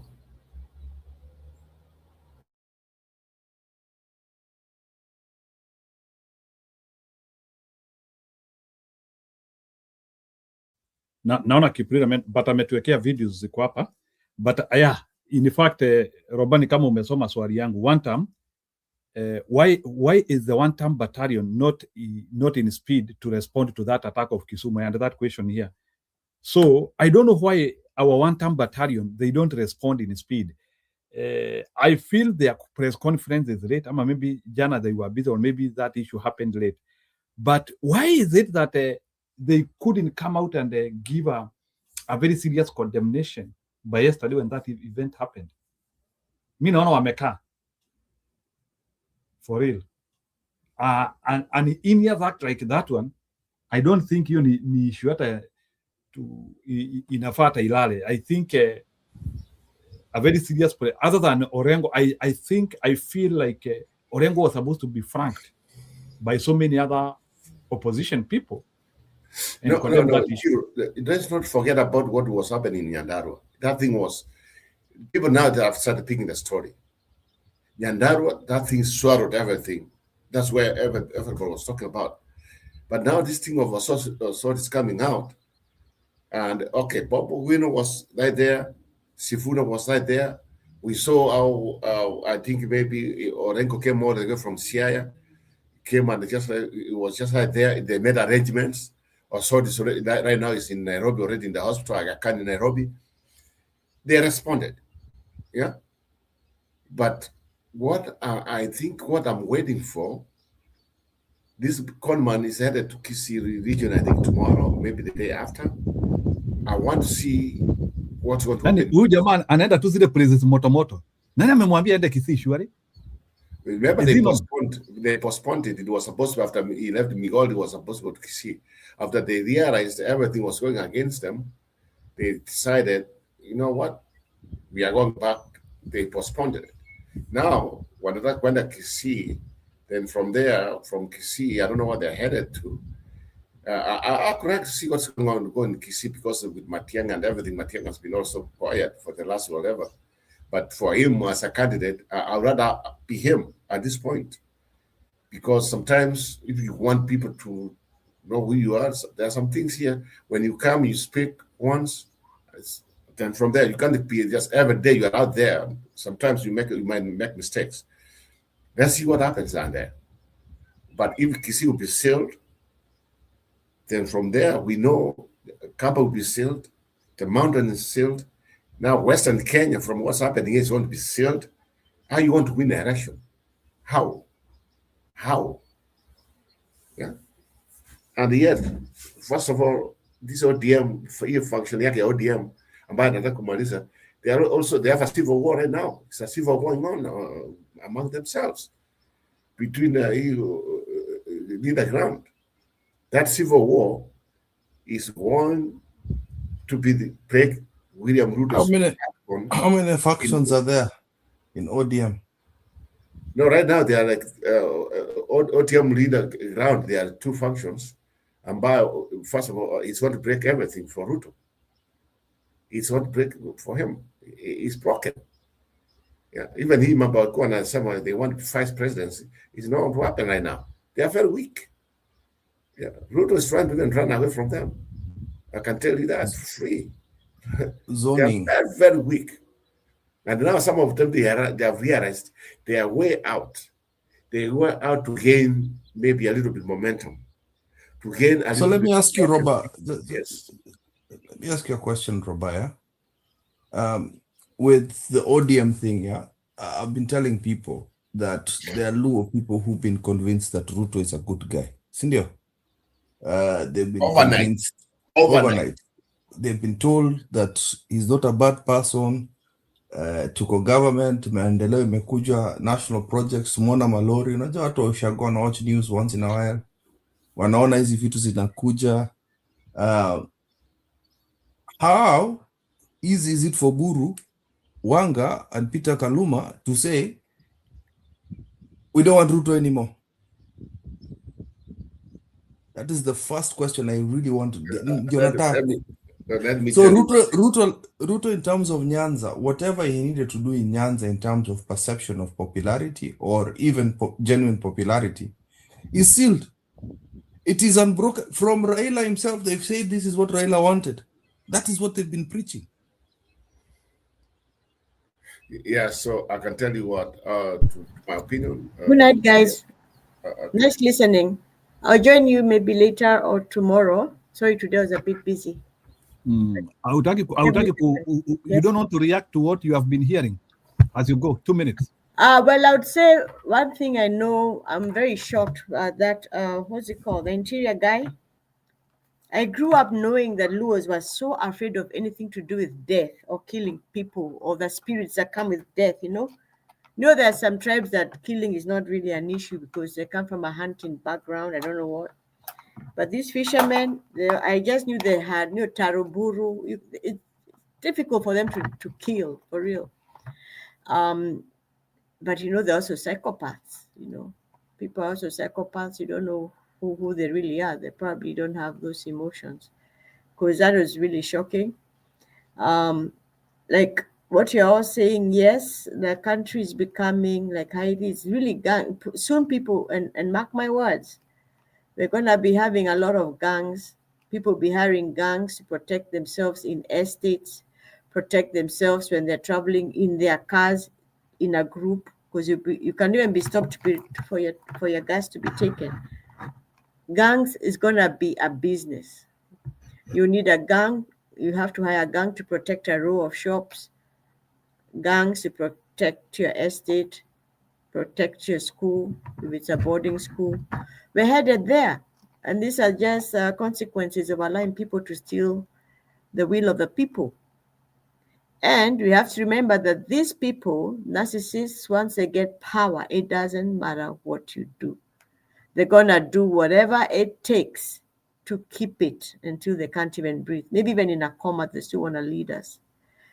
So do not underestimate just how much this guy does not want to go if he's still alive for 2027. He's going to do anything. And don't just be shocked. We never imagined that somebody like Raila would die and the sun would set and 3 weeks we might even just forget he was there. Who would have thought that? There are some people or there's a way of thinking of some people that if there's a problem, it doesn't matter the impact of what will happen, but time will always pass. And that problem, fortunately, will be gone for good. My grandmother told me that. Actually, there's some people who are like that, some tribes like that. This is a problem. It doesn't matter. Like even how during 2022, they were shooting live bullets into Raila's car. He could have died. And us were like, you can't kill your opposition who is demonstrating because you've stolen their, you can't do that.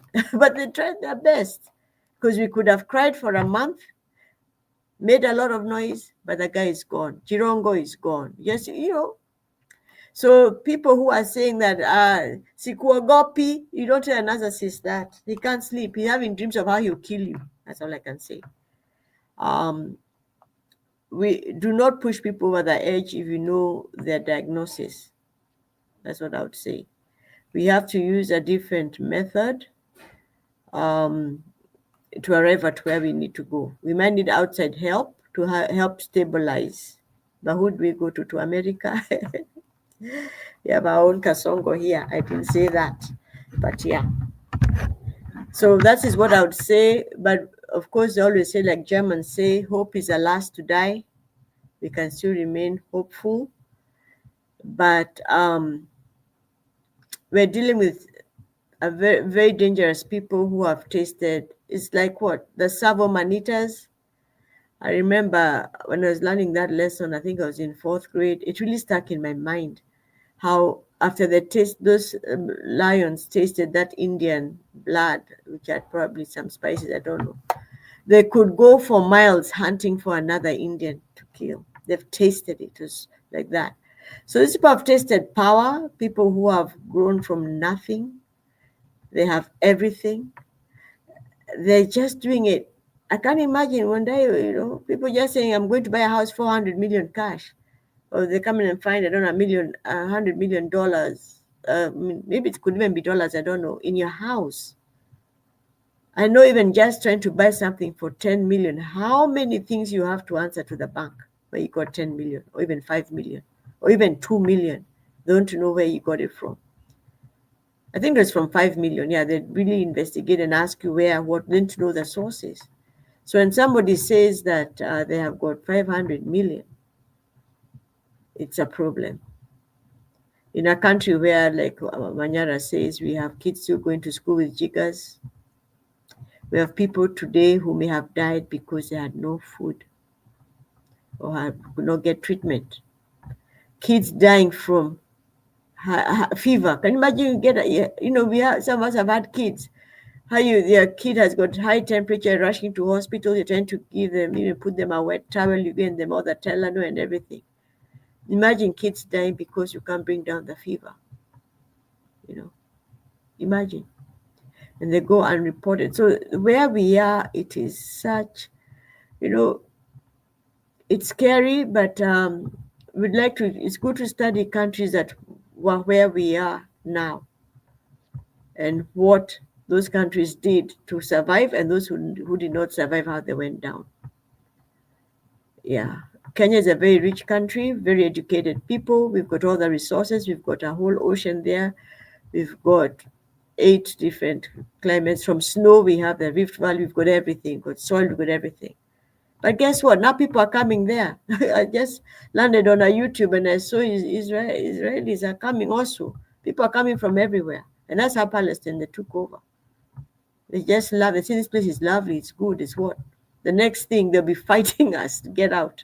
We have everything that people want, but we don't realize it. I talked about the Kolomani, the Luhyas in Kolomani, Kakamega, sitting on 678 worth of gold, billions worth of gold. Yet they're so poor. They're not even doing anything. But somebody's got, do you know how, Kenya could be the dollar, with the gold we have. We could have our own whatever. We have that wealth underground, but people are digging it. We don't know how much has gone from titanium. We don't know how much we've lost through uranium. Yet we can't run our schools. I keep saying the amount of wealth we have, every unemployed person should be getting even 10K every month while you figure out what to do. So you can have some dignity, you can buy airtime, you can buy kaunga hapo while you're looking. We can afford it. Why should somebody have 50 billion in the bank or 100 billion in the bank of our taxes?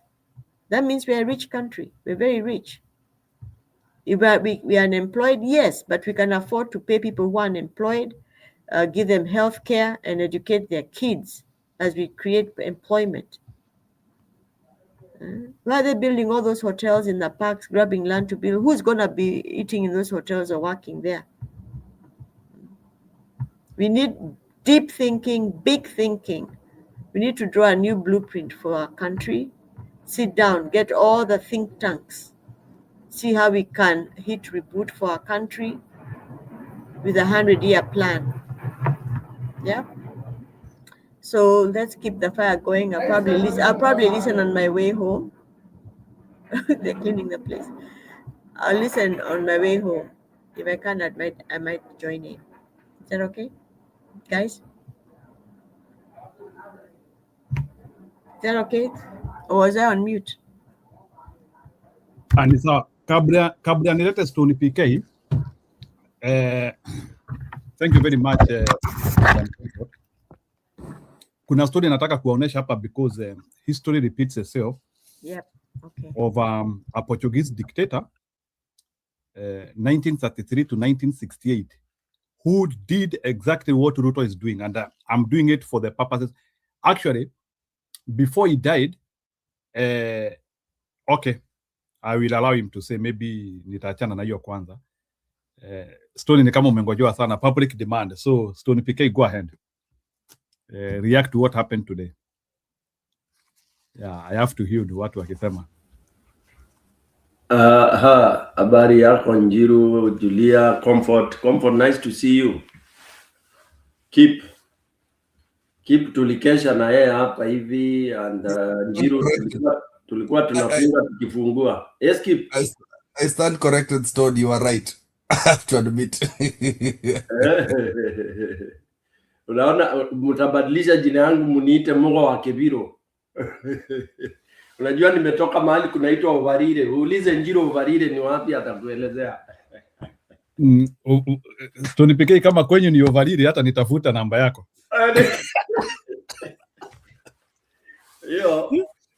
Kama kwenyu ni overlidi, hata namba nitafuta. Unajua overlidi ile tunaambianga wa hao huyo hata Tony PK, wengine hata wakiangalia mimba inatoka. Ati kuna venye akiangalia mimba na zile vizemengo hatari sana, sijui kama zile vizemengo hatari sana, ati akifurahia kitu unakuwa mweusi. Ama anaweza angalia hii nini jiwe hivi, angalie jiwe ianze kukojoa. Yeah. Go ahead now. Wow, but I'm very saddened. As much as my spirits were very, very highly lifted when I also got the news of what has happened to Ososi, I was dropped to the ground again. You know the way you are risen to the zenith and then dropped. One of the things, nitaanza na Ososi, the bad news. Njiru, personally, if I was to advise anybody in politics, especially now, and I'm earning a salary of $1 million+ in Kenya today as a politician, I would, number one, stop calling people goons. And I've talked about this many times. If vitu tunaita goons, who are they? Who are these people we are glorifying? Because the moment ukianza kusema goon, it means you don't know what you're doing, what you're saying. Yani it's like this business of cattle rustling. We glorify it. And it's like we give up on it. It's like it's not anything we can solve. Which means we are stupid and incapable. Now, when it comes to goons in Njiru, we go complaining, oh, I was attacked by 10 people, 20 people. Come on. You've been earning $1 million+. Come on. And you know how the situation is. Come on. If you are talking goons, have your goons. Yes. If you are talking of army, have yours. Twende tu katambe kama Nigeria, whereby every igwe kama vile Gachagua aliingia na watu wake kama mbao. Exactly. Hata mbao ni kidogo. Gachagua sahi should be moving with a minimum of 100 people wherever he is. 100. Those are only 10 cars, by the way, or 15 cars. Kila gari imebeba watu 5, watu 6. Okay? Yes. Njiru, I'm not joking. Gachagua ndio atatandikwa hivyo, umeona? Hiyo aibu. That's a senator that was beaten like a rat Njiru, it's a very na usiku kwako, because inaonekana they might even start percolating to your home. Na the same people waanzie kulala kwako pia for immediate protection, right? So when we talk here, and especially me when I stand here in this channel, and I tell people are telling me, oh, election huwezi ibiwa, oh, it's because I think nimeona. I mean, just look at that scenario. People, mchana, barigisi mchana, people beat up a senator. Njiru, this is not small thing. And there is no help. Yes. Na si ati unajua kama angechapwa midnight tunangesema watu wamelala. Hata wacha hivyo. We know in Kenya nobody will ever come to help you kichapwa. By the way, that's another culture we have which is also very rotten. Kenya unachapwa mchana tu. Anyway, hata in town Nairobi, Njiru ukianza kutandikwa hapo na watu wanakuangalia wakipita. Of course niliibiwa laptop wa mama akiwa ameniangalia. Yeah. Pale mlango kubwa. Alafu sasa after nimemaliza kuibiwa naanzia kuuliza hao watu bwana, yani mmekubali niibiwa, sasa wanaanzia kutongea kati ya meni. Dola doshi mambo nato hiyo. Yeah, exactly. Yeah, you are on your own. Na unajua wengine wanaogopa juu hawajui watu watatoa nini, so it is that bad. So when it reaches that way, for example, let me give my own example. If I was a senator, there's no way a part of that salary of mine I would have like 20 private. team with me. You may call them what you want. Call them, nyinyi mtawaita vile mnataka, but they will be my team. Okay? You may call them goons, you may call them teachers, you may call them doctors, but they will be around Stone PK, wherever I am. And that is why hiyo pesa itatosha kweli? Tuseme hata uajiri mmoja 50,000, watu kama 20, sio ni a million already wameenda na mshahara yako yote. Nini mshahara ngapi? You have a million, my friend. They earn more than 1.5 million by the end of the month. Get even that $500,000, give it out as your security. Come on. And does it mean senator anangoja tu mshahara peke yake? Then you are an idiot. If the mshahara you need by wako na deals nyingi wanafanya. Come on. They can employ up to even 20 if it requires. Now, who said these security people are paid 50,000? They are not paid 50,000. They are paid peanuts. Yeah. Well, peanuts in the sense that, for example, it could be 40, 35,000 or something like that. Yeah. And you need them, especially, you can be taking them on part-time basis. Why am I dwelling on this so much? Because it's going to be bad. And then they are blaming, who wanna blame a Kenyan. Kwani Raymond anangapi, sitaki kuzitaja, ndio anaangaisha watu sasa hivi. So where are we? Labda ako na ine. Labda ako na ine. No, anaweza kuwa ako na samapacha pia. Because I mean, this is really, what are we looking forward to? It's gonna, yani broad daylight munaambiwa mutadu. Alafu yani hao watu wameingia hivi, kwani Ososi na yeye alikuwa peke yake, hana bodyguard ama bodyguard na yeye aliingia chini ya meza. I thought these guys have bodyguard. Because if there was bodyguard, atoe a gun, he should have been able to kill at least 2, 3, 4 thugs. Because those are thugs. Zero. Those are thugs. If I remove my firearm and shoot them, those are thugs. No, Imambo, it's not acceptable. There is a serious lapse. Serious lapse. Because these are, they will be saying men in black. These were not in black. These are Men in black had only one job. Men in black used to just take care of Raila. That is it. And it was not about violence, it was protection. Usiingilie men in black bana. No, men in black waliharibu meeting, they were beating everybody else, they were useless, they were thugs. It is Raila who started this. They are reading from that script. Yeah.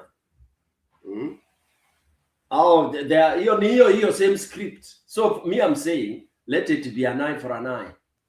And we stop crying. Oh, sijui nini. Oh, they are saying this, it's so and so. Come on, organize yourselves, guys. You have money, pool. Kila mtu atoe shilingi 100 mini changa 50,000 every month too, or 100,000 every month. Make security pool. Yeah. All this. Wacha hivi even akina changu wanaenda tu wanasimama hivi wanapata hizo guts. Wataanilishiwa wataamini. They should beef their security properly. Na si kulilia serikali wapatie security. Engage the people that have no job. Engage them, employ them. Katambe kaende. Okay, that is one. Hiyo kama wataki wataendelea tu kulimwalimwa kiovyo hivyo. Wait, just before you go on there, Stony PK. Sorry? Just it's comfort. Just before you go on, if we take that trajectory, which is now we've already started it, if we don't stop it, the same people, if I hire somebody for 100,000 and somebody on their way to come and protect me, somebody offers them 200,000, they'll come and take me out. Then somebody else may have a million. So you're opening another business there that it will be for the highest bidder.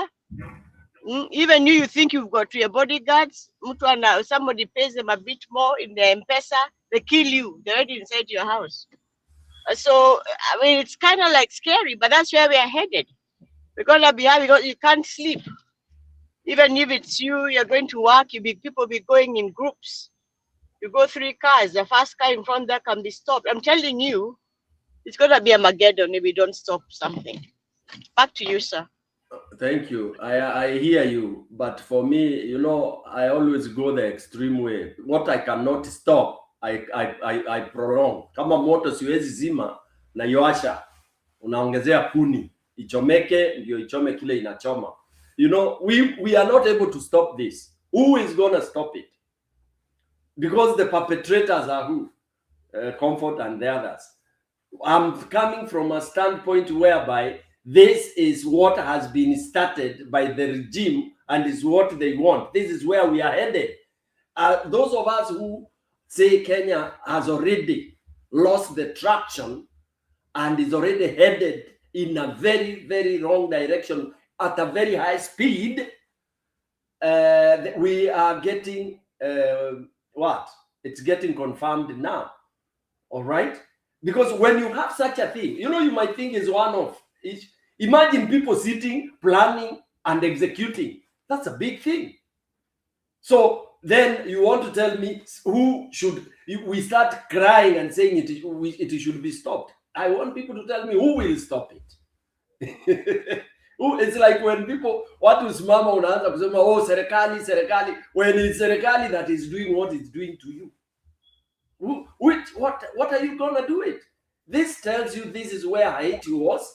This is where Nigeria was. Ile kitu iko Stone PK. Yes.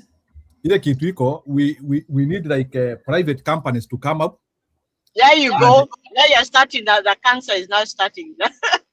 No, I'm just saying that private companies to come. They analyze like what happened to Otosti. They produce the images of those people. Kama wako amevalia masoksi uso. And then people can go for them, but we have to analyze what happened to Otosti, and because we know the government cannot do it. Let me ask you. Analyze. Unajua you word analyze meaning delete from my vocabulary, because when I see that I don't need to do any analysis. Kama hiyo mchana vile nimeona. Number 2. So the private company comes to analyze, to gather what? To give us the faces of those people.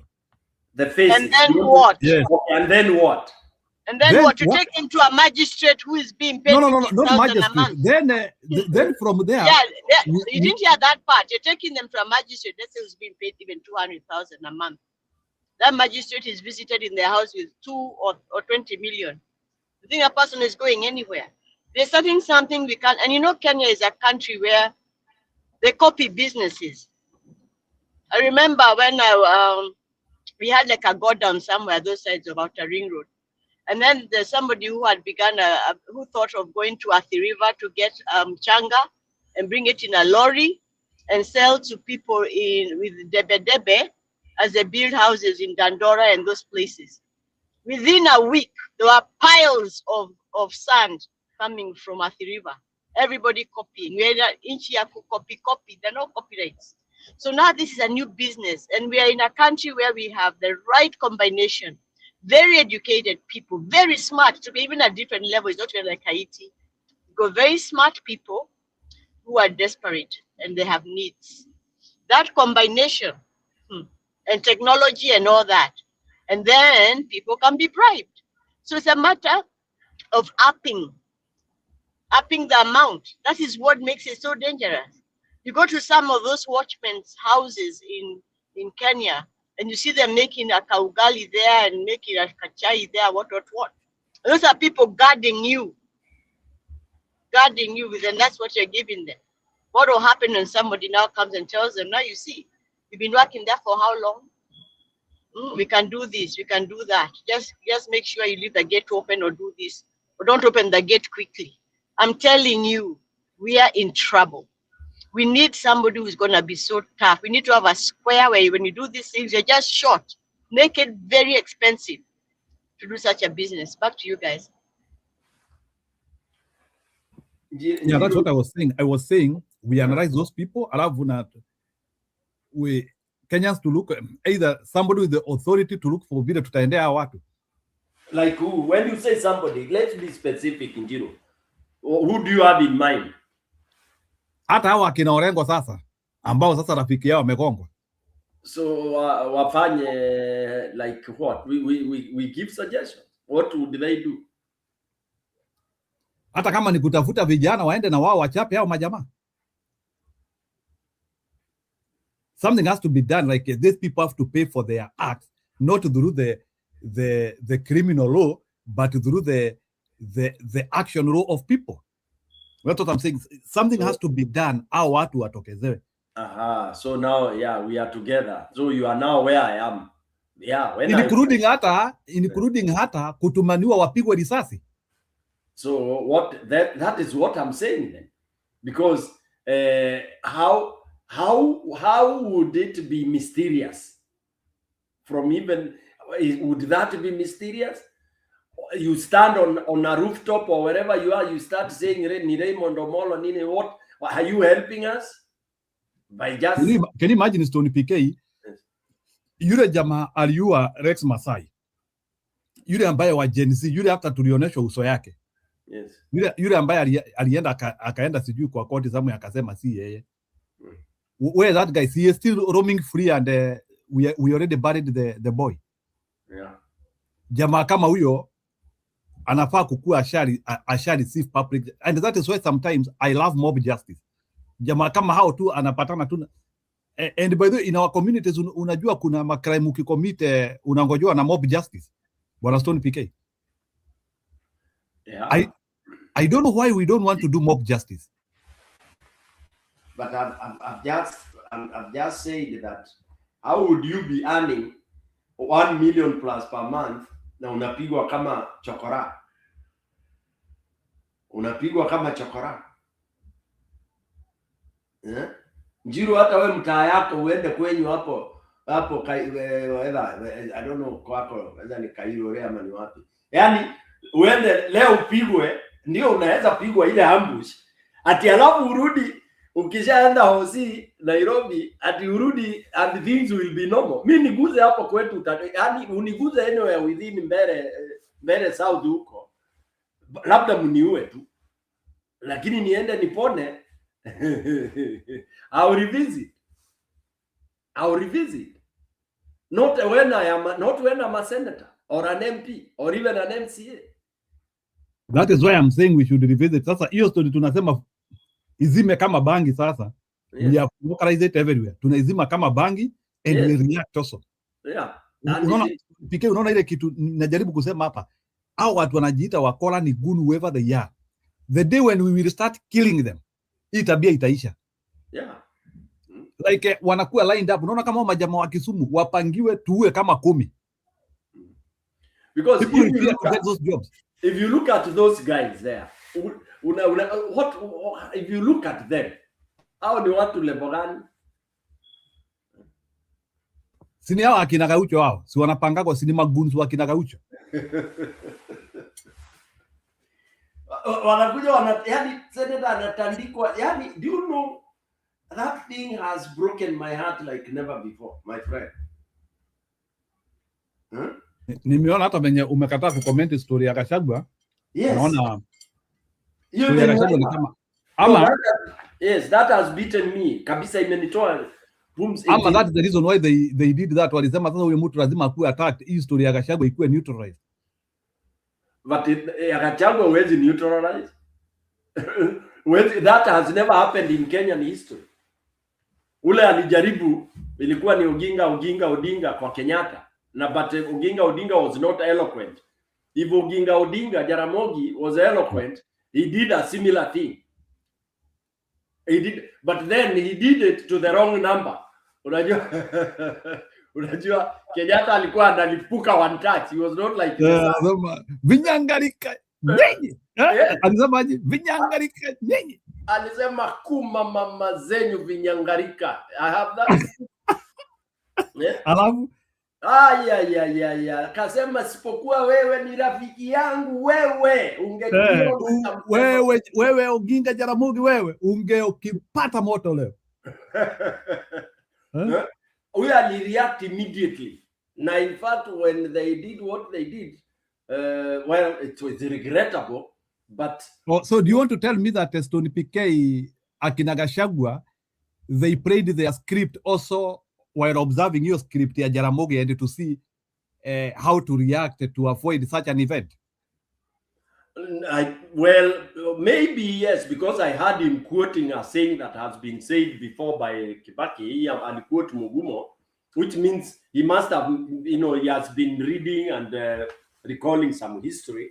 And not that he is very young, of course, he knows the history of Jaramogi and Nani, of being Kenyatta, okay? And as a political scientist, he must also sometimes be playing some of these clips. And because today I saw him even trying to imitate Kenyatta Mzee. He tried to be in Kikuyu. In Kikuyu, when you are called Jamba, Getungati, yani si Getungati, anaitwaje king. Sasa PK sijakusalimia, pole. Julia. Sasa ndio umetoka kwa ugali. Sasa unajua shida ya mama wako na si nimefanya vizuri, nimeweka nimekaa huko backstage. Watu wanaona kama niko. Unajua tulikuita nikajua wewe umeenda kwa singira yako. PK, kumbuka tuliambia Gachagua jana aongee na Kikuyu. Kabisa, nimemtumia text message direct. Hey, that was good. Kwani alikusikia Tony PK? Alikusikia ama? Sijui kama alinisikia, lakini mimi nilimtumia text na akajibu. Amejibu. Nilimcongratulate. Alisikia atulisema watukane na Kikuyu. Hata tulitaka aduite magui na manya una madui. Lakini alikuwa a bit moderate. Alifanya Julia, you cannot tell me that you have become more extremist than Gachagua, surely. At more? She has become more extremist than Gachagua. Who extremist? Nani, Julia is more extremist than Gachagua. Sasa anapiga akomberea Gachagua sasa. Tulimwambia aongee na Kikuyu. Mahali imefika hata nilikuwa natafuta hiyo nini. Nakwambia PK, mimi niliamka hata sikulala poa. Niliamka nikaona Gachagua akona anasema, Bwana Rais, ulinifukuza. Nikasema kwani kunaendaje? Ukafikiria watu wananikosea uko nikasema kumbe watu wacheki na watu hapa leo. People are not laughing with people. Endelea PK, ulikuwa unasema amelearn something. Today even his speech. If you observe from the beginning, you could see how many have ever seen how a snake prepares to attack? Real. Wacha kwa nini? Wacha kwa video. Yeah, inategemea. Hebu tuambie which type of snake unajua zina attack. Any snake that is preparing to attack. Wacha maneno ya cobra. I know cobras ndio zinaonyeshanga sana. Any snake. Si kwanza inalala na mugongo. Yes, and there are snakes the snakes that are not very bad never prepare to attack unless hiyo umeenda ukaikanyanga. But these ones that are bad, ikisikia unakuja, hata kama ni kadogo, number one huwa kanainua kichwa. Okay? Alafu kanaanza sasa, unaona kana puff, kana the heartbeat, kama kana heart, nafikiria kana heart. Unaona inaanza whatever, yani it wants to take off. Inangoja. Okay?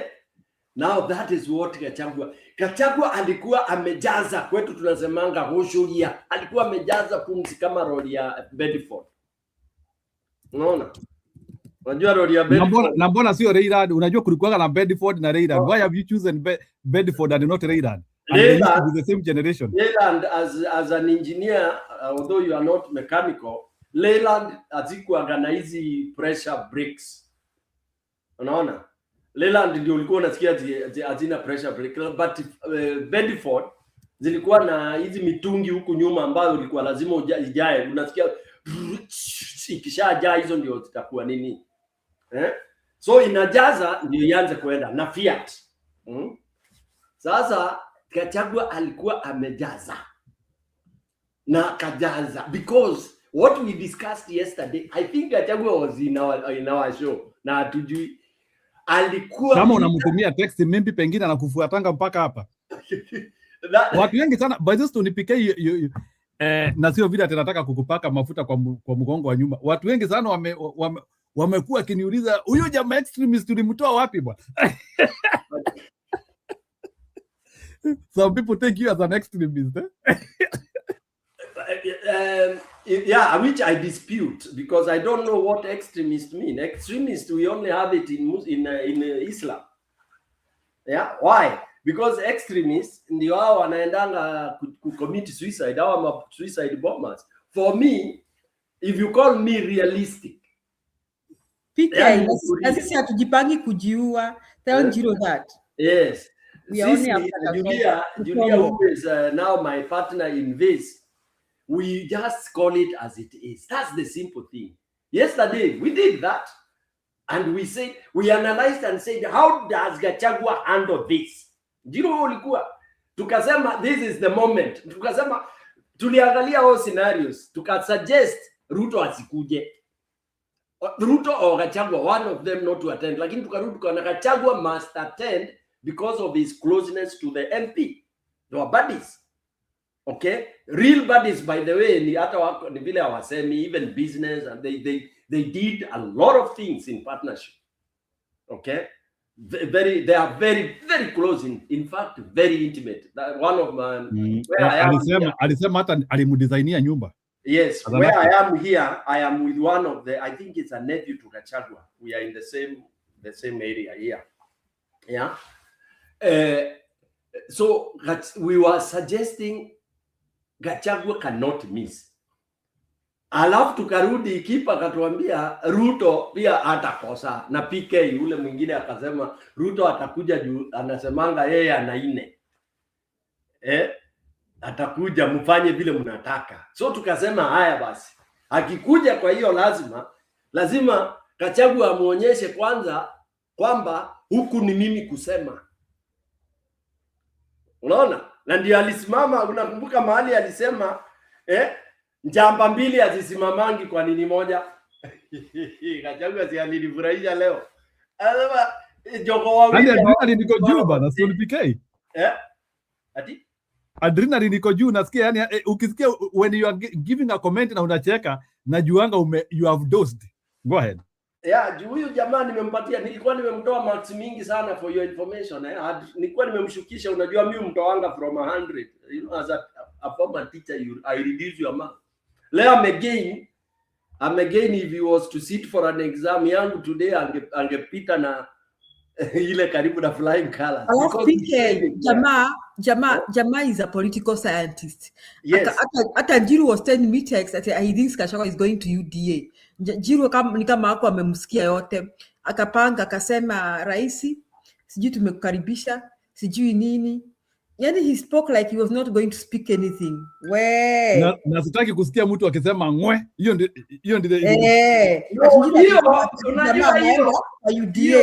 hiyo sasa hiyo inaitwa preparing the ground for the table for surgery. Unaona? Yaani una prepare meza ukatakate urarue mtu vile inatakikana. Ndio watu hawa wanakusaidia kurarua, wakiona damu inaruka wasistuke. Mwambie hapa kama itatoka tafadhali. So, ulisikia vile KTN ilisema at the president sat as he was lectured for over 30 minutes. Sikiza ya Kiswahili ndio noma. Ya Kiswahili ndio. Wajua Kiswahili msimamo akija hapa ndio mtasikia. Kiswahili walisema aliketi kitako na inaitwaje, kuna vocabulary when somebody anakusomea kama mtoto.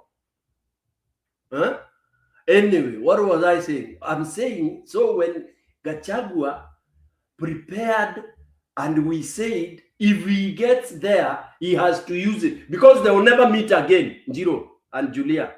There will be, hii ingine inakuja hata siku ya Bario, one of them, most likely the president will not be there.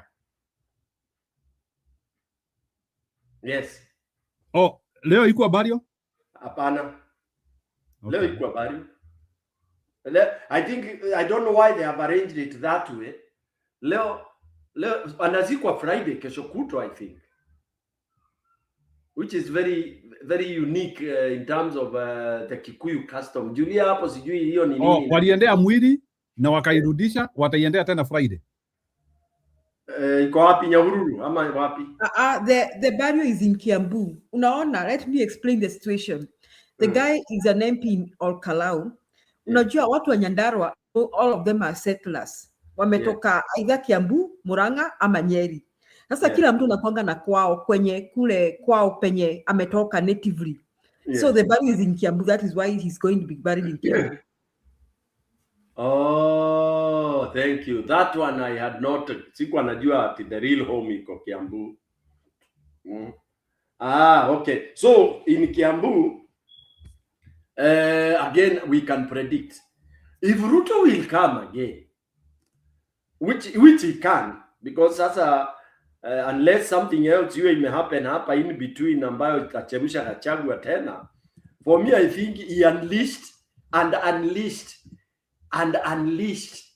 all that needed to, which has never been done to a president before. Can you imagine a president, sitting president, amekaa chini 30 to 35 minutes, unasomewa kakavishi, unaambua wena kwelile, wewe nilikuambia hii tabia uache, hii nilikuambia wewe, unajua ukienda hivi utakiona hiki. I mean, that's how you talk to your 10-year-old boy or hivi hapo. Nilikuambia. Alafu anaendelea akashawa anaendelea asema na nilikuambia hiyo Kimani Ichung'wah amepanga kesho kuturushia mawe sijui nini. Mwambia jaribu. Mwambia jaribu, alafu anaendelea. Kana tigwa ndaito. Ndio hapo pesa hiyo tio muhete pesa. Okay, atukile mahiga. Huyu anaongelea Ruto na Ruto wako hapo. Alafu anarudi anasema na wewe speaker, na wewe pia. Yaani Gachagua leo today Gachagua stole the show wala. Leo aliweza. Ametandika kila mtu hapa. Ati wewe speaker unakaa kwa bunge ninaongelelewa mimi. Na Kimani Ichung'wah. Alafu anasema na Kikuyu kakehe. Tadekehe yao. You know that thing is, hiyo ni horror. It is horror. Uliona Ruto alikonda hapa mara 45. Alikuwa anashika kichwa inauma. Although kuna nini, by the way, sahi kuna nini na trend sijui kama ni fake. Wanasema ameadmitiwa hosi na high blood pressure. Leo. Yes. Anaweza kuwa admitted. Yeah, there is something going around. I don't know whether it's Gen Z or unajua Gen Z now ni noma. No, nani mnasema ako admitted? Again, walikuwa anasema Ruto amekuwa admitted. Jiro, wewe tell me if you are the one. How would you have reacted? Mimi Njiro, let me tell you, Aston PK, ningeamka na Gachagua angekula ngumi. Ningeenda on record as a president who punched somebody in public. Lakini Gachagua angekupunch back. But then Mngekushana hapo chini. Okay, ngoja Aston PK, but if that could have been your immediate reaction, then what do you think held Ruto that strong? Hakutaka react, alijifanya siku zingine kwa sababu alikuwa anaambiwa ati rais tunakuheshimu, ama rais wewe ni rafiki yangu. Unaheshimiwa alafu unaitwa matope. Sinakwambia anaanza kusikia hizo vitu. Umekuwa rafiki yangu kwa muda mrefu. So Ruto starts smiling. Umekuwa rafiki yangu kwa muda mrefu. He starts smiling, he thinks it's praises. And then the next one, keep alafu anachapwa sweep. Alafu anachapwa sweep. Alafu tena anaambia vitu polepole, alafu I hear the Kikuyu ones were just the worst. Look at this example. Nikikwambia how would have reacted. You remember how Boy reacted when they exchanged with Saitoti? Does anyone recall that scenario? I'll look for that clip. I'll look for it. Yeah. When Moi stood, Saitoti had to sit down. Ningesimama Gachagua angekaa chini. I'm the president. Na ningesimama nimwambie wewe. Na niseme na hiyo sauti, wewe acha ujinga bana. Anambia kama unataka kaende kataenda. That's what I would have done. Nione kutaendaje. Ala. And then the people would have shouted you. Yes. People shout and they will do nothing. But mimi singetolewa suruali hivyo kama mtu ametolewa akafunguliwa kainamisho. It is true, bana. Yes. Mimi hiyo diplomacy na isteremsha chini kama suruali. Naiweka chini kabisa na mwambia Gachagua laza ndoko naongea kimbere kwanza. I think Ruto will respond in a rally. Atasema bwana huyu jamaa anisomea nini? Amerespondia huko. Amerespond hapo but ikakuwa water. There is nothing, no response will beat that in zero. You know, unajua ile umepigwa tike hiyo. Hapo hata aende wapi hakuna response inaweza beat what Gachagua did to him at that moment. Hiyo haina comeback. If you watch the clips, the press only took what Gachagua had said. Most of them walikuwa wanakata hiyo wana post kwanza. Yes. At Gachagua ukiwa kwa position never allow that undressing. Never. Hata ukiwa wewe ni Mkristo ama wewe ni pastor, usikubalie hiyo. Nitakujua mundu mkwako wako bwana. Your wife. Stone nimeipata. Kaguli. Stone nimepata hiyo clip yako je, nimepata. Will not be occupying any of the 4 vice chairman slots appeared to differ with his boss in public. That day would be remembered for one of Saitoti's realized he will not be occupying any of the 4 vice chairman slots appeared to differ with his boss in public. That day would be remembered for one of Saitoti's most enduring statements. There come a time when the nation is more important than an individual.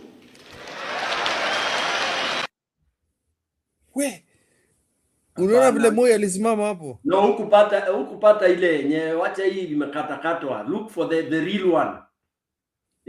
When Moi was talking, I can pronounce, then Saitoti where he was seated akamuka akaanza kuargue, Moi akasimama. There is a better one. Hii ni zile za nini? Matende, hebu someni hiyo comment ya Matende bwana. Matende amesema mambo. Someni hiyo comment ya Matende.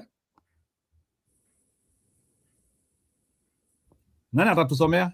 Stony PK, can you be able to read that comment? Ya Matende. Yeah, today Gachagua carried the aspirations of a whole ethnic community and effectively apologized to the entire nation for the caller's mistake of voting UDA in 2022. Do you know today Gachagua elevated himself to a candidate now, although Kenyans know he can be worse than Ruto. Okay. Yes. Can you explain that? How do you elevate yourself and then you are saying, okay, can you tell me how can Gachagua be worse than Ruto? I always like we know Gachagua. We know Gachagua, my friend. Hey, you kama PK wacha nikusaidie. Kama naweza tandika, karibu atandike president na sisi je? Yeah. In Jeru, sometimes you're blinded like the Tugeges with Ruto. Ngoja kidogo. Okay, ni sawa. We know who Gachagua is. Mimi hata nikikuwa kagege wa Gachagua ni sawa. Mimi natakanga watu kama hao. So Gachagua is the DJT. Nasoma hii ni comment nyingine nasoma hapa from Nje.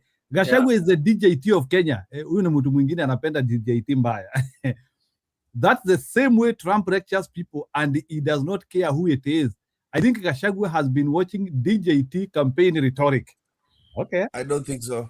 I would not equate him to this idiot called DJT because Gachagua has better brains than this guy.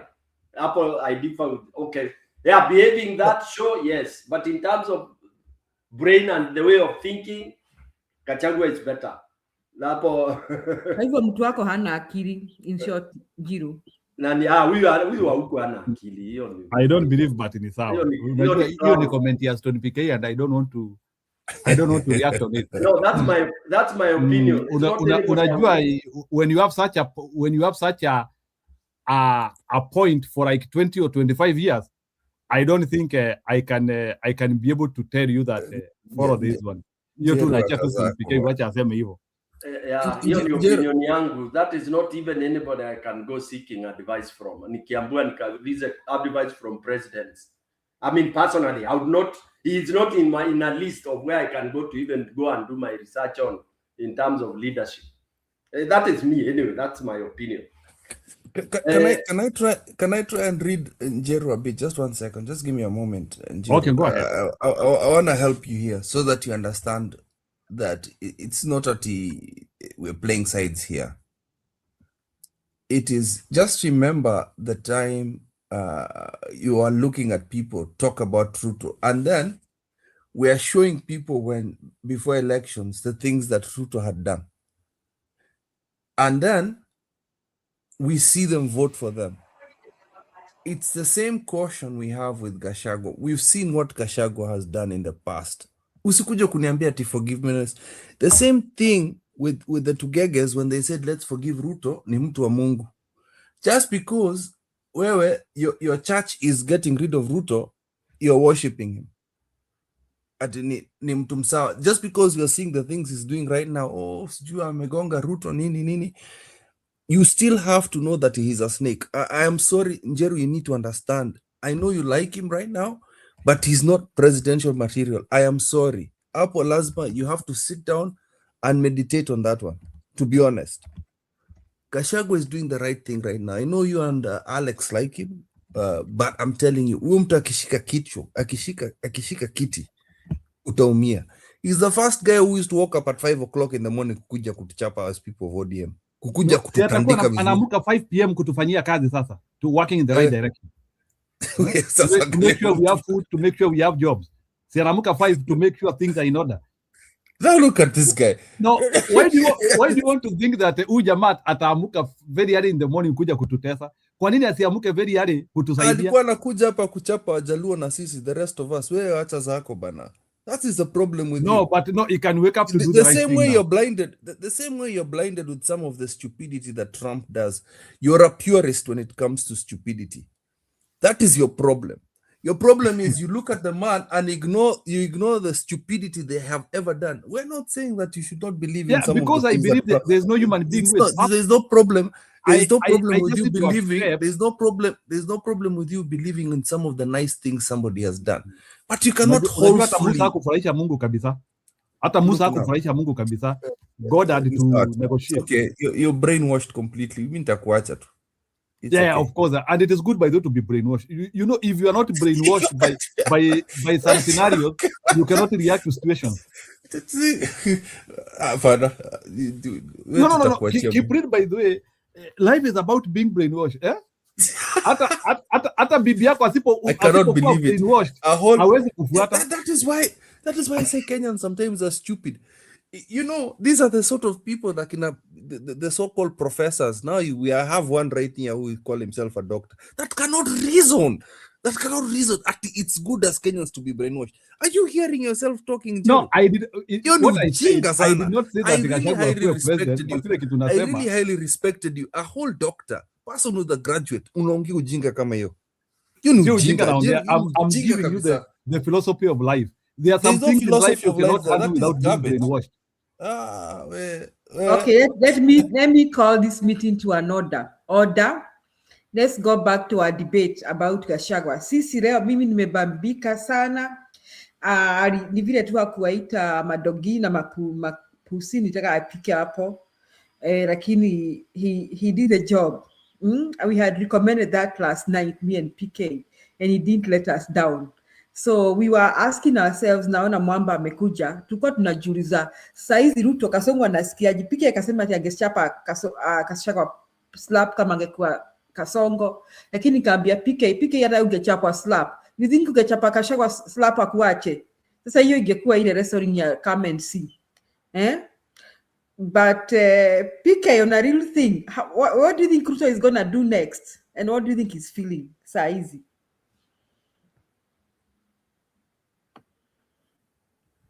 PK ameenda.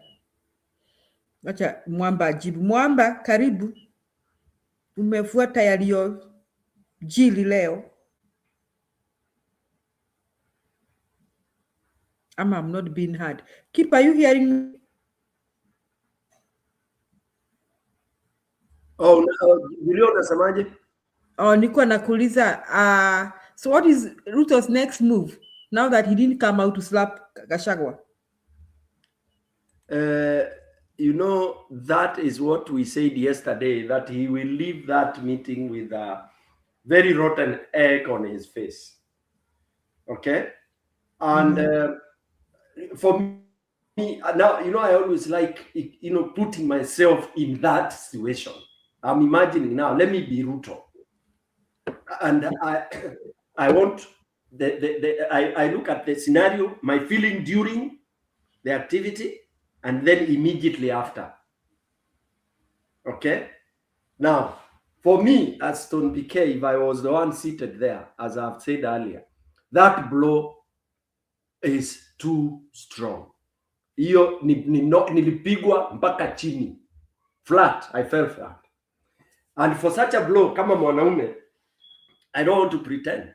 Ati unasimama uanze kujaribu ati utagain strength to counter. What am I saying? That there is no need for Ruto to try and counter that blow.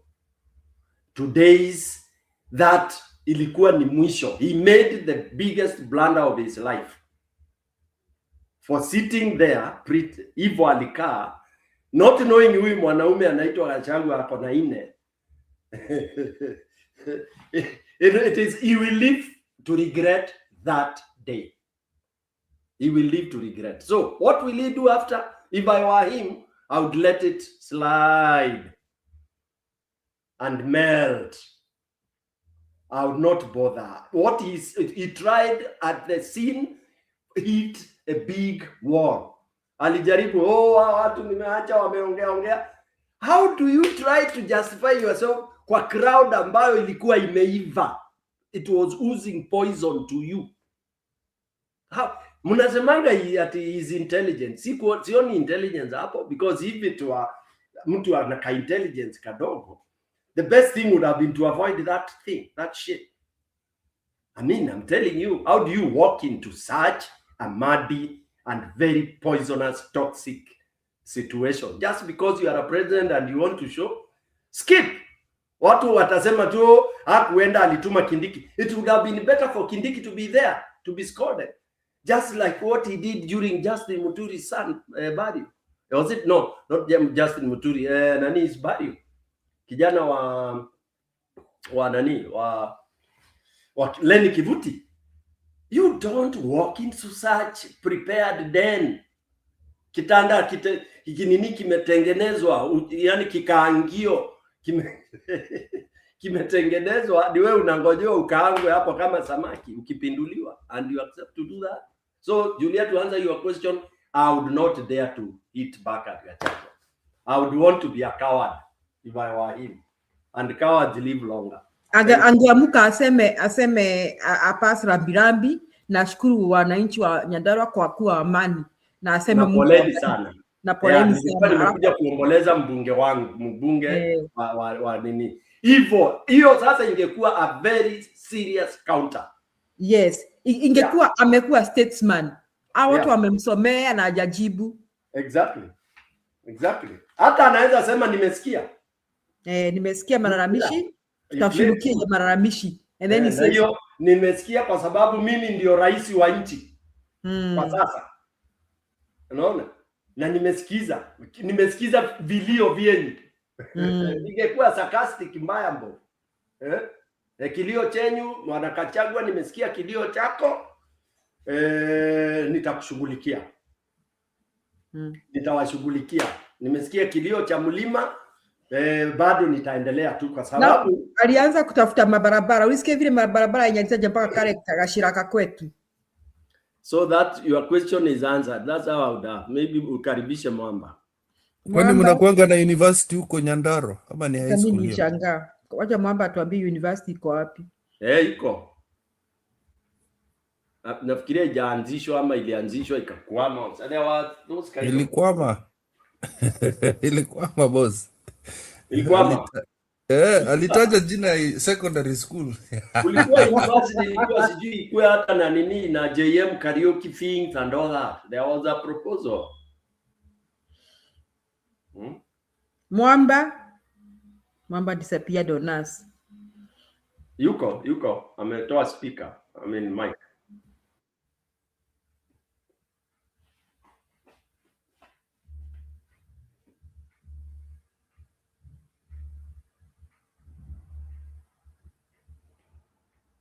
Mamba is not there. Ujapata hiyo clip nani? Kip pia ameenda. Bado sijapata. But it's long. Hiyo ni mrefu, yenye nimepata it's long.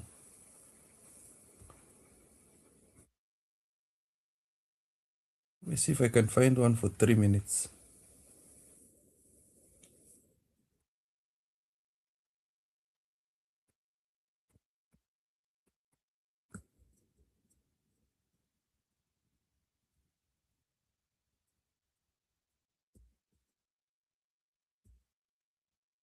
Sawa, weka clip niwachezee. Kazi yangu ni kusaidia DJ sasa. Mimi story yangu imeisha. Mimi nimetoka zaidi, nimechoka bwana, acha nilale. Leta video. I was coming to get entertained by my brother Stone. Just Stone anajua kuweka story vizuri. Ni oreta. Ni wa hiyo generation. Si unasikia ati hata Kashagu akibonga fiti anamtumia text. Nataka tu kusikia. Na Stone unatubangaisha. Unajua vile kwanza ile story yake, unataka nikutumie namba yake Njiru? Watoto wakienda kudufu ati tuma nione. Nikutumie na hata you chat him, you chat you by the way. Ana chatting wase? Let me send it to you on your private. Nitumie hata mimi please. Si umleta kwa show siku moja, si umwambie tunakuanga hapa. Mwambie akuje asome Ruto hapa. Tutampea platform. Nani nilikuwa ninaongea na Mkonji ndio ana nini, lakini Mkonji nao anajidai busy. Mwambie Mkonji akuje hapa siku moja, mwambie tuko na ka platform hapa tunaongea na watu. Or we are not a constituency which deserves to listen to those people. Ataangalia na anaona channel ina watu ngapi kwanza. Mwamba is about to talk. Wacha mzee aongee bana please. Yeah. Ni kama Kipurira, hata Kipurira anaangalia channel iko na watu wangapi. Anasema wacha mimi niende, unaanza uchokozi. Haya, Mwamba endelea. Until you deliver ndio nitaachana na wewe. Kwenda kabisa. Stop piki ati zile mtoto mnaenda tukiwa watoto tulikuwa tunaenda kudufu, unatoka uchi unafurahi. Your story yani, the imagery I can see it. The joy of swimming in the river. Yo ni noma.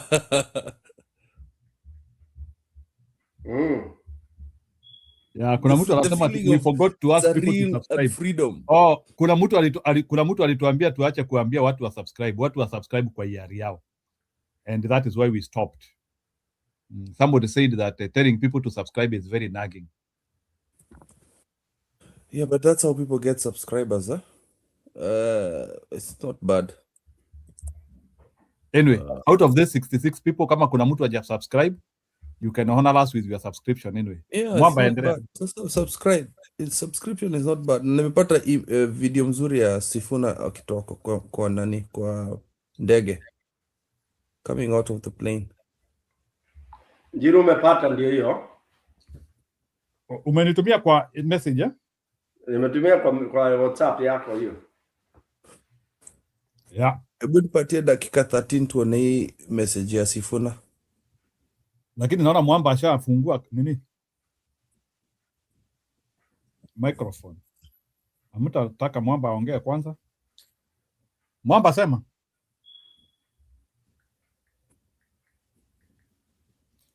Yeah, Mwamba is not reacting. We better nag with love. Okay. Talk me anasema we better nag with love. Wow. Hii leo. Haya. Mimi nataka nizungumze kwa Kiswahili kwanza, nihakikishie taifa kwamba tumempokea ndugu yetu Ososi hapa Nairobi. Ameumizwa vibaya katika shambulizi hilo ambalo kila Mkenya ameshuhudia, kwa sababu zile video za kamera za CCTV sasa ziko katika mitandao yote ya kijamii. Kila mtu ameona kitu ambacho kilifanyika pale. Tunataka tuwashukuru wale ambao wanasimamia shughuli za bunge, yule clerk wa Senate Mheshimiwa Jeremiah Nyegenye, baada ya sisi kumpigia simu kumwambia kwamba mwenzetu alikuwa amepata janga hili, alienda kwa haraka sana kutafuta jinsi ambavyo tunaweza kumleta Nairobi, na tunataka kuhakikishia familia, marafiki, wakazi wa Vihiga kwamba kwa sasa Senator Osotsi anapokea huduma za matibabu, na tunatumaini na tunaomba kwamba atakuwa sawa sawa. Jambo la pili, kama jinsi ambavyo wenzangu wamezungumza hapa, ni kukemea vikali jambo ambalo limefanyika katika mji wa Kisumu leo hii. Sisi kama viongozi wa Linda Mwananchi tulikuwa tumetoa tahadhari pale nyuma kwamba kuna magenge ya watu ambao wanatumiwa na wanasiasa na watu wengine ambao ni wakuu katika serikali, haswa katika ile wizara ya mambo ya ndani, ambao wanatumia vijana wetu vibaya. Kwa sababu mnapotizama zile kanda za video, hakuna jambo lolote baya ambalo Osotsi alikuwa anafanya. Alikuwa ameketi kwenye mkahawa, na mkahawa huo hakuna kiongozi hapa, haswa sisi ambao tunaondokea magharibi. Kila mtu ambaye anatumia uwanja wa ndege wa Kisumu amewahi kukunywa chai katika mkahawa huo. Na hakuna kitu kibaya ambacho Osotsi alikuwa anafanya. Na nataka nihakikishie taifa, kwa sababu tumeona kwamba kuna watu ambao wanajaribu kuleta tuhuma ambazo hazina msingi wowote. Yule mtu ambaye alikuwa amekaa na Osotsi ni mfanyikazi wa ofisi ya Osotsi. Tunawajua hao wafanyikazi wote, tunafanya nao kwenye bunge la Senate. Walikuwa wanazungumza kuhusiana na mipango yake kama seneta, kwa sababu kila mtu anajua Mheshimiwa Osotsi anagombea ugavana kule Vihiga. Na ukiona hizi narratives ambazo zinasupwa kwa sasa, mnakumbuka wakati ambapo Mheshimiwa Ong'ondo Were alipouawa, kulikuwa na similar attempts, na tunajua wao mabloggers, tunajua mahali wanatoka, tunajua ni nani anawasponsor, kujaribu kudivert attention na kupotosha wananchi kuhusu ni kipi kilichotendeka pale. Kila mtu ambaye ana macho na atazame video hilo aone kwamba Osotsi hakuwa na shida na mtu, amekuja akafumaniwa pale na genge la watu, na ni jambo la kutamausha sana, kwa sababu mji wa Kisumu ni nyumbani. Hawa wote watawaambia mji wa Kisumu ni nyumbani. Mimi kama katibu mkuu wa chama cha ODM, Kisumu ni nyumbani bana. Hakuna mtu ambaye anaweza kutufurusha mji wa Kisumu ama kututisha kwamba tusije mji wa Kisumu. Na jinsi ambavyo wenzangu wamesema hapa, tofauti za kisiasa haziwezi kufika kiwango ambacho eti sasa tunatakiana mabaya ama tunataka kumalizana. Ukiniuliza mimi kama senator wa Nairobi, Mheshimiwa Mawadhe yuko hapa. Hata kwa constituency ya Mawadhe peke yake ziko Java zaidi ya 5. Unanielewa? Sehemu ambazo mnaweza kwenda mkunywe chai pale. Hakuna siku Mawadhe atatuma magenge ya majambazi ati kuvamia mtu ambaye hawasikizani na yeye ama hawana mtazamo sawa na wao wa kisiasa. Kwa hivyo tunataka tukemee vikali tukio la leo. Ni jambo la kuvunja moyo sana, na habari ambazo tunapata ni kwamba hawa vijana ambao wamemshambulia Mheshimiwa Osotsi wanajulikana pale Kisumu. Wanajulikana, yule ambaye ni mfadhili wao anajulikana, na kwa sababu tunajua serikali hii ni serikali ya kudhulumu watu, serikali ambayo hawezi kutenda haki. Sisi tunajua kwamba hata hao vijana hata kama wanajulikana, hakuna haki ambayo itatendeka kwa ajili ya hiki kitendo ambacho kimefanyika leo. Kwa hivyo tunataka kuwaambia polisi wasijifanye hawajui hawa vijana. Wasijifanye hawajui hawa vijana, na wasijifanye hawajui ni kina nani wamewatuma.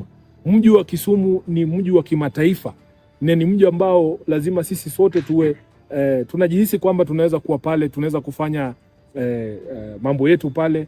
Mkenya yoyote hata awe na maoni gani kuhusu siasa za Kenya, anaruhusiwa kuwa katika eneo lolote la Kenya na ili kuweza kueneza mambo yake. Kwa hivyo mimi yangu ni kutoa tu pole kwa Mheshimiwa Osotsi kwa yale ambayo yamempata leo.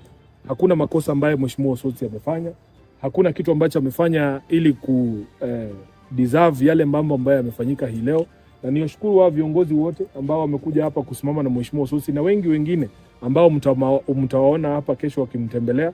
Madaktari wake wametuhakikishia kwamba ingawaje ameumizwa vibaya, yuko katika hali ambayo wanaita he is in a stable condition. Wataendelea kumtibu, na watu wa Vihiga wajue kwamba senator wao yuko katika hali nzuri.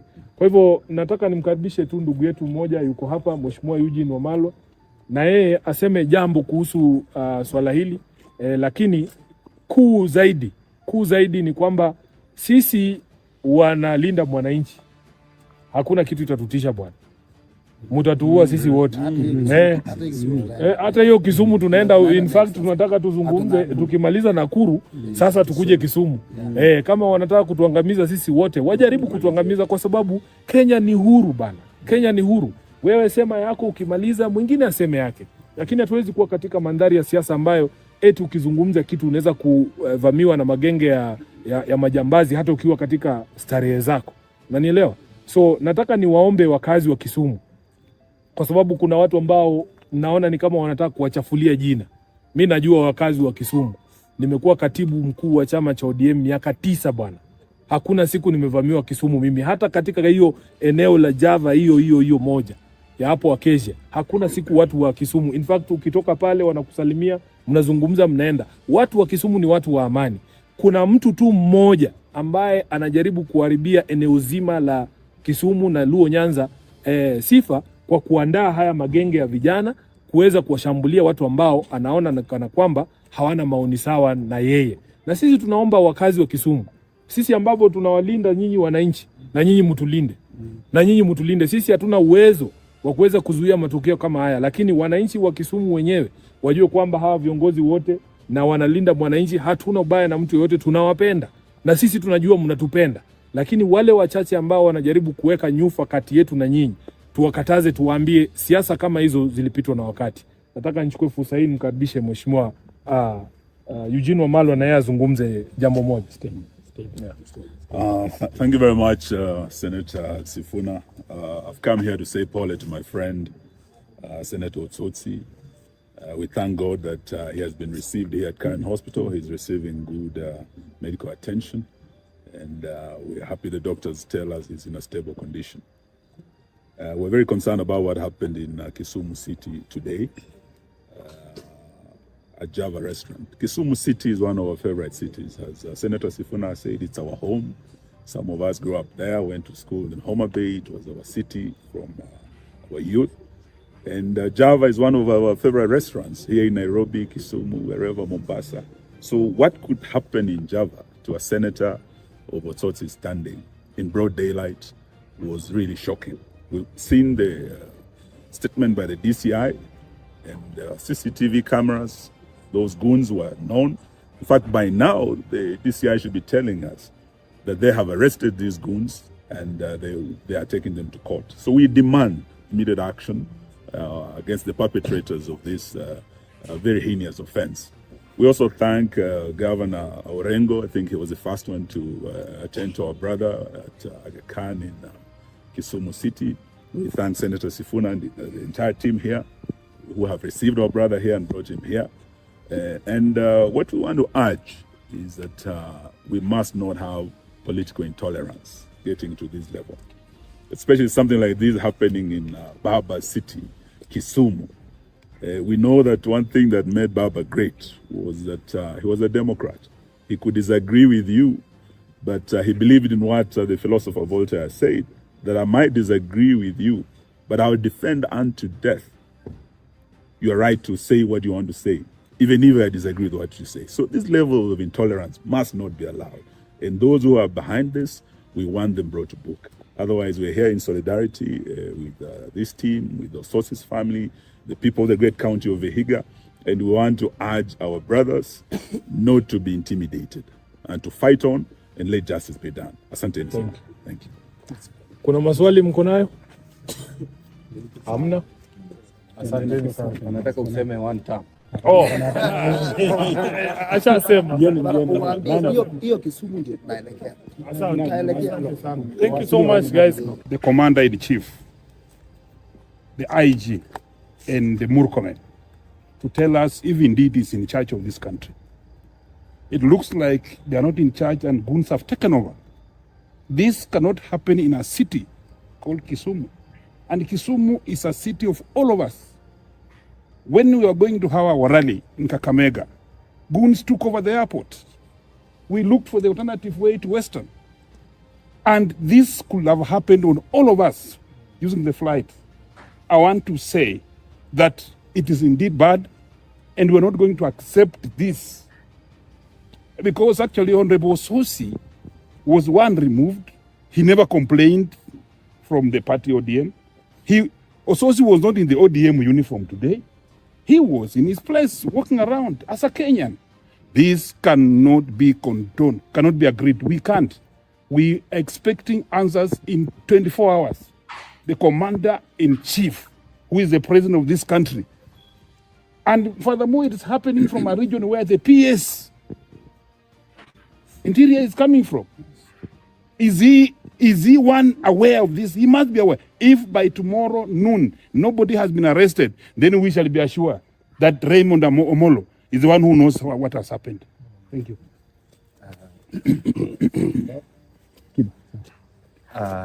We all condemn this barbaric act, and we of course condemn the cabals that are behind this unfortunate incident.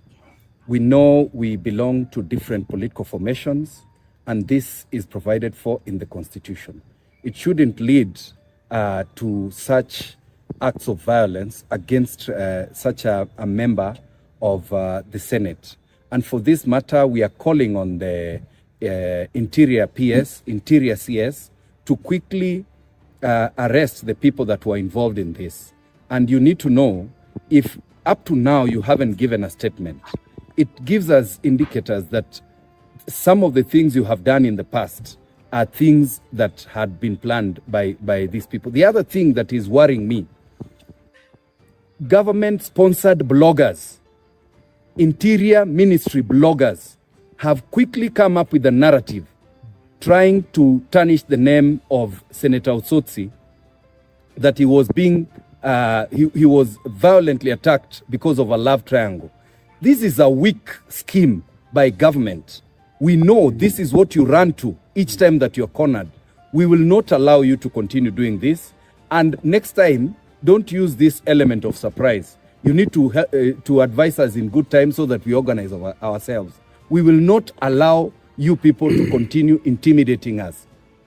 Kama mnataka tujipange, tutajipanga. Sababu hii nchi ni yetu. We are not paying, we are not tenants in this country. This is our country, and we will not allow this to go on. I know Osotsi is running for governor of Vihiga, and he has demonstrated that he is no longer interested in the ODM, the Linda Tumbo group. So why would you organize yourselves to come and attack him? This is unfortunate, and we will not allow it to happen in our country. Thank you.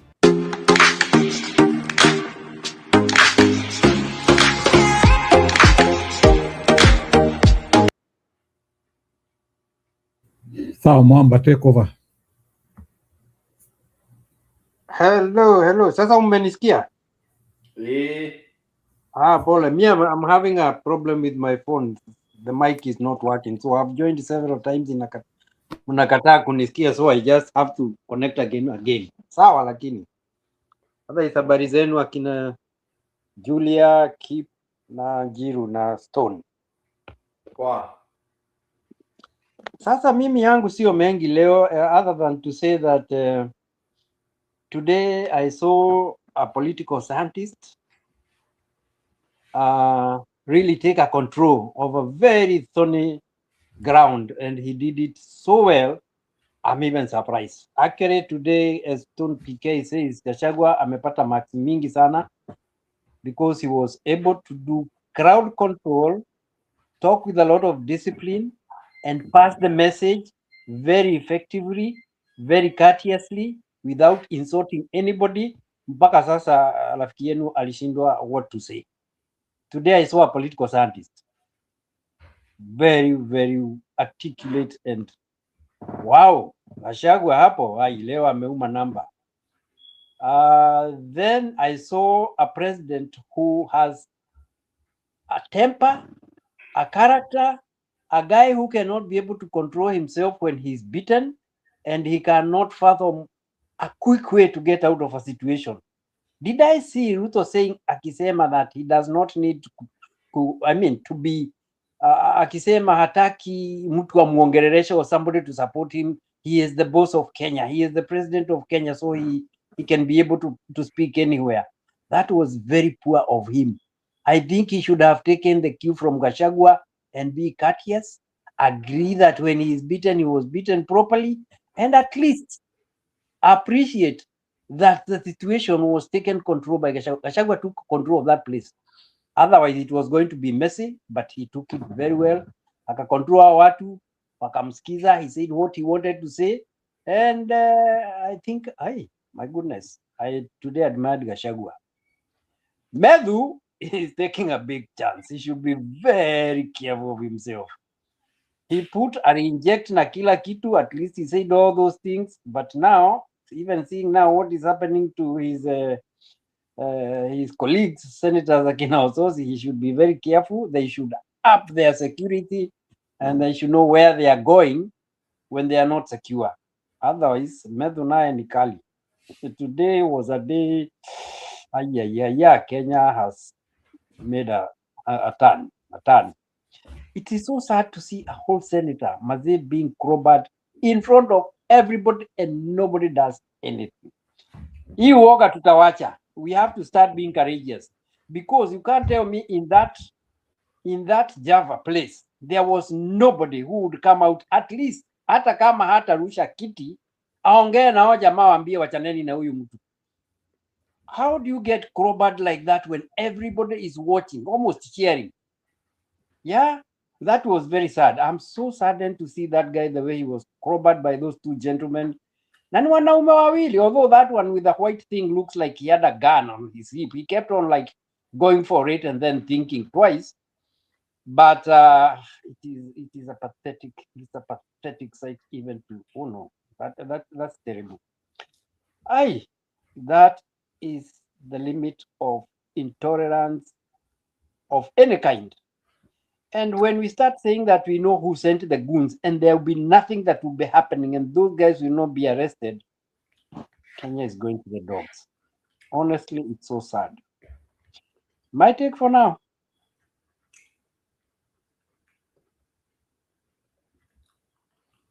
Alafu mnaomba ruhusa mjipange, bwana Mwamba, ama tuambiwe, ama kama si hivyo tujipange.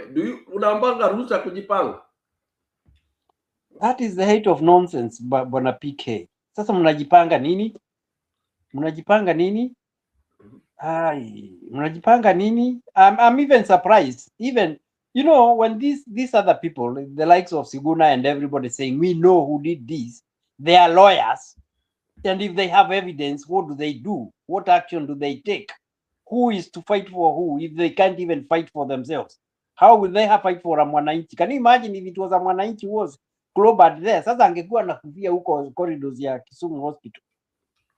Luckily, this guy can be airlifted to all the best medical places. Now, sasa now ndio wanajiita linda mwananchi, and they are now asking us linda sisi. It's messy, very messy. Mtajipanga nini? First, get those goons, get them, and you should employ every way or every atom in your body as the leaders actually to first see that some of these things have to be controlled. Kusema ati those goons are known na kama hata walestiwa in the next 24 hours tutajipanga, that is now the height of nonsense. I don't know what you're talking about. If you know, if they are known, which means you know them, so you go for them. That's the thing. That's the thing. If they are known and you know who knows them, come on, help the government or help anybody or help the courts to know who knows them. But you can't say they are known. They are known by who? If they are known by somebody, put that somebody to make us know.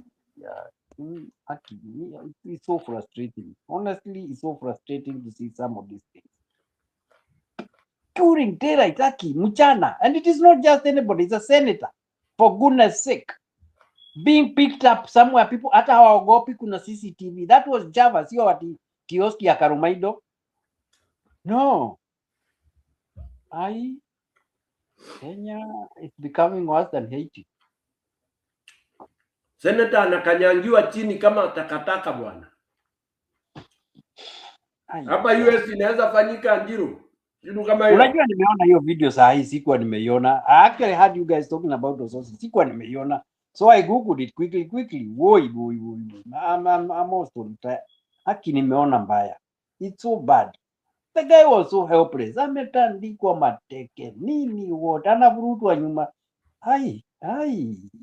No. Where are we going? Where are we headed? Alafu ana bodyguard ndio nauliza na hakuna mtu ananijibu hiyo swali. That is a good question, but then I don't know. I have no idea. Kama MP But I think they are provided with bodyguards, these people. I hear they normally get at least a bodyguard or two. So, and of course they are armed. Those bodyguards are armed. Si hapo watu wangeangushwa wawili, watatu. Hata kama hujaangusha, piga moja kwa mguu, akae chini atueleze nani alikuwa amemlipa. Wewe mbona unaogopa kuangushwa mwamba na nyinyi wa Kenya? Hapana. We have to start digging what is happening, because ukiangusha mtu tushike apelekwe mbele, at least we shall know where the source of this thing is coming from. Because that is also important to know. We need to know who is paying them. We can't keep on guessing. Na hiyo guessing haitusaidii. Shika moja, weka kando, peleka pale, wacha atuwe ni koti, lakini tutakuwa tumepata at least the direction of where this funding is coming from. Acha niingie hapo Njiru ama Mwamba.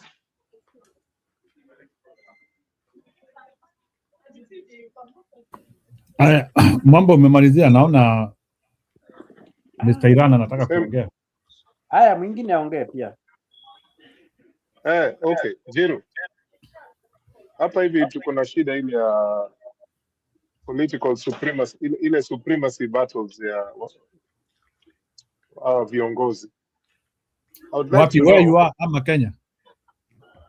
Hapana, unajua where we in Kenya we have a history to this. Wacha nicheze devil's advocate, na si ati nina support Ruto, lakini nataka kuuliza kwa hii supremacy battles ya wanasiasa au vigogo wa kila chama na vitu vingine hapa, what is the supremacy battle? Unajua hii group inaweza kuwa kama ile ya zamani between James Orengo and Raila Odinga in the 1990s when Orengo was heading something with ufungamano mageuzi, I think it was mageuzi something in the 1990s against Raila in the late 90s. And then Raila ended up leaving Stifford, Kenya, and going into to start something with like-minded people called the little-known NDP. That time there was the thing called Baghdad Boys. That's how Baghdad Boys walianzishwa na mtu anaitwa Martin Oile, alikuwa mayor wa Kisumu.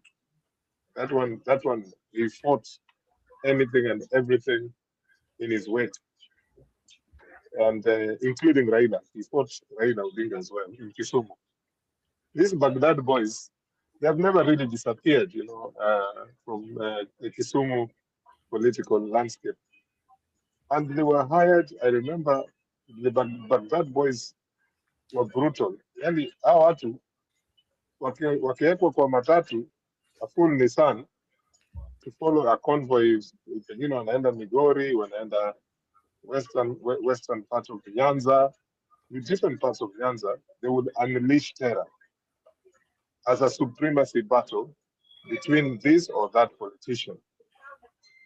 I am not suggesting that this is a supremacy battle between Osotsi and Ruto or ODM, two factions. But I want to know, what is it that is so significant about Sifuna that they have sent these people to go and deal with, sorry, no, not Sifuna, Osotsi, that they have sent these people to go and deal with Osotsi. Me, I don't think it is ati ukabila vile Orengo alisema ati ni wanataka kugawanya Wajaluo na Waluya. That one is nonsense. It's nonsense. There is some form of political violence I think you and are wrong there, my that friend. people have been subjected to, which is well recorded. And these young people ambao wametumwa kupigania this political battle, hii supremacy, inaweza hata kuwa ati ni ile tu ODM leadership. And someone thinks that if they can intimidate Osotsi to come into line, basi hao wengine wataogopa kina Sifuna, the so-called breakaway part of the movement. I suggest that we have an objective analysis of this situation. Yes, Osotsi amejeruhiwa vibaya sana, lakini we need to know from the other side, what is it that they are targeting Osotsi for? What is it really? Ni kitu gani ambacho sisi hatujui? Hizi stories are government. Do you watch the news? Wacha nimalize tu kidogo alafu No, I can tell you Roba, ngoja tu nimalize. No, you 1 always minute. come here and start scheming. I mean, it's just like, what are you talking about? Roba, I will speak my mind and you will speak yours, okay? So let me finish. And I don't have to watch the news. I'm giving a historical perspective of patterns that have been followed in the past. You are Okay? just. The thing is, in the past. The So I'll continue. men walikuwa wanamwambia kwa nini is against Oburu and why is against Ruto. As simple So as that that. is a supremacy. That is a supremacy battle. That's a supremacy battle. There are two sides of this supremacy battle. So if this has happened, we want to know exactly why is it that they have targeted Osotsi and not Babu Owino, These not people were sent by the government people. These are goons from the government. Okay, Robe, You cannot call a why government did as they, supremacy mbona hawaja-attack functions. Sifuna? Mbona hawaja-attack Sifuna ama Babu Owino? Was Why he did there? they go for Osotsi? No, but Babu Owino and Nani there anyway. Are They you can be forgetting found about? anywhere, but Are you forgetting about the story of the airport when they were supposed to go to Kakamega? What happened? The same goons took over the airport. They had to go through Bungoma before they went to Kakamega. Don't forget that. okay, so the trajectory of my analysis here is that there are some things about zimefanyika historically, and this is just one of them. This one here, my friend. Stop lying to Primitive, people. yes. This one No, is I'll speak my supported by mind. the government. This is William Who said? Ruto, Raymond Nani amesema? Omoro, and others. These are the Nani people who amesema? support these goons. Nani amesema haija kusponsiwa na government? Mimi nimesema haijakuwa sponsored. Why are you I'm just trying talking to give about an the post? objective. I'm trying to give an objective submission here about other likely things, not just the bit about ati imekuwa sponsored na serikali. No, the thing Mimi is, kitu we nasema, have been told, in fact, from the other news which broke there, when this thing started, these people, they are known, they know they are ring leader. It's like this is a group which is being used. This is not like supremacy of other anything like that. No, this is a group which is known. They even identified some of the people there. They said that's so and so. That's why the government was involved. That's why Raymond Omun is involved. That's why everybody's saying the government there. Robert, you're from you're Abagusi. You're from Kisi. You tell us about Chinkororo, Sungusungu, and all those. Tell us. What are you talking about? I don't know what you mean. Tell us. I'm from. Are you trying to say? Are you trying to say that everything that those people did was performed under the tutelage of Simon Nyachai, or there were also competition, supremacy battles between politicians in general? What are you talking about? You know what I'm talking about. I don't know. Oh, so you don't know anything about Chinkororo? What's that? But you're from Kisi. So when I'm from Kisi, what has to do with whatever you just said? So you don't know. Well, if you don't know about Chinkororo, ama Kinasungusungu, then you should not even challenge me about the Baghdad boys. You come from a different era. You're probably younger, so you wouldn't know what I'm talking about. So let me give you sufficient history about what was happening at the time in the 1990s, okay? These people who are unleashing terror in Kisumu is not about Ati Luyas are being chased away by the Luo people. The way Orengo said it, that was very reckless of James Orengo to say that. And James Orengo was involved in the 1990s in this kind of thing that you have seen has happened to Osotsi. Orengo's side against Raila's side in late 1990s, the Mageuzi coalition of Orengo and ile runaway group of Raila, ile walienda LDP, these things, two of them sponsored by Martin Oilo in Kisumu, yeah? And Baghdad boys are still there. So me, I'm trying to give a likely picture now that these people could still be the last bit of the Baghdad. Baghdad boys were from Kondele. And the reason why they were, baptized Baghdad boys was because of the brutal, the brutality of war in the city of Baghdad when the so-called Western coalition took over and the Iraqis fought hard.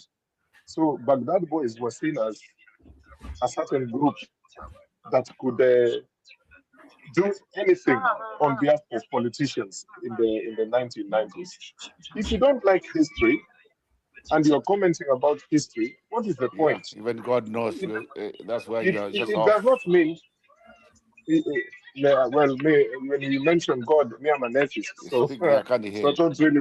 I'm an atheist, so you can mention God. I don't care. What I'm saying is, these people who Kiru, have can you hear attacked. me, or am I the ones are out of? Let me just quit and leave you to respond to that, because no matter what I say, you will not you will not connect with what I'm trying to analyze here. Basic thing I'm trying to say is they need to find out what is this supremacy battle. Why is it that they have only targeted Osotsi? Don't tell me that there was another person who was targeted.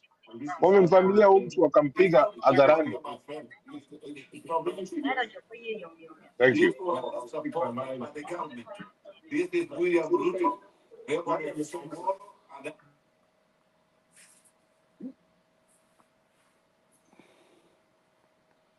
Not just the bits about actually the first sponsor.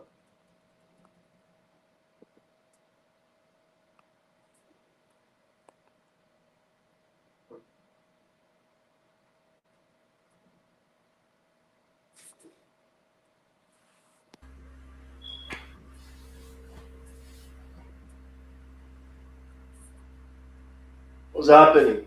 You guys have abandoned the studio. They abandon studio when they have nothing to say. That's it.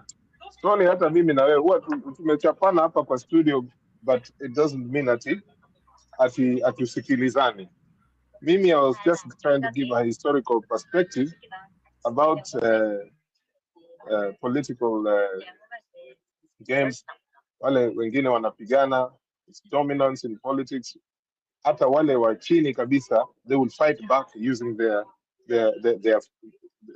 militant groups, So I want to know, what is it that they are targeting Osotsi for that we don't know? These people who went and attacked Osotsi in broad daylight. Is it because of the ODM shenanigans or what? That's all. You have to remember that a senator is not such a powerful individual in Kenyan politics. You can say that they have got some sort of power in the politics of devolution, but at the national stage, I don't think so. Thank you.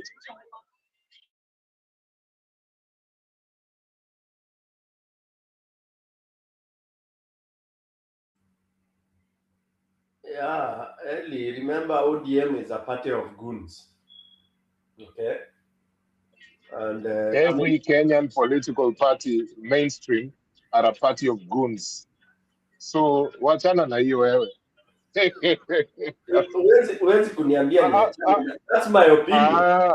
That's my opinion. Lakini hata ndugu yangu, hata wewe unajua. That's my opinion, and I've been an ODM member, maybe more than you, Eli.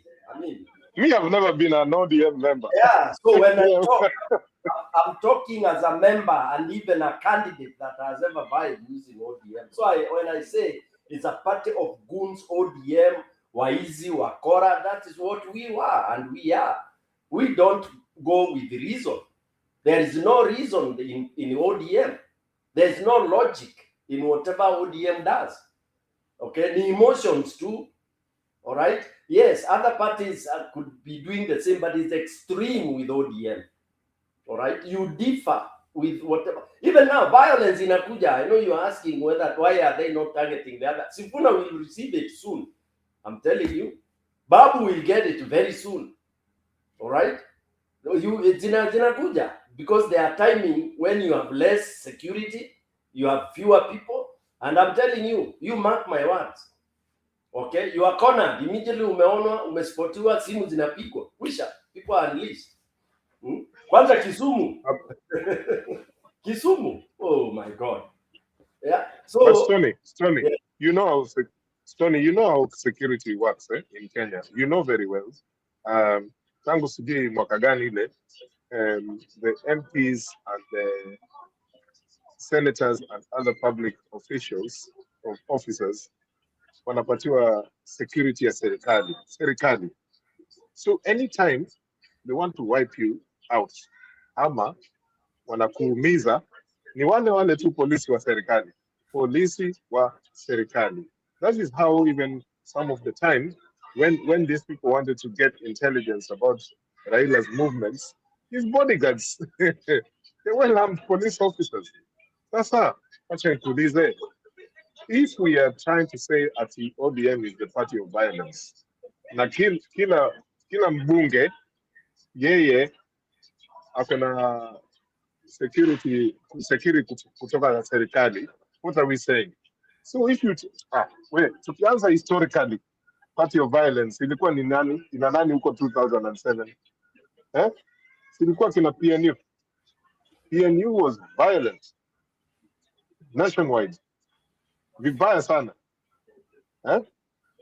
So hii ati ODM ndio party of violence, me, I believe every Kenyan mainstream political party, pengine ya Mudavadi ile ambayo ilikuwa vanquished, is the only one that was not violent.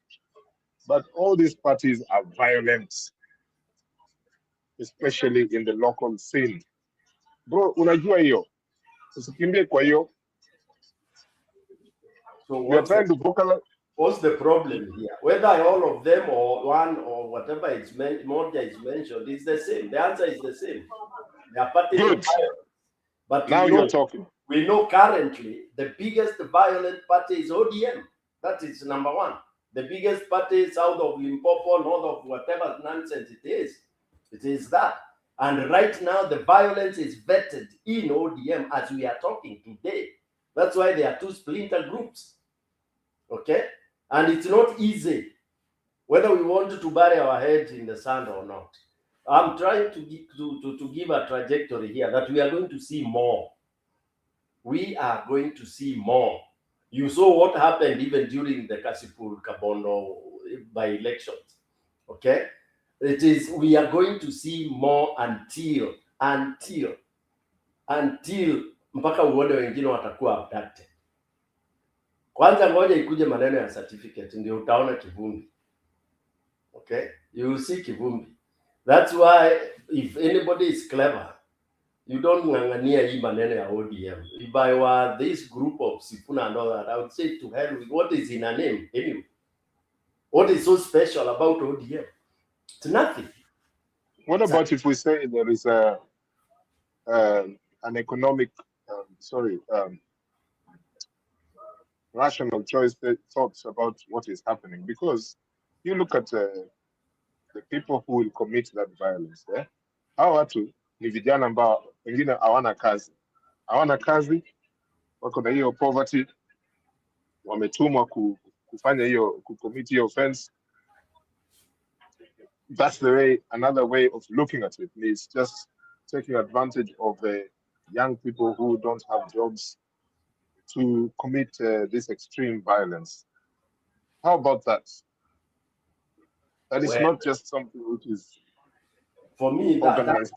Me, I will not even consider ati watu hawana kazi ama wana kazi, because whether wana kazi hawana kazi, watu wa kugaya, watu wapige watu, it's standard. It happens whether people have jobs or no jobs. What I'm looking at is why is it happening? Because even probably those people have jobs, by the way. Yeah, and probably some of them the policemen. Okay, so we are just saying goons. It's not about job or no job. It is why is it happening?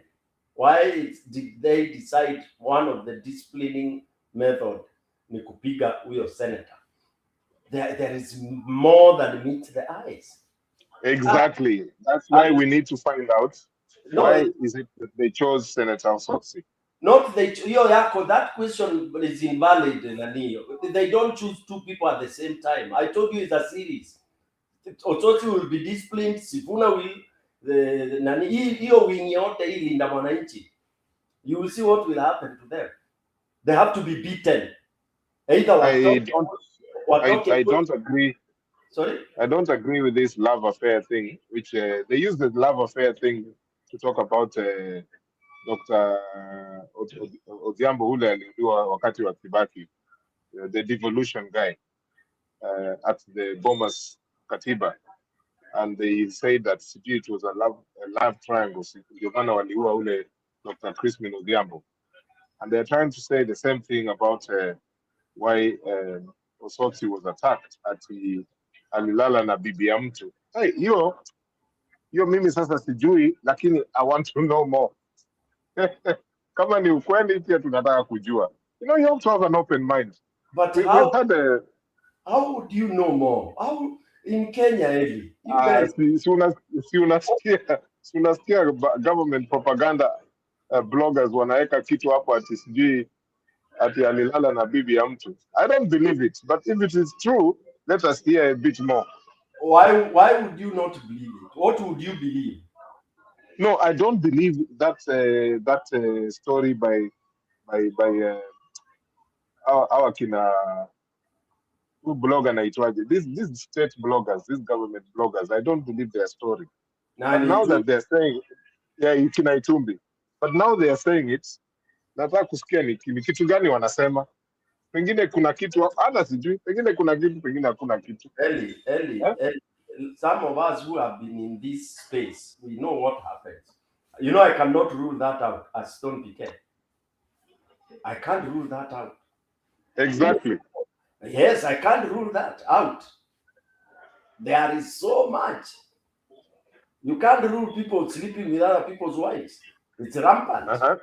Yes, in politics, it's rotten. You can't.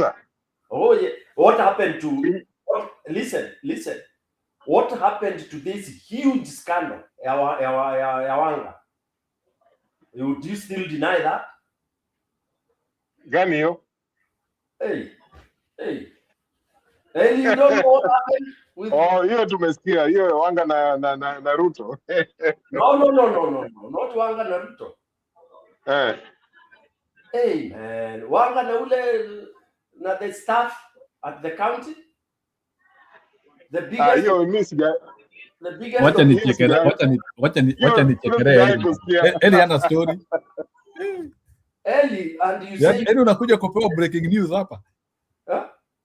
Hebu niambie nisikie. Kwanza flight yangu is in 1 hour. Hebu niambie nisikie. Ndio umesema utakange kusoma magazeti. Nisome ya nini sasa? Hebu niambie nisikie. Bwana. Wewe ni wa kutoka Nyanza? Wanga amefanya nini na vijana? Bwana. Hatuwezi kuwa tukikupea details za home. Wewe ndio ufanye hiyo research. Mwache kuharibia Wanga jina. Ama woman. Haya, Julia ndio huyo anaingia. Not allowed. Hata wewe Julia ukifanya kama Wanga tutakulipua hapa. Jaribu jina, tunatengeneza jina. What did she do? Tunasema she is available. Yes. No, she's not available. Si ako na bwana. We are saying she is available. What about to those people who she was already available to? Jero, ukiona nyumba ya huyo mama hata state house si kitu. Huyo mama yani hao watu walitoa pesa wapi? Si ni kuiba. Nyumba amejenga. Sasa wewe lazima uulize swali kama hiyo shule. In the middle of nowhere. Hapo Road Kopanyi. Hey, wewe. Road Kopanyi ni wapi? She's like 1 mile away from my place. Road Kopanyi is a fast growing town. It is about amejenga nyumba ya kukaa mani from Homa Bay. Amejenga nyumba wewe. Rento. Nakwambia Rento ama nyumba ya kukaa? Nyumba ya kukaa. Lakini hawa watu wa nini wa devolution wa Homa Bay County wote they did the same thing. Most of those hotels that have been built around Lake Victoria in the last 15 years, they are all from devolution money. You know, we never had hotels surrounding the lake. In fact, it was near illegal to even get planning permission to do such a thing.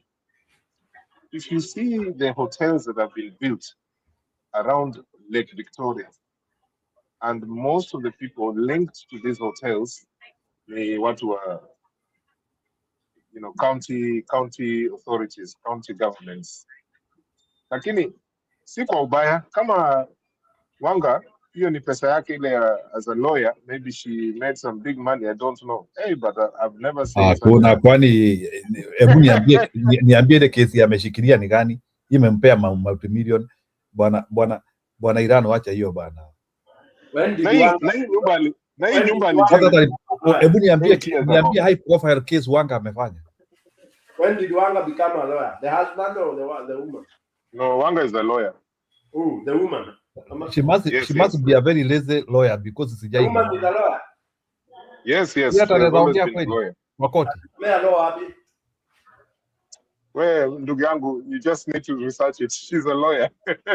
No, it's a question I'm asking because I know she was at KU. Did she do law at KU or what did she do? I don't know where she did law, but she's a lawyer. But she must be a very, very data-head lawyer. Sasa hebu tuambie amefanya nini hapo Homa Bay County? Wewe ndio ufanye research bwana. Hapana, ile nilijua nilisikia ilikuwa yeye na uhusiano yake na Ruto. Hey, community wife tena. The way she fights so much against HIV AIDS.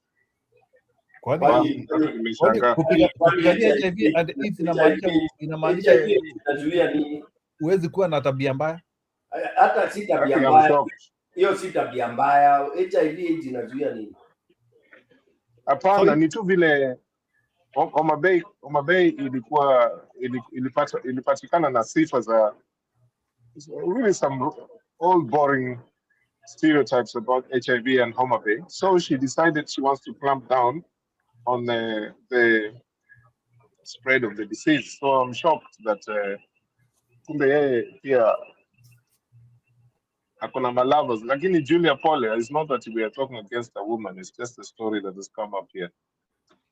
Unasema na Julia amekujia moshene. Huko ona venye alipanda haraka. Unafikiria Julia ni vile ati amekasirika? Si Julia anataka kusikia hiyo uondo. Wewe hujui Julia wewe. I'm listening. Ninashangaa. Oh my God. Ninashangaa ni Julia anasikiliza tu unafikiria. Julia anataka mtoe huyo mama nguo kabisa.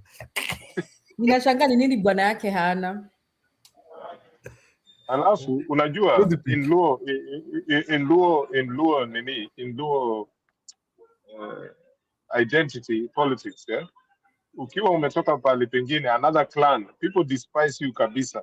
Sasa unaona huyu mama Wanga, she is from Kano Plains, kule karibu na kina Miguna huko, karibu na Kisumu, Nyando huko, Kano. Sasa watu wa Homa Bay ni watu wa Kanyada clan. Wanamdespise yeye kabisa. kwa sababu wanasema yeye ameletwa na bwana yake. Yeye si mtu wa Kanyada, Homa Bay. So how can she be even a leader na yeye si mtu wa Kanyada? So huwa wanasema she should be deported back to Kano, where she comes from. Some of our politics are just like that in Luo Nyanza. People believe, yani, you know, when someone is being voted for as an individual rather than a political party kingpin, they will vote you according to your clan, nothing else. And there are about, I don't know, 70 odd Luo clans. So you, if you come from a certain clan and you are seeking leadership in as governor of Homa Bay County, you have to negotiate with that clan of yours of Kano, where she came from. How she managed to do that until today? I don't know how she managed to. Even some people say she was rigged in by ODM, because to defeat a clan in Luo politics is almost impossible.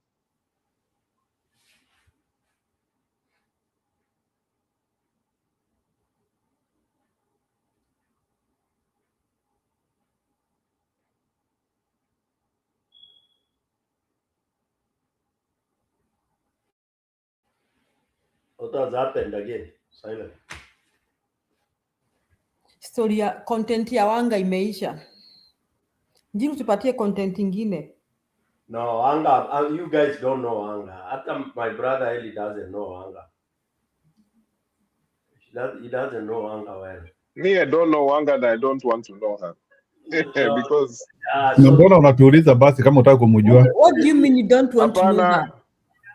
Kwa sababu kuna vitu nataka kujua about her. You know me, I'm happier to hear about devolution politics, county governments. I'm happier to listen to this than national politics. But when I visit home and I see the state of Homa Bay Hospital, she trains Homa Bay Hospital, and I pack rangi mpaka hata unafikiri it's a brand new hospital. Wewe ingia ndani utaona. Eli, kuna message word by Yusuf anasema play around with her. What do you mean you don't want to know her? Huyo hata ukinipatia 10 football, I will not go near her. As they say, as the English say, hapana kila kitu bwana. Eli, you are lying. Eli, you are lying to us. Usiku kifika unajifanya akili ripotea. Hapana, mimi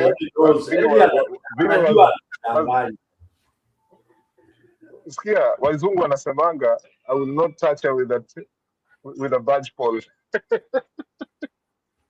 Hata ukinipatia javelin karibu 10 nishikane na yeye, hapana. Especially after what mumeniambia about her. Nimeogopa sana. Unaogopa nini? Wewe ni Mwafrika.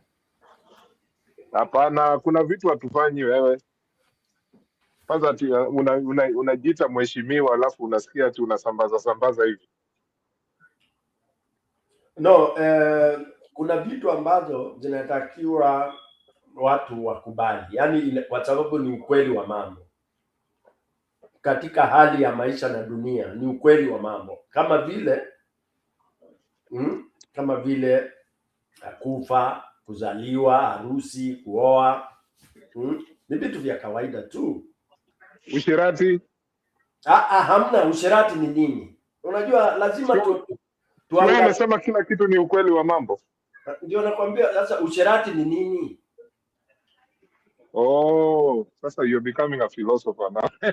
Of course, everything is about philosophy. It's philosophy. Philosophy, kila kitu. It is what you package, what do you want to call it? And why do you want to call it that? So what you're saying is one man's meat is another one's poison. Exactly. And remember there was a debate when people started saying, oh, our Malaya, prostitutes and all that. And we had to go for a conference and people are told, what is it to Malaya?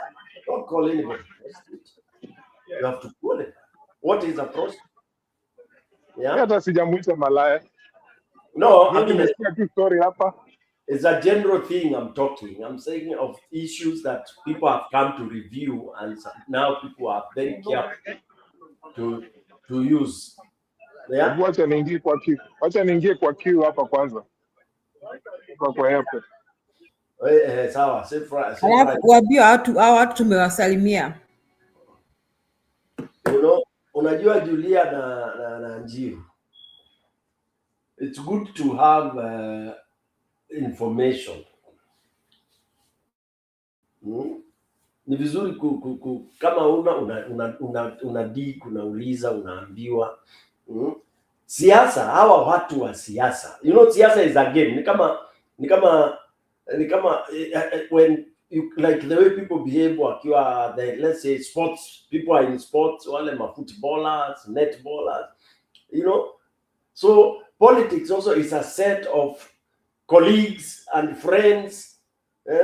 It's that profession. Like now when ni mwalimu uko na colleagues and people you associate with professionally, kula dinner, you go for parties, you socialize with the kind of the people surrounding you within your space. Okay? Na ni mambo mengi yanatokeanga huko. You could be in a group of farmers, the way mnalima mchele kule Mwea, mnaenda kuuza, mnapeleka mko kwa chama, mnazungukana huko. Those are socialization. And that's why people now have started not digging, kuingiza mapua in spaces that you don't belong. And that's why sometimes people stop saying, ati huyu alikuwa na scandal. Huyu alikuwa na scandal. Ndio unaonanga hizo scandal zinaletwa ni scandal, zinazimagwa, zinazimika haraka. Zinapoa kama moto ya makaratasi. Why? Because some of these things have become like they are accepted in the society. That's why I remember I have an uncle of mine who keeps telling me the society is rotten. Because according to him, things that were abomination have been now accepted silently. By silently I mean, unasikia mtu anasema unajua tuliona nani na nani, sijui unaulizwa, halafu kwani unazimwa hivyo? Kwani ati niliona mahali na vile walikuwa wanakaa ni kama unajuaje? So people now have become aloof of people mind their own businesses. Ndio unaona watu hawashughuliki na mambo ya wengine. Sasa ndio ulisikia, if those of you who followed the story of Oruoba, for example, Oruoba ndiye akakuja akaopen akatoa maneno ya bunge inside out. And now people confirmed the rumors that have been going around uko bunge, what goes on around the bunge and all that. Yeah. But before, watu walikuwa wana imagine, wana assume, but now it came out. Whatever people are trying to kufikiria na kususpect, it came out. That huko bunge kuna malava affairs, kuna all this, kuna all that, and inakuwa ni kama norm. Kwa hayo mengi na machache ndivyo tunasema devolution in devolution. Ni maendeleo mashinani. Kusambaza maendeleo mashinani. The only bad thing that has happened is tumesambaza corruption mashinani. Yeah, so that is where we are, Julia na Njiru.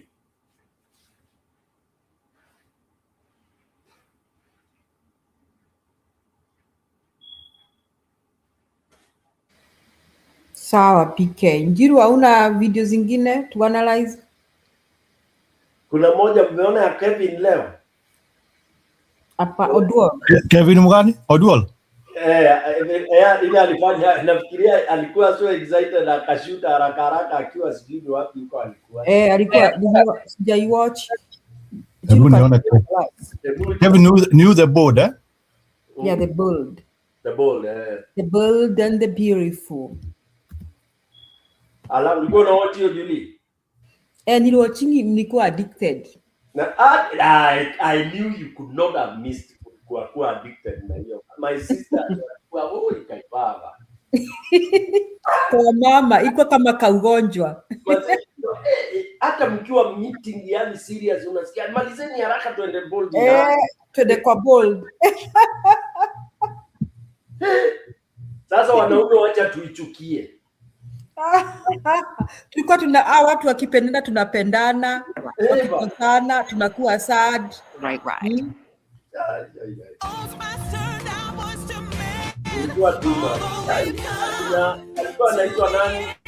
Welcome Rick to the Forrester, bold analysis, ladies and gentlemen.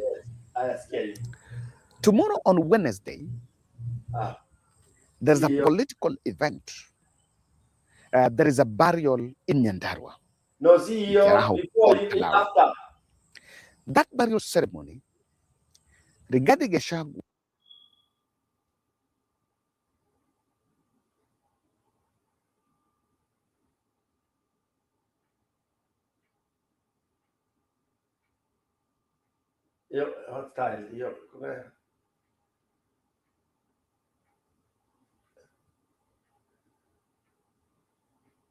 welcome to the bold analysis, ladies and gentlemen. The main reason why William Ruto attended Kiaraho burial in Nyandarua was not because he loved Kiaraho. I highly doubt whether William Ruto at any time had a phone conversation one-on-one making a visit in Mount Kenya.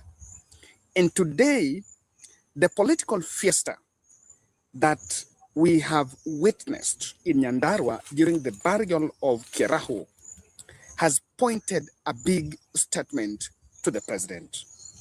And I did an analysis here and I told you guys that I will come here and give you a breakdown, bit by bit, what transpires in that funeral.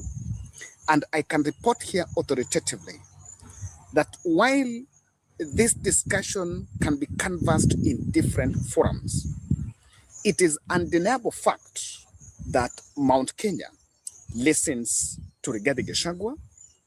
And number two, William Ruto will have an uphill task to convince the Mount Kenya region to vote for him. In this podcast, we're going to look at Matthew's speech. We're going to look at Rigathi Gachagua speech and bold response. And we're going to look at how the president was cornered in Nyandarua. Even his sworn allies like Kimani Ichung'wah could not even make a speech there. No single member of parliament from Mount Kenya, including the deputy president, could stand before that crowd and even speak for 5 minutes. And I know someone will say that they wanted to act maturely. I can tell you that what happened in Nyandarua, the president and his lieutenants and his allies were cornered.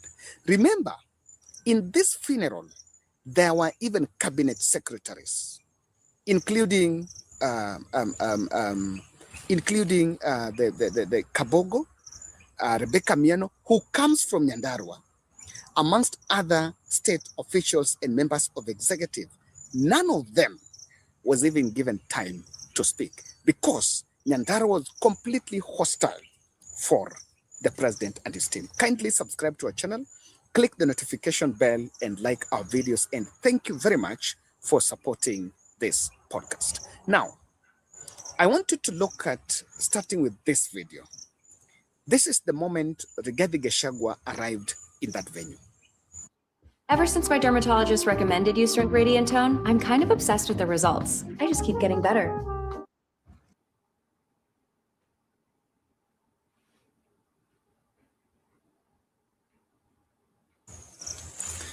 He arrived with all his DCP allies that are coalescing around him. And if you look at the reception and the mood of the crowd where they were receiving the former Deputy President Rigathi Gachagua. And I would also challenge you to get time and look at a similar arrival of the president in Nyandarua. And if you can even do better, you can compare that to any video in 2022 or even in 2023 when William Ruto was arriving in Nyandarua. The people passed a vote of no confidence. Now, I know, number one, yesterday, according to the official program that was made by the state, no politician from the opposition was expected to speak in that rally, in that burial. And I shared with you that program in my previous video. It was supposed to be majority leader in the Senate, majority leader in the National Assembly, minority leader, both the houses, the deputy president, then the president. And they protested that there were friends of Kiraho outside even the political circle. But when they arrived, police at one point even was blocking Senator Medu and a clique of other MPs or other leaders that had accompanied Rigathi Gachagua in that event. But things happened. And I don't know whether it is a political strategy or they were overwhelmed, or let me say conveniently or coincidentally, one of Rigathi Gachagua's ally, Senator Medu, is coming from Nyandarua. And when introducing local leaders, it became apparently impossible to deny Senator Medu chance to speak. And when he was given microphone, he took President Ruto head on, he took on Kimani Ichung'wah, and the Kinangop Member of Parliament, Tuku Kwenya, who was the MC in the event, even snatched the microphone from him. But the 5-minute statement... William Ruto, bado mimi ndio John Medu, bado ni mimi, sijabadilika, bado ni yule John Medu wa zamani. Na ile maneno mheshimiwa Kwenya unaogopa ati nisiseme hapa, sitasema. Lakini ukinisukuma nitasema. Kwa hivyo nipatie tu nafasi, mimi niomboleza mheshimiwa Kiarao. Kwa hivyo mheshimiwa Rais, mimi nataka nikuambie nikiwa hapa, kwa sababu sijakuona kwa siku nyingi. Kwanza nikuambie, mimi kama John Medu, an adult of sound mind, senator wa kaunti ya Nyandarua, mimi ninakuheshimu sana. Na kuheshimu kama rais wa Jamhuri ya Kenya, na kuheshimu kama amiri jeshi mkuu, na kuheshimu kama mzazi, kwa sababu watoto yako ni warika yangu. Lakini hata kama ninakuheshimu mheshimiwa Rais, jambo moja tu ujue, na kuheshimu lakini mimi sikuogopi.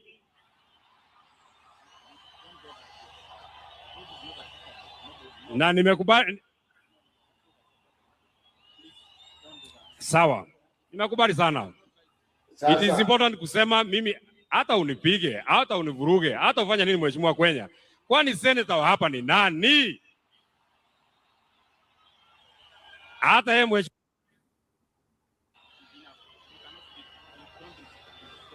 Okay, then we shall go to something else. Sawa. Sawa.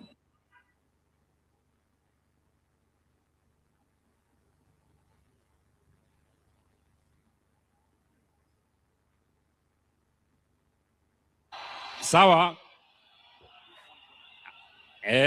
Nitwakirwo uria tuguthie. Last thing that I want to say.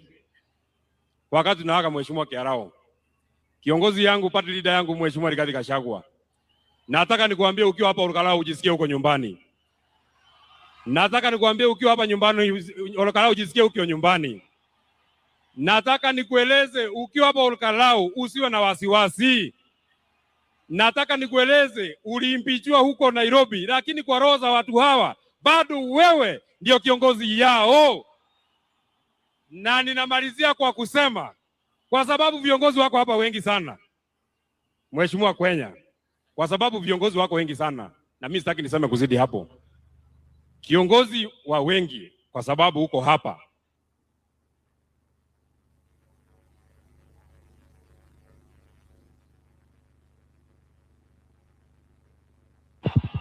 Mimi namalizia, I will not even take 1 minute. Nilikuwa nataka kuambia Mheshimiwa Kimani Ichung'wah, hiyo maneno unatuzi Rigathi Gachagua. Leo wako hapa mtuzi ndio tujue wewe. Speech from Methu actually changed the whole thing in that funeral. Well, let me tell you, I always think that I didn't expect that from Methu. To be honest, I always see Methu as someone who is, I didn't expect he would be as bold as that. And while I'm watching this video somewhere in CIA, I was a bit worried that security officers and the president's bodyguard will descend on him, or the state machinery will descend on him on how he took the president head on. But look at it. You can't do that. You can't make those bold statements if you are sure, if you're not sure that you'll get away with it.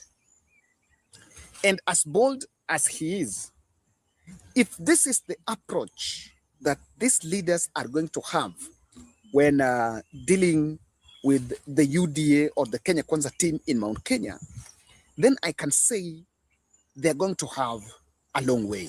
There is a long way for President Ruto and his team to convince Mount Kenya region. And they went bold. It seems these are people that have nothing to lose. And I know some people are saying Methu went overboard. But sometimes I want to tell you, this was the opportunity. Because the president and his team, and these people always share trading barbs in events, especially when the president is attending events outside Mount Kenya. So because the president is there, I feel that Methu did it because that is it. That should be what it is. You know, there is no need of pampering and trying to play that we are not. Now, after Methu, he actually went to sit, and we saw Osoro and Kabogo trying to tell him something, and he said, Mambo Bado, Mambo Bado. They're trying to confront him for his approach and what he actually told the president. I know most of those people there are a bunch of cowards, are people who they feel kwamba, unga yao inamwagika, and they don't expect that kind of boldness to come from Methu, kwamba Methu anaomegewa unga. Now,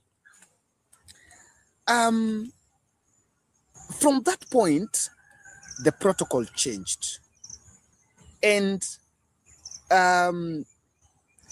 members of parliament were present. Ichung'wah did not speak. He was dared that if indeed, when you are a man enough, come and abuse Rigathi Gachagua here in Mount Kenya. Yes, and I think even for the president, Ichung'wah aongezi kura akienda kutusi Rigathi akiwa Nyanza, ama akiwa Coast, ama akiwa Rift Valley. Hapana, ile kura anaongeza ni kama anaweza pigana na Rigathi huko Mount Kenya, apige Rigathi. From that point, the mood changed and the program was tilted. Now, these leaders, the whole schedule was changed. And there was an MP who was called to invite Rigathi Gachagua to speak. And because Rigathi and the team felt that was a junior, they even declined. Let me tell you that even the media team, Rigathi Gachagua's media team, at one point when they were arriving in that venue, they were harassed by the MC, Chipukizi. In fact, I don't know, what will be the business of Chipukizi in a burial in, even if it's a state MC, what will be his business in a burial in Nyandarua, hata kama wanafanya kazi? And he tried to push away some of the media personality, the communication team, the official photographer for the deputy president, former deputy president, Rigathi Gachagua. Now, when Gachagua was given the microphone, in his speech, he recognized William Ruto, then bypassed Kithure Kindiki and the others. Now, in his speech, I noticed something. Rigathi Gachagua did not leave any prisoner He took Ishongwa head on, he vanquished Speaker Wetangula, and he vanquished President William Ruto. The three of them completely. Your Excellency, former Deputy Rigathi Gachagua,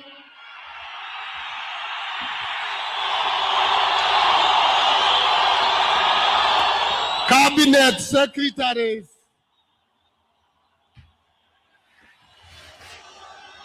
Nyoba, Rais, vile umeona leo na utakuja kuona tukiendelea mbele. Ni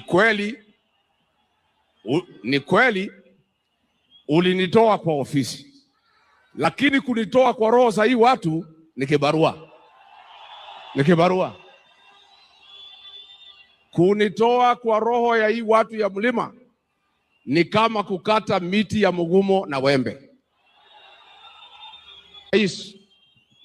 Sisi tukikuchagua wewe, huku wanaitwa Kamau, huku wanaitwa Joroge, ulikuwa unaitwa William Kipchirchir Arap Ruto, si ndio? Na tukaupatia kura ze. Wewe unasimama juu ya gari ukusema sisi ni wakabila, unatuumiza kwa roho. Na kuomba from today, my brother William Ruto, ukienda kwa Wajaluo, hapana tukana sisi ati sisi ni wakabila. We are not tribal. Tulikuchagua, you are not a Kikuyu, tukakupatia kura zetu. Tafadhali na kuomba, going forward, don't abuse our community. Let us be. Wacha tukae tu namna hiyo kwa amani.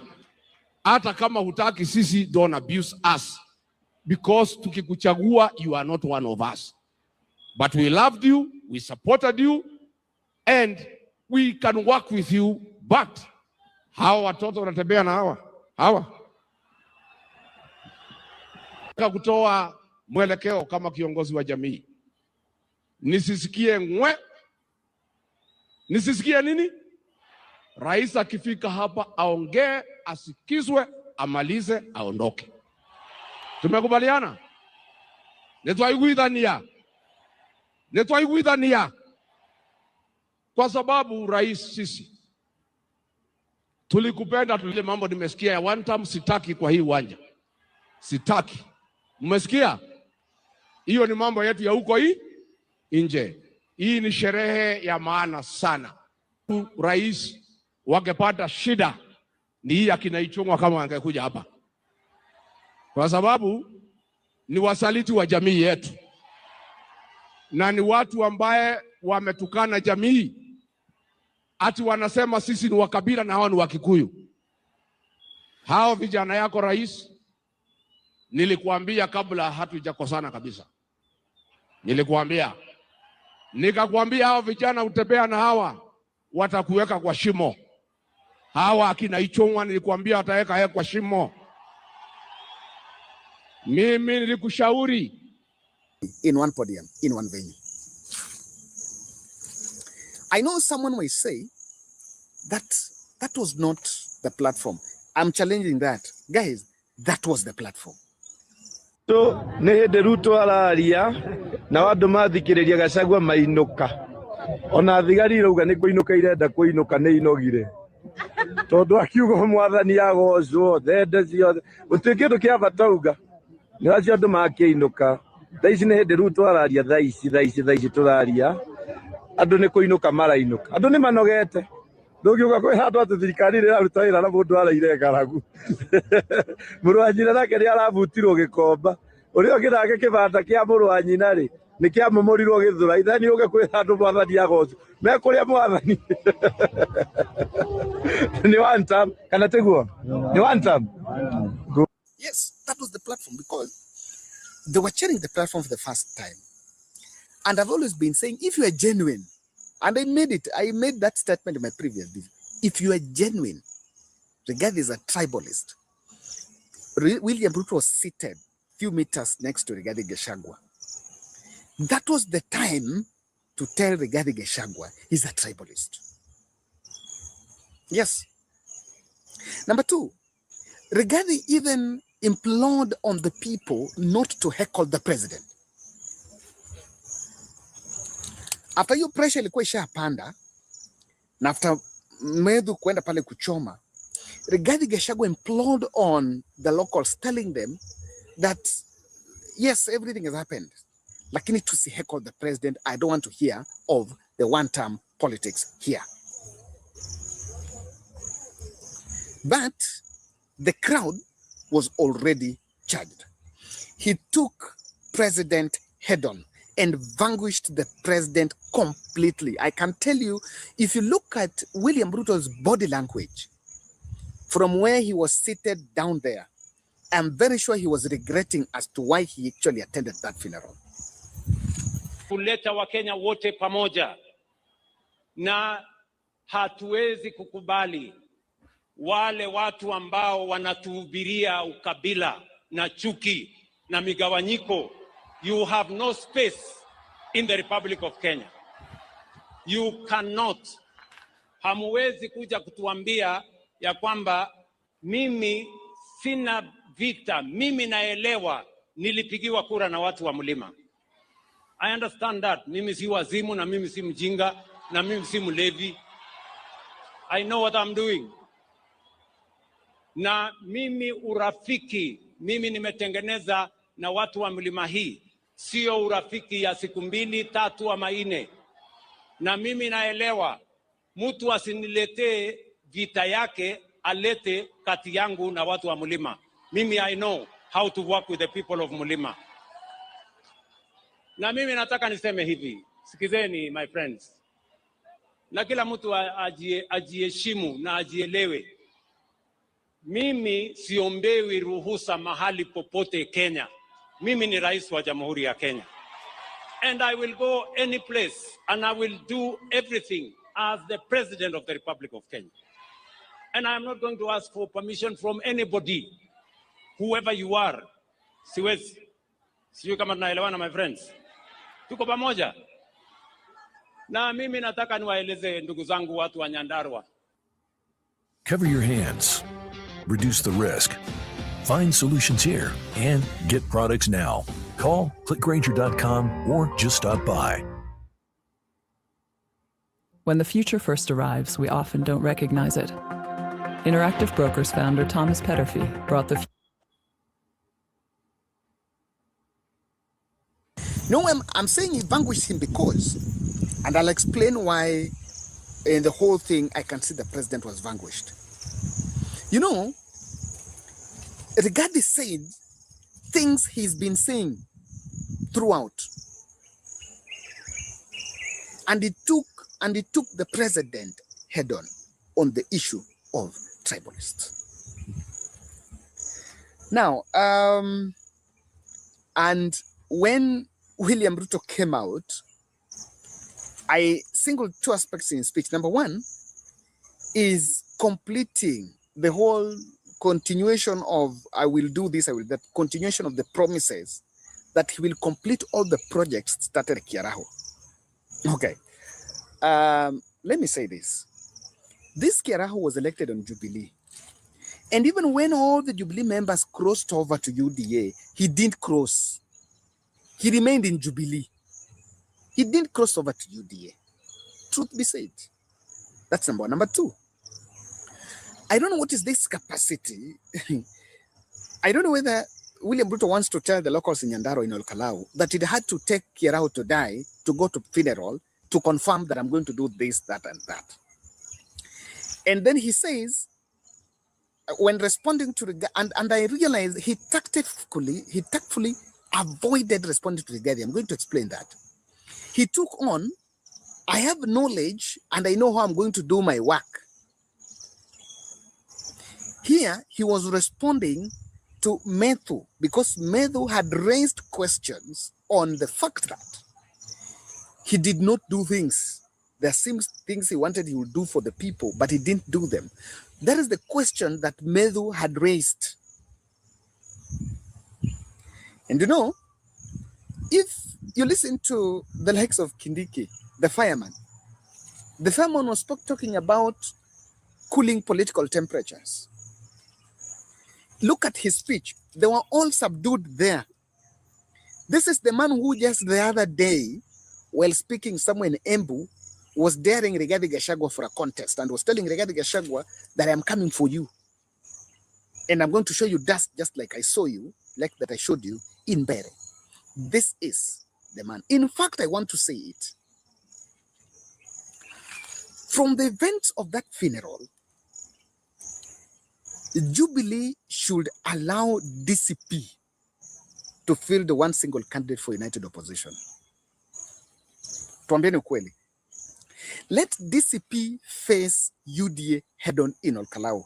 That is the contest that, because there is no contest between UDA and Jubilee in 2027. The only contest available is the contest between DCP and UDA in Mount Kenya. Having seen the political temperatures and the fiesta there, it will be interesting how it will play out if DCP squares it out with UDA.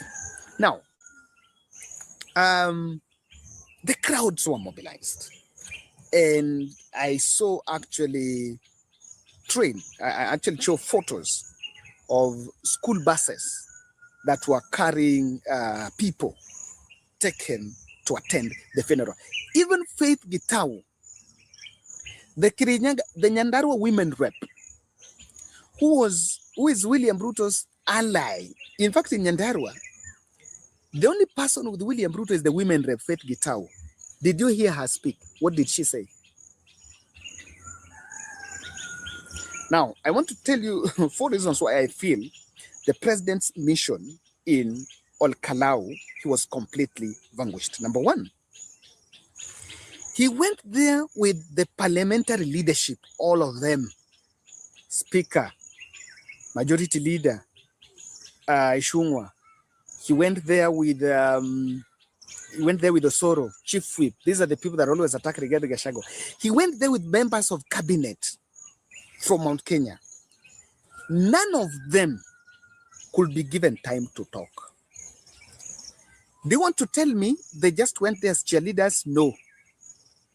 They went there, they accompanied the president, so that one way or the other, they would be the mouthpiece.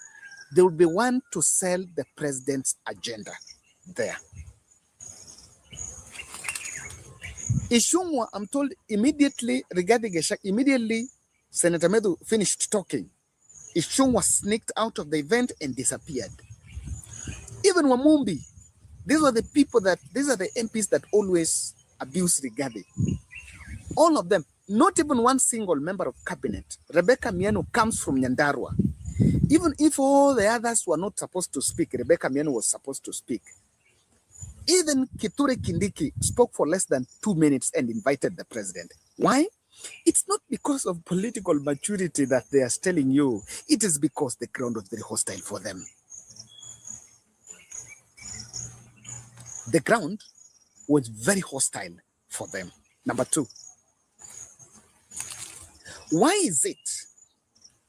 See, these fellows always respond to Rigathi Gachagua on almost everything. Why is it that they carved away from the combative attacks on Rigathi Gachagua? In fact, I was saying, Rigathi Gachagua dared the president on the issue of tribalist. He dared the president on the things that the attacks Rigathi. William Ruto told us the way, when he was here in Nyanza, he was telling us the way coffee cartels, the way Rigathi Gachagua had, I don't know, hijacked coffee cartels in Mount Kenya. He said that in Homa Bay. I was saying there is no coffee in Homa Bay, there is coffee in Central Kenya. We were expecting him to speak about the coffee issues there. Small business accounting software, supercharged.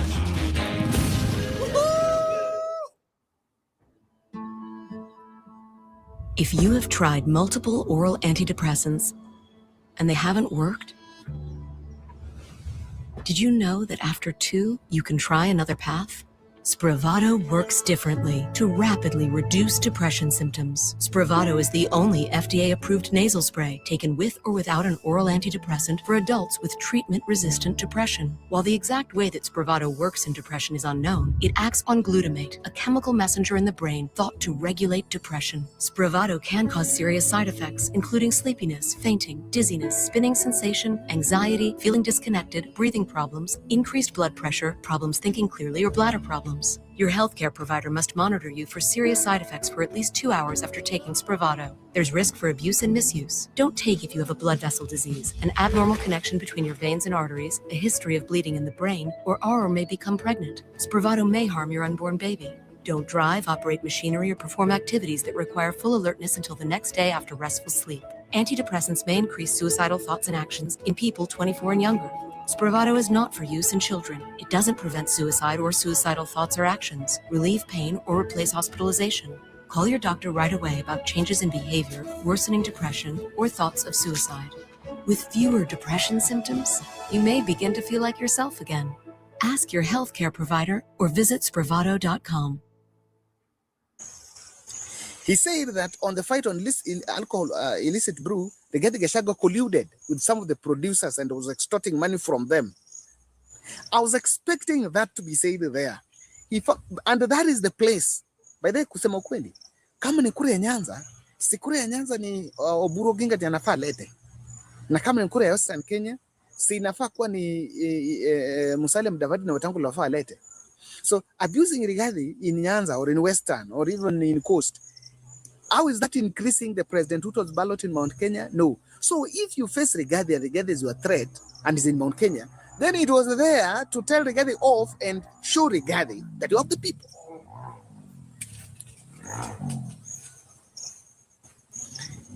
The president's reception there was very hostile. And you cannot bury your head in sand and say you have it. In fact, they did not have a field day. Let me tell you, Rigathi Gachagua recognized his leaders. Why didn't the president even take time to recognize the presence of the other MPs from Mount Kenya? Because each member of parliament who was rising to talk in that event was being heckled. Each. And I can tell you, DCP is going to win several seats there. From this, what happened in Kiraho, in Kiraho's burial in Nyandarua, it is very imminent and that something have to be done. I'm told that the police were trying to surround, that some of the DCP politicians was to be arrested. I think that was Medhu, was to be arrested after, just because of that. That, just in the information, a few minutes before I started shooting, it has not been substantiated. But I think the truth be said, Rigathi vanquished William Ruto in Mount Kenya, and especially in that funeral. And if the agenda was to go and show Rigathi that I have the people, it is a sealed deal. You don't have the people there. You don't have the people. And another confirmation here is Kindiki is not the voice that can convince the people. Thank you. When I used to think about taxes, I would just cringe. I used to use a CPA. I would just send all of my paperwork and trust that they did what was right. TurboTax was a breath of fresh air. My tax expert, she was amazing, very knowledgeable. She answered all of my questions. It all just felt super easy and transparent. I would definitely recommend TurboTax. You gotta try it. You have to.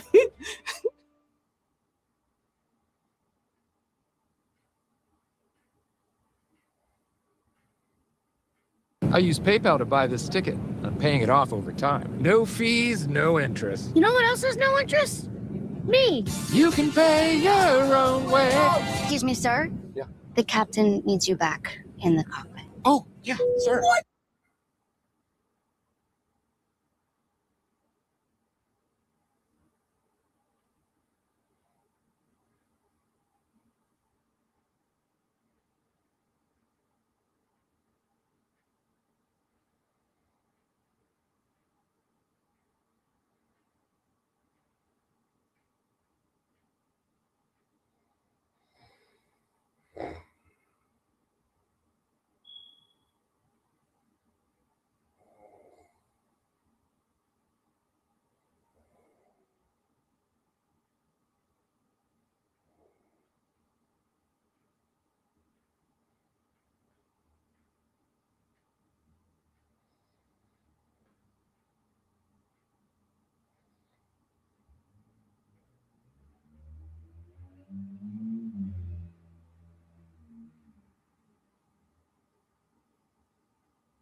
Njiru, umeenda wapi?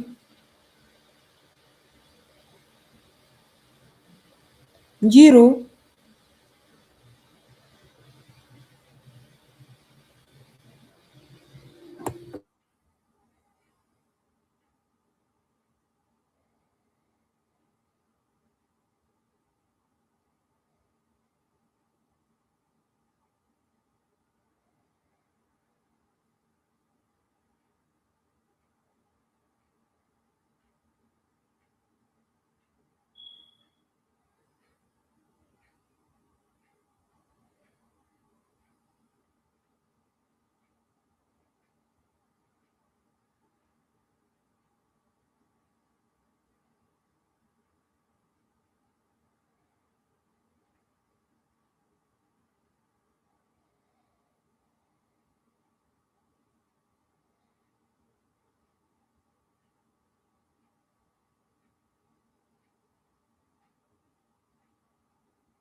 Haya, tunipikie tufunge sasa, mimi nimechoka. Fiti.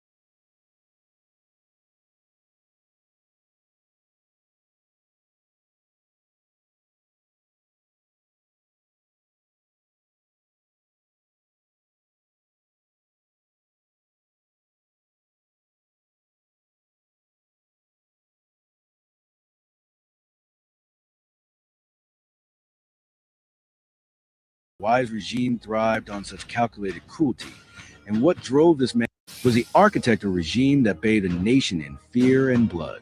Through a secret police, the Pied, he orchestrated a campaign of terror, kidnappings, brutal tortures, and cold-blooded murders of anyone who dared whisper against his rule. Thousands vanished into the night, their fates sealed in shadowy cells or unmarked graves. In this documentary, we peel back the layers of Salazar's psyche, using psychology and psychoanalysis to uncover why his regime thrived on such calculated cruelty and what drove this man to wield death as a tool of control. Why shine a spotlight on Antonio de Oliveira Salazar for a horror-soaked dive into the human mind? His crimes are a chilling case study for psychologists. Here's a man who didn't kill with his own hands but built a machine of death so precise it snuffed out lives with surgical efficiency. The Pied, his enforcers, were his scalpel, carving fear into Portugal's soul. Picture this: a mother dragged from her bed at midnight, her children's screams echoing as black-clad agents haul her into a van. In secret prisons, victims face horrors, nails ripped out, bodies burned with cigarettes, skulls cracked against concrete walls until confession spilled or life drained away.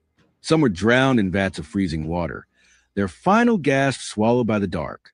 Others were left broken in alleys, their deaths labeled accidents by a complicit press.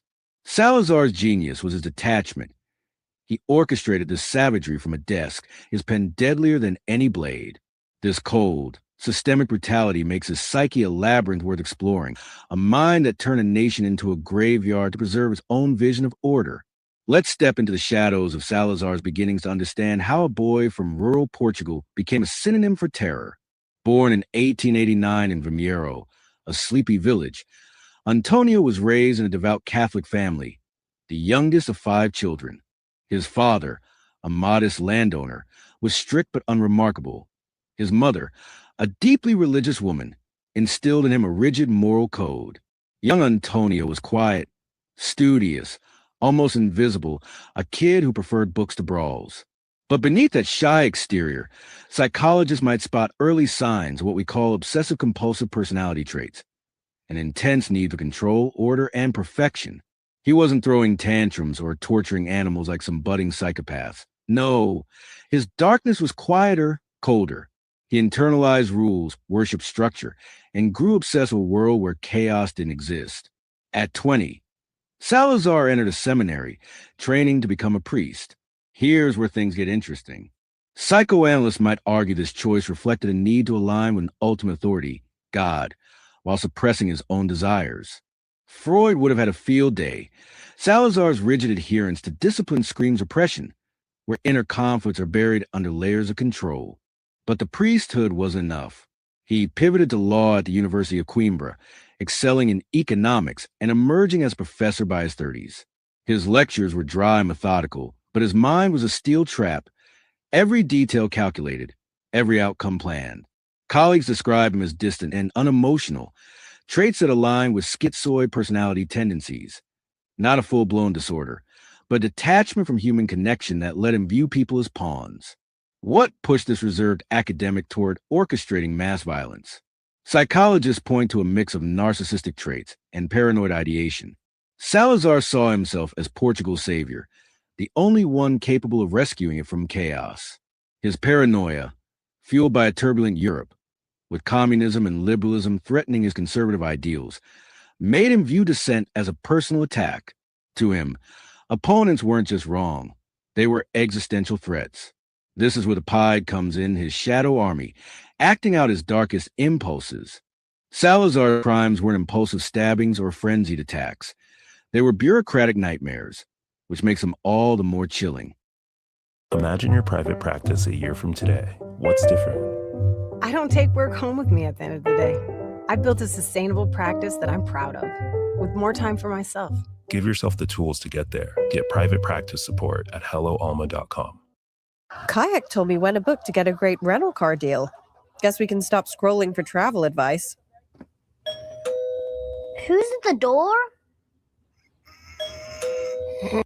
The Pied, his secret police, operated like a predator stalking prey.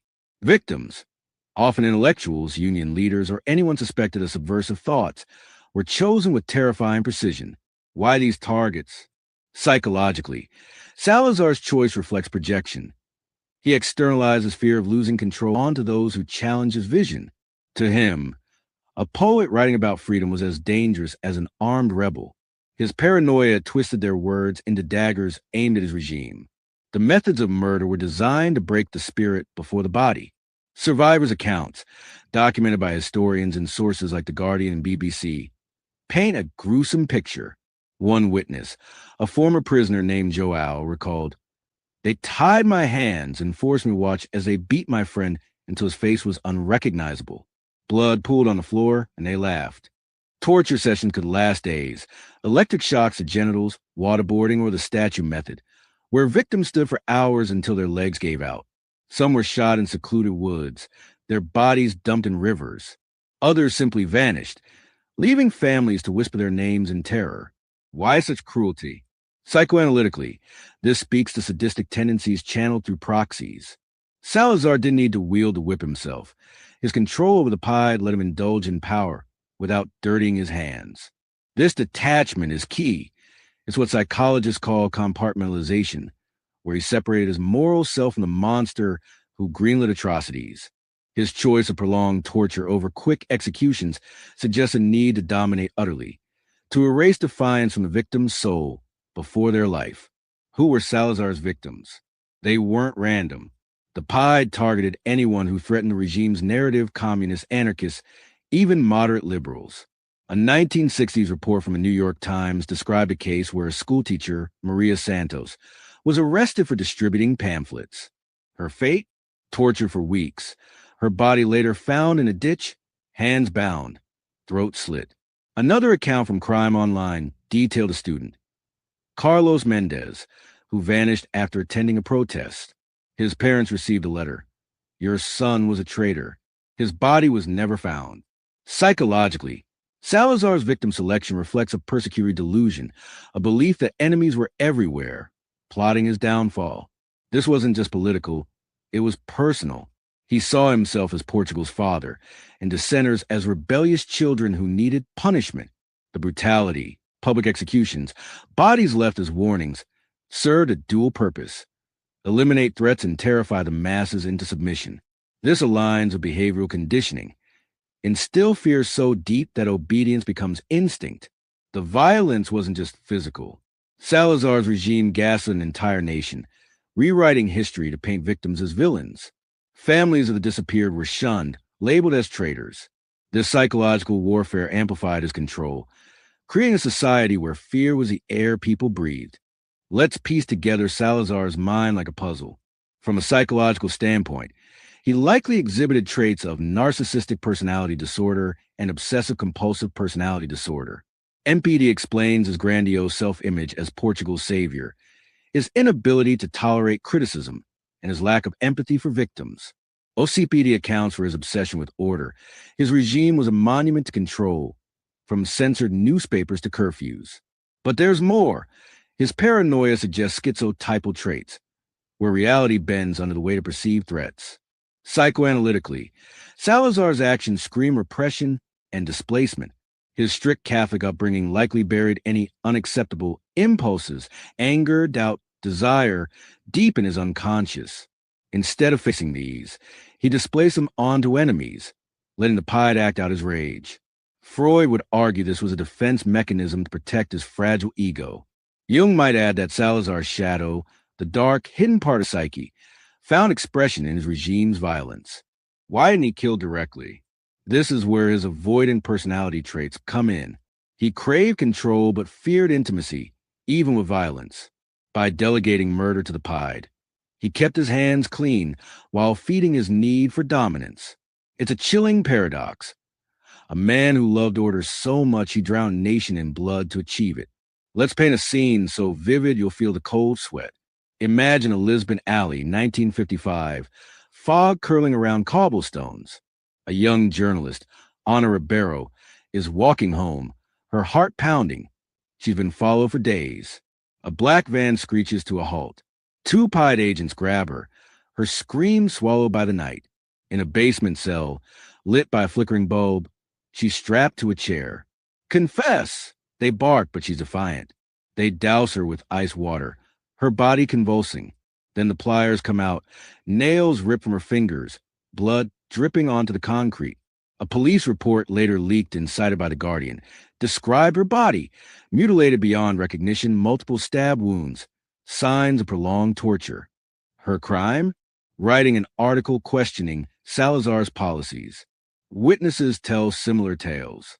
A farmer, quoted in a BBC report, saw PIDE agents drag a neighbor from his home.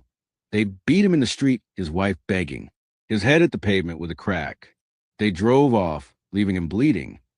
These weren't isolated acts. They were a symphony of terror, conducted by Salazar's pen. Salazar's reign didn't end with dramatic arrest. He was no street thug caught red-handed. In 1968, a brain hemorrhage sidelined him, a cruel irony for a man who thrived on control. He lingered half-aware until his death in 1970. The PIDE was dismantled after the 1974 Carnation Revolution, but Salazar never faced a courtroom. His followers melted into society. Some victims' families still don't know where their loved ones' bodies lie. Philosophically, Salazar then raises questions about power and morality. From an existentialist perspective, he embodied the absurdity of human control, chasing an unattainable perfect order at the cost of countless lives. His paranoia reflects Nietzsche's with a power, twisted into a destructive need to dominate. Yet, there's a tragedy here. Salazar believed he was saving Portugal, blind to the monster he became. His legacy asks us, when does the pursuit of order become chaos? When does a man become the evil he claims to fight? His death wasn't justice, but quiet fade, leaving a nation to grapple with scars that still bleed. The real horror isn't just the bodies he left behind. It's the mirror he holds up to humanity, showing how far we'll go to feel safe, to feel right,